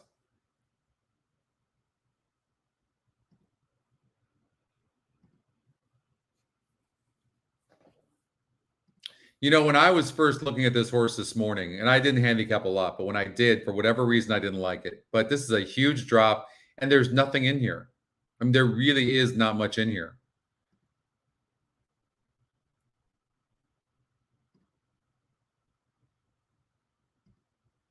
Four is going to press the 1.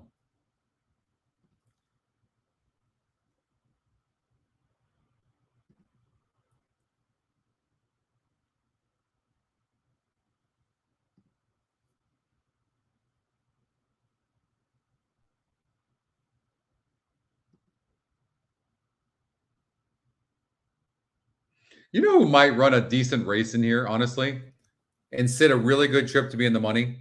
I'm gonna call it. I'm gonna call it 10, 4, 2. I think the 2 will be 3rd or 4th. Let me call it now. All right, they're at the gate. I'll be right back.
Well, that 10 is clearly no bueno.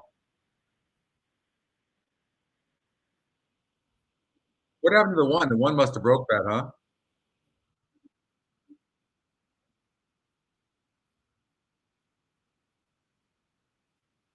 4 easy.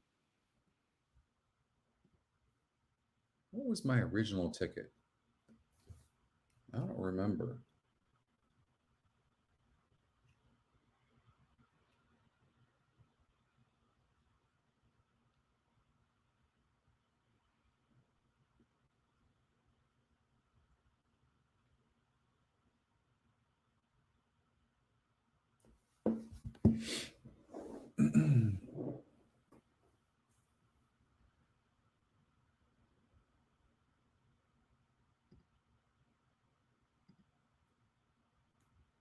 Course had that.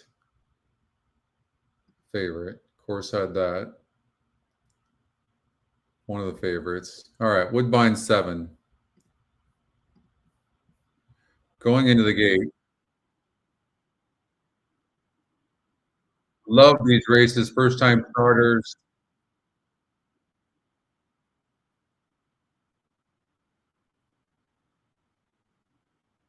Nine horse should get a really good trip with Justin Stein. I mean, I wasn't even 5 seconds of handicapping, but you might want to play this 9.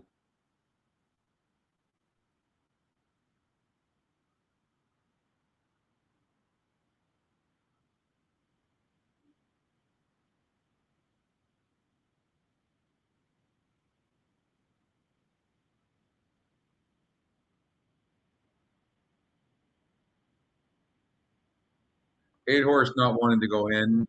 The 11 horse acquired taste, broke 8th and still ran good, but was disqualified. Gets off of the turf, goes in the synthetic. Obliquely goes in. 5 horse Strokes. Could be in the money. That actually horse doesn't look terrible. 6-1, 5-1 EquinEdge morning line. Still though, this 9 is really intriguing to me. These are nice works. See what happens.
Five, 9, 1.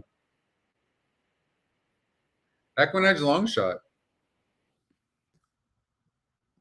EquinEdge long shot. Look at that. LASIX on, blinkers on. Off the turf, back on the synthetic. GSR goes up a little bit. You know, I personally would have never liked this horse, but I can't see what the algorithm sees. What's up, DeAndre, my man? Right? So when you see that, you just have to that's what I'm saying. Like, you just have to try to figure out how to bet right. I think you could see the 9. It ran good. The 11 horse, no bueno. I'm telling you, these second time starters, it's like the ones that look like they're going to do well second time out don't, and the ones that ran terrible first time out come back and win. So many times you see that. But this horse was Strokes was 5-1 on the EquinEdge morning line too. Goes off at 6-1. And look at the 53. Faced a 53 group last time out, and today faced a 44 group. This was an extremely weak maiden special weight group, considering what this horse faced in the last 2. You see that? That's why the SOR is so critical. I missed that until after the fact.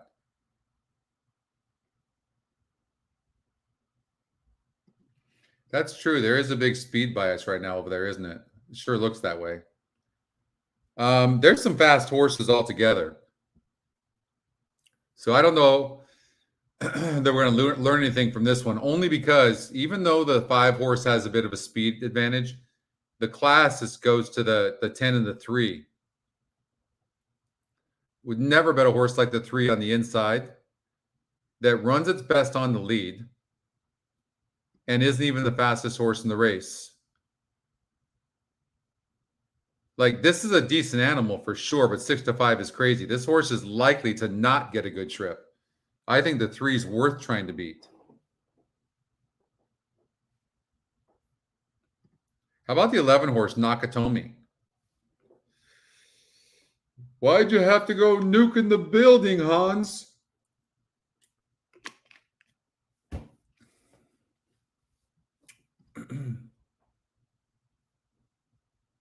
Thank you, John.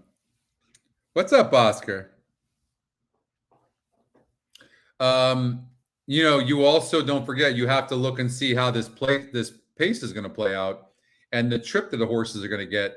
And then you look and you see the 10 who can rate a bit,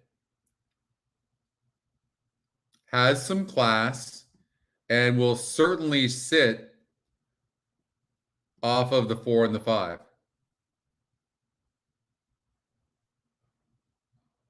I don't see this 4 horse from that post as well, nor the 5 is sending. These horses are going.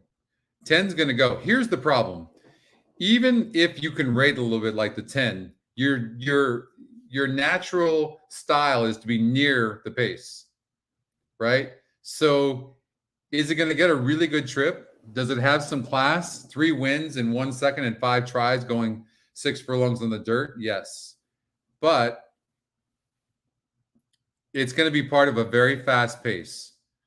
So let's get rid of these cheaper horses that don't look likely and see if we can figure out who can come on. We'll see surface and distance. 12 horse, 13% seems likely to run a good race. Can rate, has some class. Nothing wrong with this 12. That'd be fun to see. A 16-1. Off a Revolution, the 2.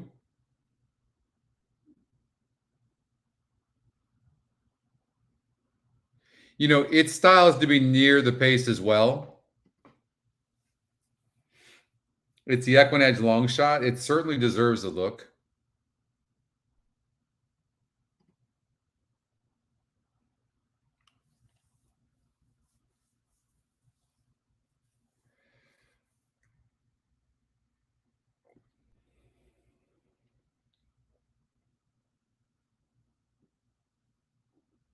No, I didn't.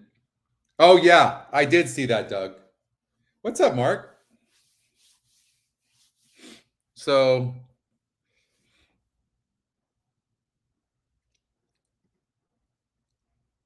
let's see here.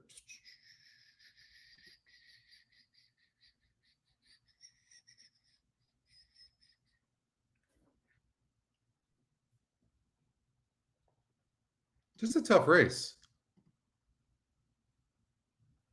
I think somebody's coming from behind. For me, at 15-1, the 12 offers the most value. You don't necessarily have to bet it to win.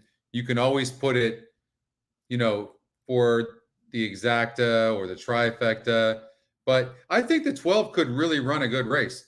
It's won 2 straight races in a row against some nice horses.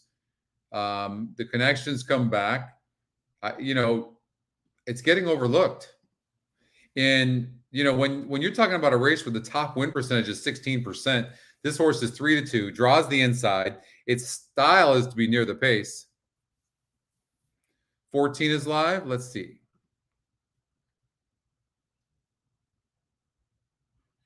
The only thing I would argue with you about on that horse, Cindy, is that I don't know that it has the class in here. That's the only argument I would make.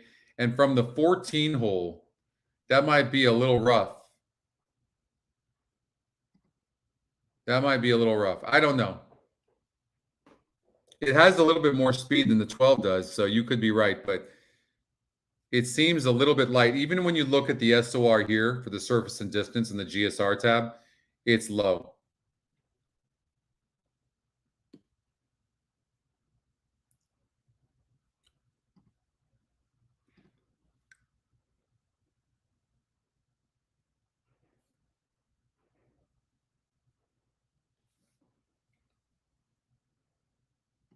The horse that's getting the best trip here is the 10.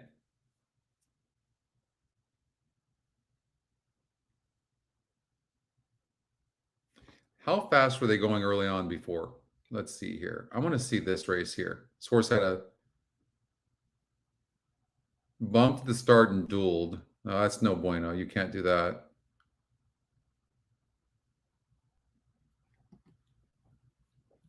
Let's see how fast. Fast. I mean, really fast. Lightning Larry won this race.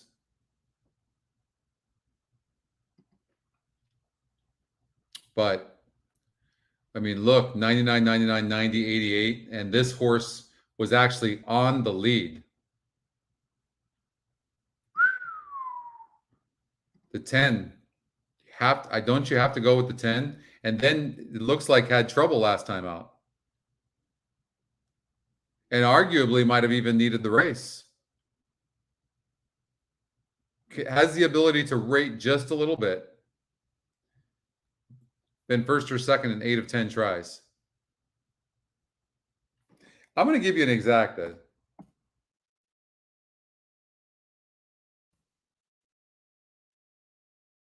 10, 12 box. You know, the only one that's throwing me off a little bit. I mean, this horse was off 8 months and came back to win pretty easily. And it looks like this horse was well meant as a 2-year-old and came back as a 3-year-old. But I mean, that was easier for sure. That was an easier group.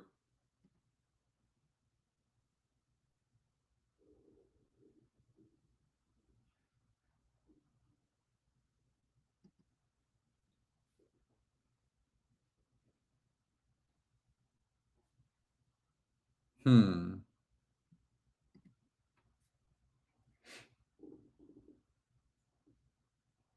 Two to one on the EquinEdge morning line too. We have no right really going away from this the EquinEdge top pick, do we? Probably not. Let me reevaluate this too. Pratt jumps aboard on the rail.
You know, I think I'm going to change my mind and go to the 11 horse Nakatomi, the top EquinEdge pick.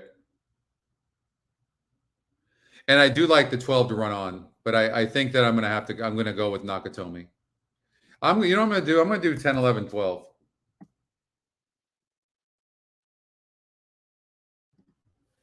I just think they're going to go so fast up front, the 10 might stop.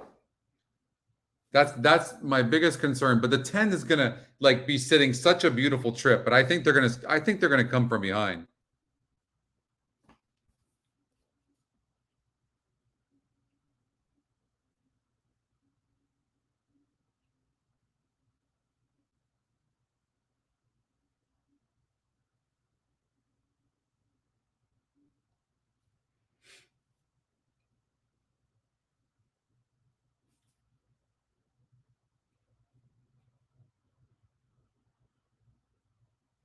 So this is the Gallant Bob.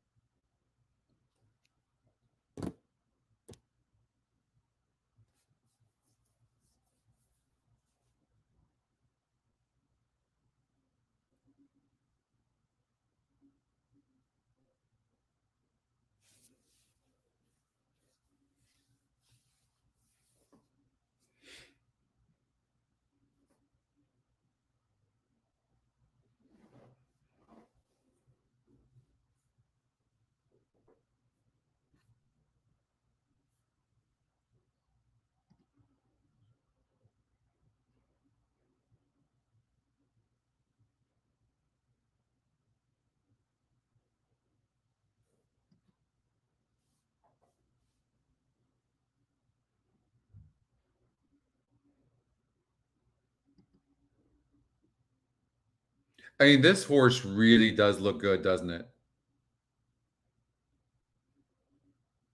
It's always impressive to me. This horse came back a tad slow, rallied, cleared, and now he's going to get extra distance. The GSR is still good. I have a feeling this is the real deal. 9 at Parks, Clint?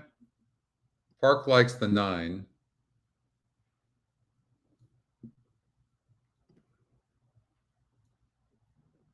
I can understand that. I mean, arguably, this is probably the class of the race, the 9.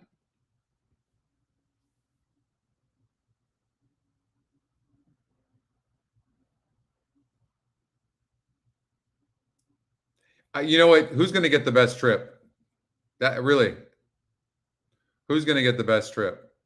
10's going to get a great trip, but I'm not sure it's good enough. I don't know.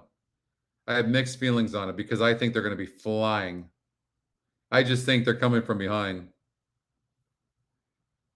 And I don't love the inside horses as much as I like the outside horses. So I would maybe take a chance and just go 10, 11, 12. And if that comes in, it's going to pay great.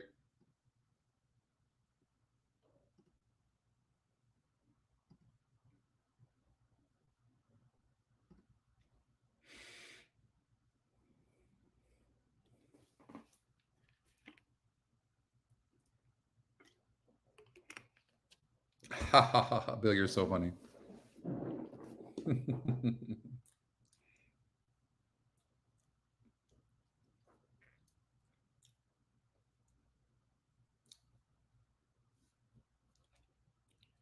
You got a single home oldie? They're at the gate over at Parks. Who was your single oldie?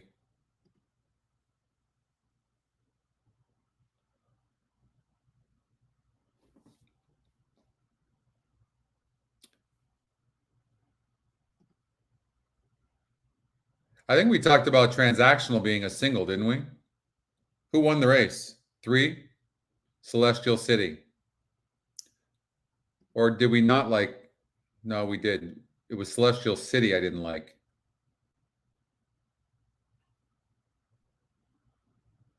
Got to make the right decisions. All right, they're at the gate for Parks. And I know I've been all over the place here, really. I haven't told you guys anything, I don't think. I think the 12, a lot of hope's going to run good. The 11, Nakatomi, would be my top pick. I think this 3 is going to have a perfect trip to win this race from the inside. Same with the 2. I think anybody on the inside is going to have a perfect trip. I mean, you have a big field of horses, 12 of them.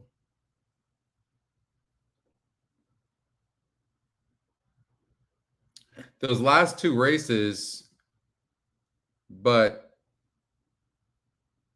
well, I mean, the Jerkins, the Allen Jerkins, and the Amsterdam Stakes over at Saratoga. I mean, it's a couple of third place finishes for this horse.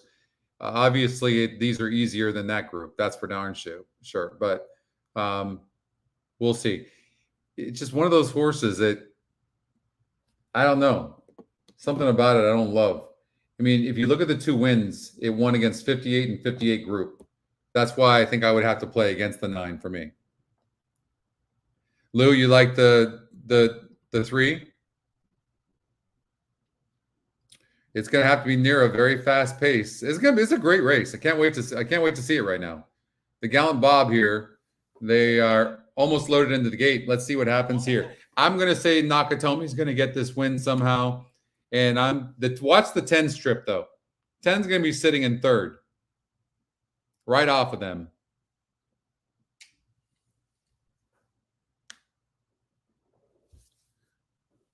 Well, I'm rooting for you then, Lou. I don't have a stake in this thing. I would absolutely rooting for you. Good luck, Lou.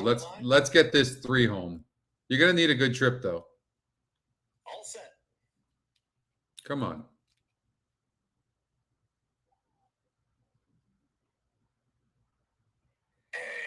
And they're off. step slow for Woody at the back of the field. Speed from Little Vic and a hard set Speaking, and these two hook up on the front end. Speaking with a head in front. Little Vic is going to track in second. A lot of hope in the red. 10 broke, slow, rushed up. 10's toast. Rivals has taken third. On the far outside is Scaramouche, who's in fifth. Really, the 12 horse broke good. Really good.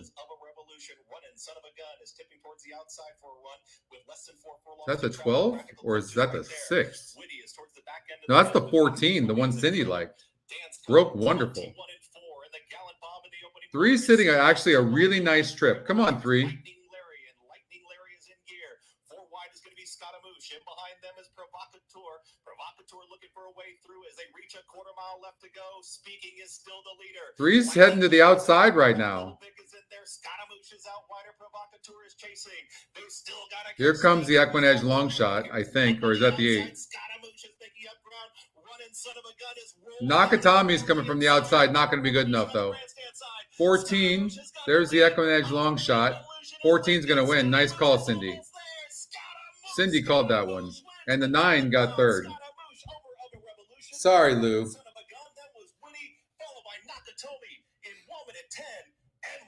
We talked about that being a wide open race. Did it not appear like that? Look at that. All those horses, top of the stretch.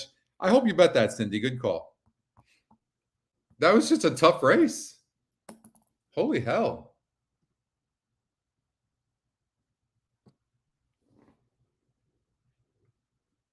What do you guys give me all the hard job for?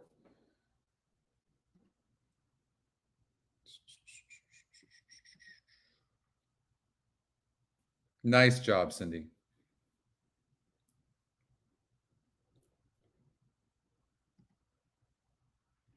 Coming on to the track here in this race. Here's the thing. Alfredo, when we did the Hippica show today, he really likes Tigre, the 3. And he's been on fire, okay? Really on fire. Initially, I did not like the 7 Maximo because I feel like this horse has to be like on the lead. And then the 2 and the 6 were scratched. And so if you look at the pace, this horse has got the class. And I knew it had the class beforehand. I didn't care. Because the reason it's showing that kind of class is because it broke its maiden 2 back. And then it faced too tough a group. Alvarado got too happy with this horse, as often low win percentage trainers do. Their horse wins. The horse won easy. And then he thinks he's got the next Kentucky Derby winner there. And the horse is 2% to win. And if you look at the prior 3 races in those maiden races, 26%, 28%, and 39%. And finally, the horse put it together, but it only won once it got the lead. Now, you might say it's because of the synthetic. But look at my note. Can run some. This is my note. Can run some, but keeps drawing rail and runs with head up some. Usually when a horse runs like this, it usually needs to be forwardly placed. Now, I'm going to take back the class thing. It appears like he has the class, but he really doesn't. Now, the 5 horse seems to need the lead for its best as well, and it's a sprinter stretching out. So, are they going to duel?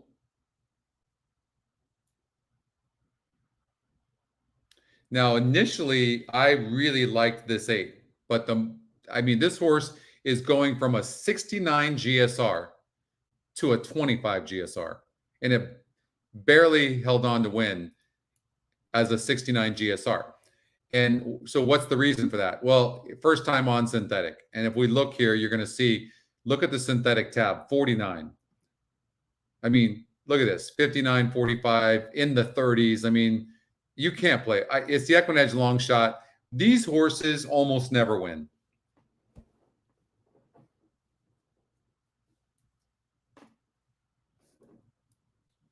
Almost never. And so if the 7 and the 5 duel and the 8 has a really low GSR, you're looking at the 1 and the 3, correct? That's what it seems like to me. That 3 horse Tigre, I mean, that horse won easily last time out. This horse can win right back. First time on the synthetic, going a mile and 70 yards, gets a mile and 70 yards here as well.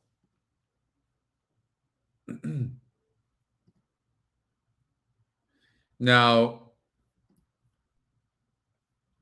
look at this. So, Lights on Broadway faced Tigre in this 8:13 race. And it looked like the 2-horse had trouble, Lights of Broadway. Then comes back and romps. Okay. And Tigre was the one that won the race on 8:13. So, I mean, it looks like, and why this 9 horses getting, excuse me, like, no, there's no 9. The 8, so here's our process of elimination. The 5 and 7 duel, 8 horses got a 25 GSR, and then the top 2 win percentages come first and second, Lights on Broadway and Tigre. Or Maximo wins the race and 1 or 3 comes from behind. That's what it looks like. There's not much pace in here.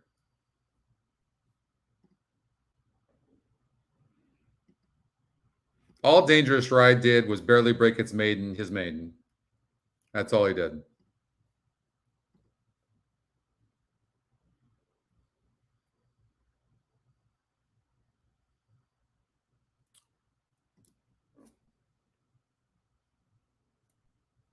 $357 for Cindy, who just called that 14 horse. Nice call, Cindy.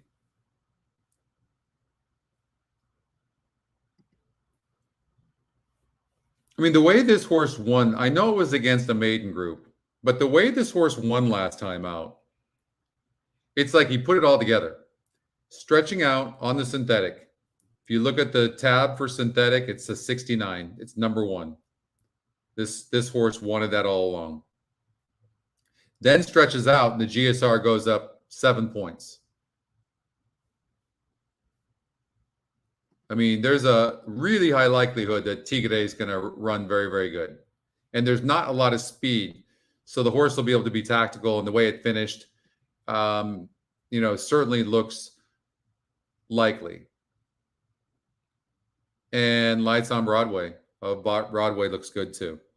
So really tough call. I'm struggling with the 7 horse a little bit, Maximo, because I really feel strongly this horse runs with his head up.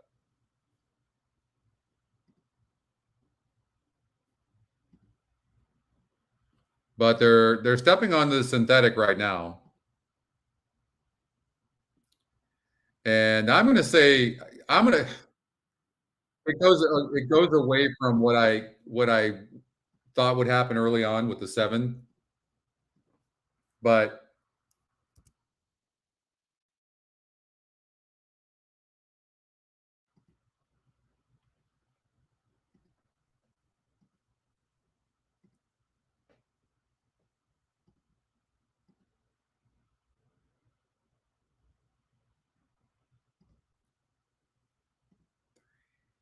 I'm going to do 3-7 exacta.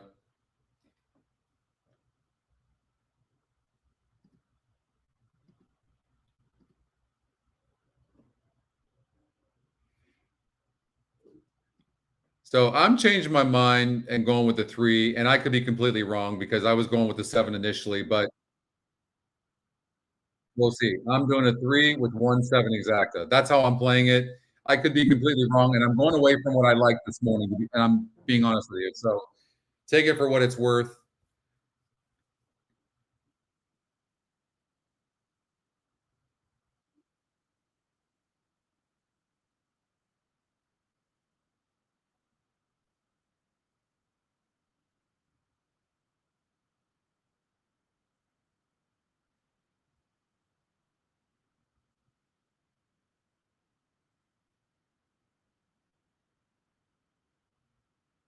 Remember we talked about this horse running with its head up?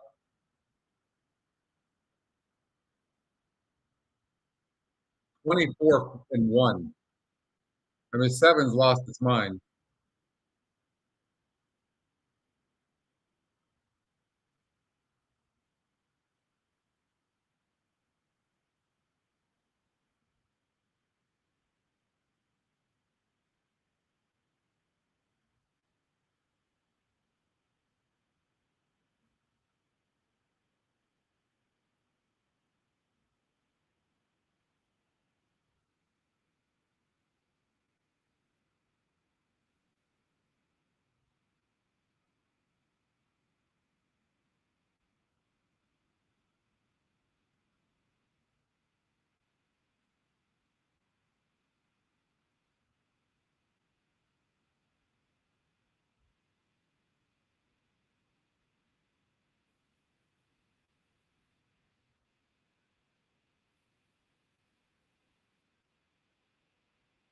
The three just needs to straighten up. Oh, it's going to be late. 143.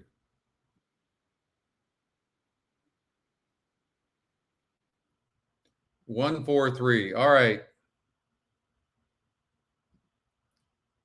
Woodbine.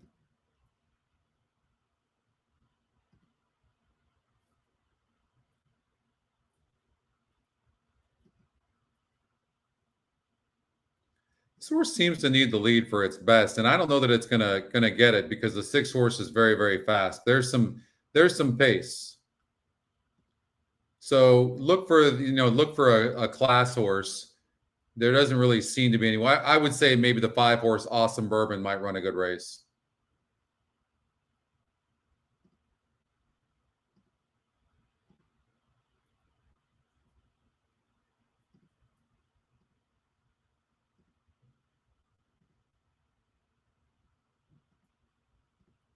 So I'm gonna do a 5 with 2-3 exacta, but 5 to win.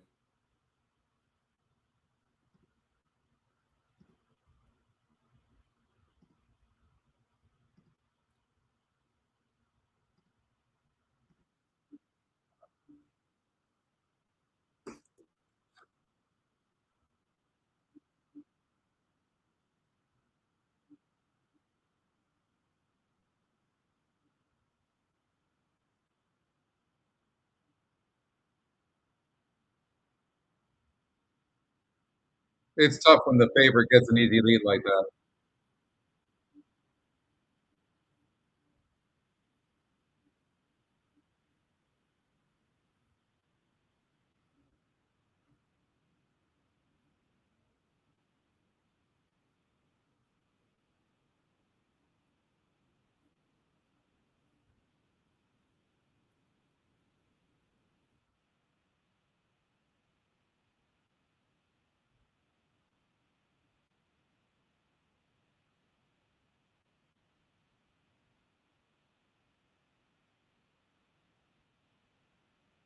Not changing leads. Change leads. Hit with the left hand.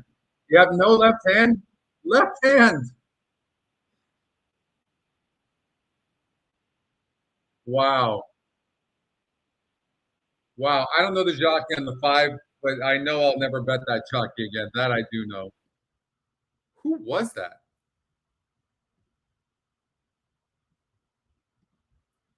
Juan Crawford. Clearly no left hand.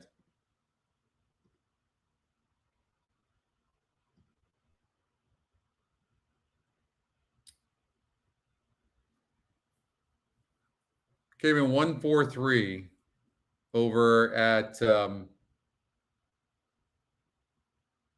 Gulfstream Park. All right, let's do Pimlico, and then I'm going to let you guys go.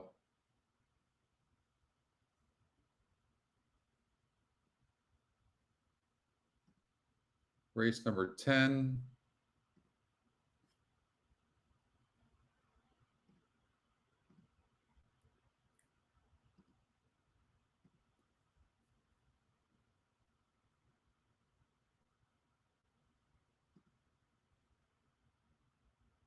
Needs the lead.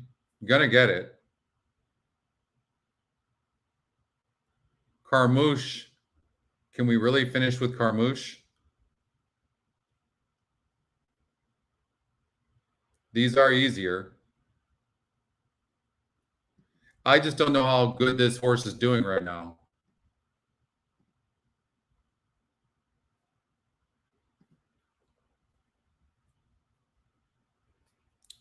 This horse is very fast, seems to need the lead for its best, the 2. So I see this horse going all out in the beginning with the 5 and pressing. The 3 seems a little light in class to me. Wow.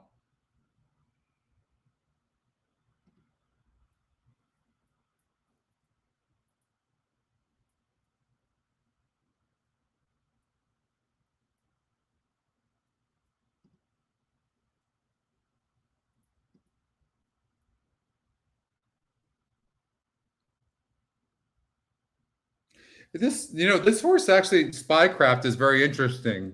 Actually, this horse might run a good race. Had rattled off 2 straight wins against easier and then faced a 74 group last time out. And the 3 was in that race, was 23-1. This horse was 15-1. But it couldn't get the lead though. And it's gonna probably get the lead here. This horse gets the best trip. 4. And EquinEdge long shot actually might be the one that gets in the money.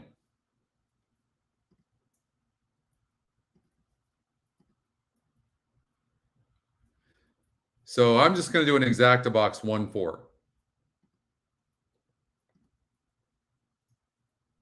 Try to beat the 5 and hope that the 2 goes with them.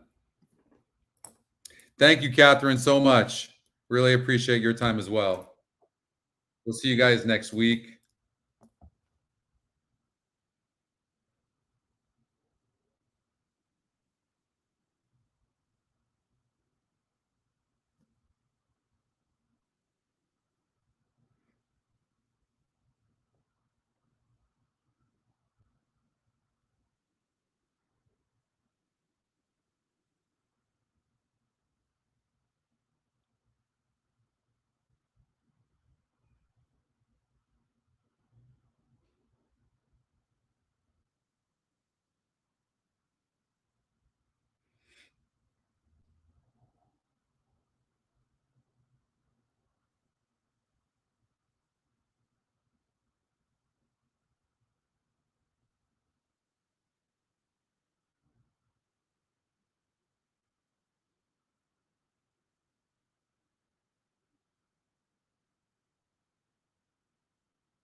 Thank you, Gary.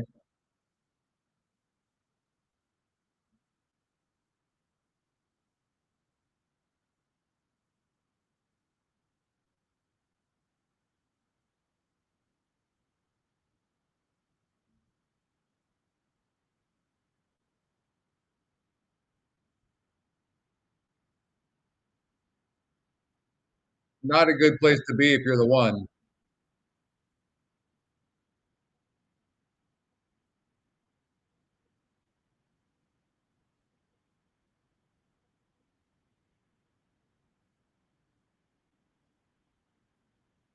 Five eight. 5-8. All right, you guys, that was fun. Thank you so much for your time. I really appreciate that. And I will see you guys next Friday on the HIPCA show or next Saturday for my show. Okay. Actually, no, I won't be. I won't be here. I'm going to be at Santa Anita. So I'm doing the America's Best Racing show on track next Saturday. So hopefully I'll see you there at Santa Anita. Stop by and say hello to me. And I hope you have a great rest of your weekend and a wonderful weekend. We'll see you next time. Bye.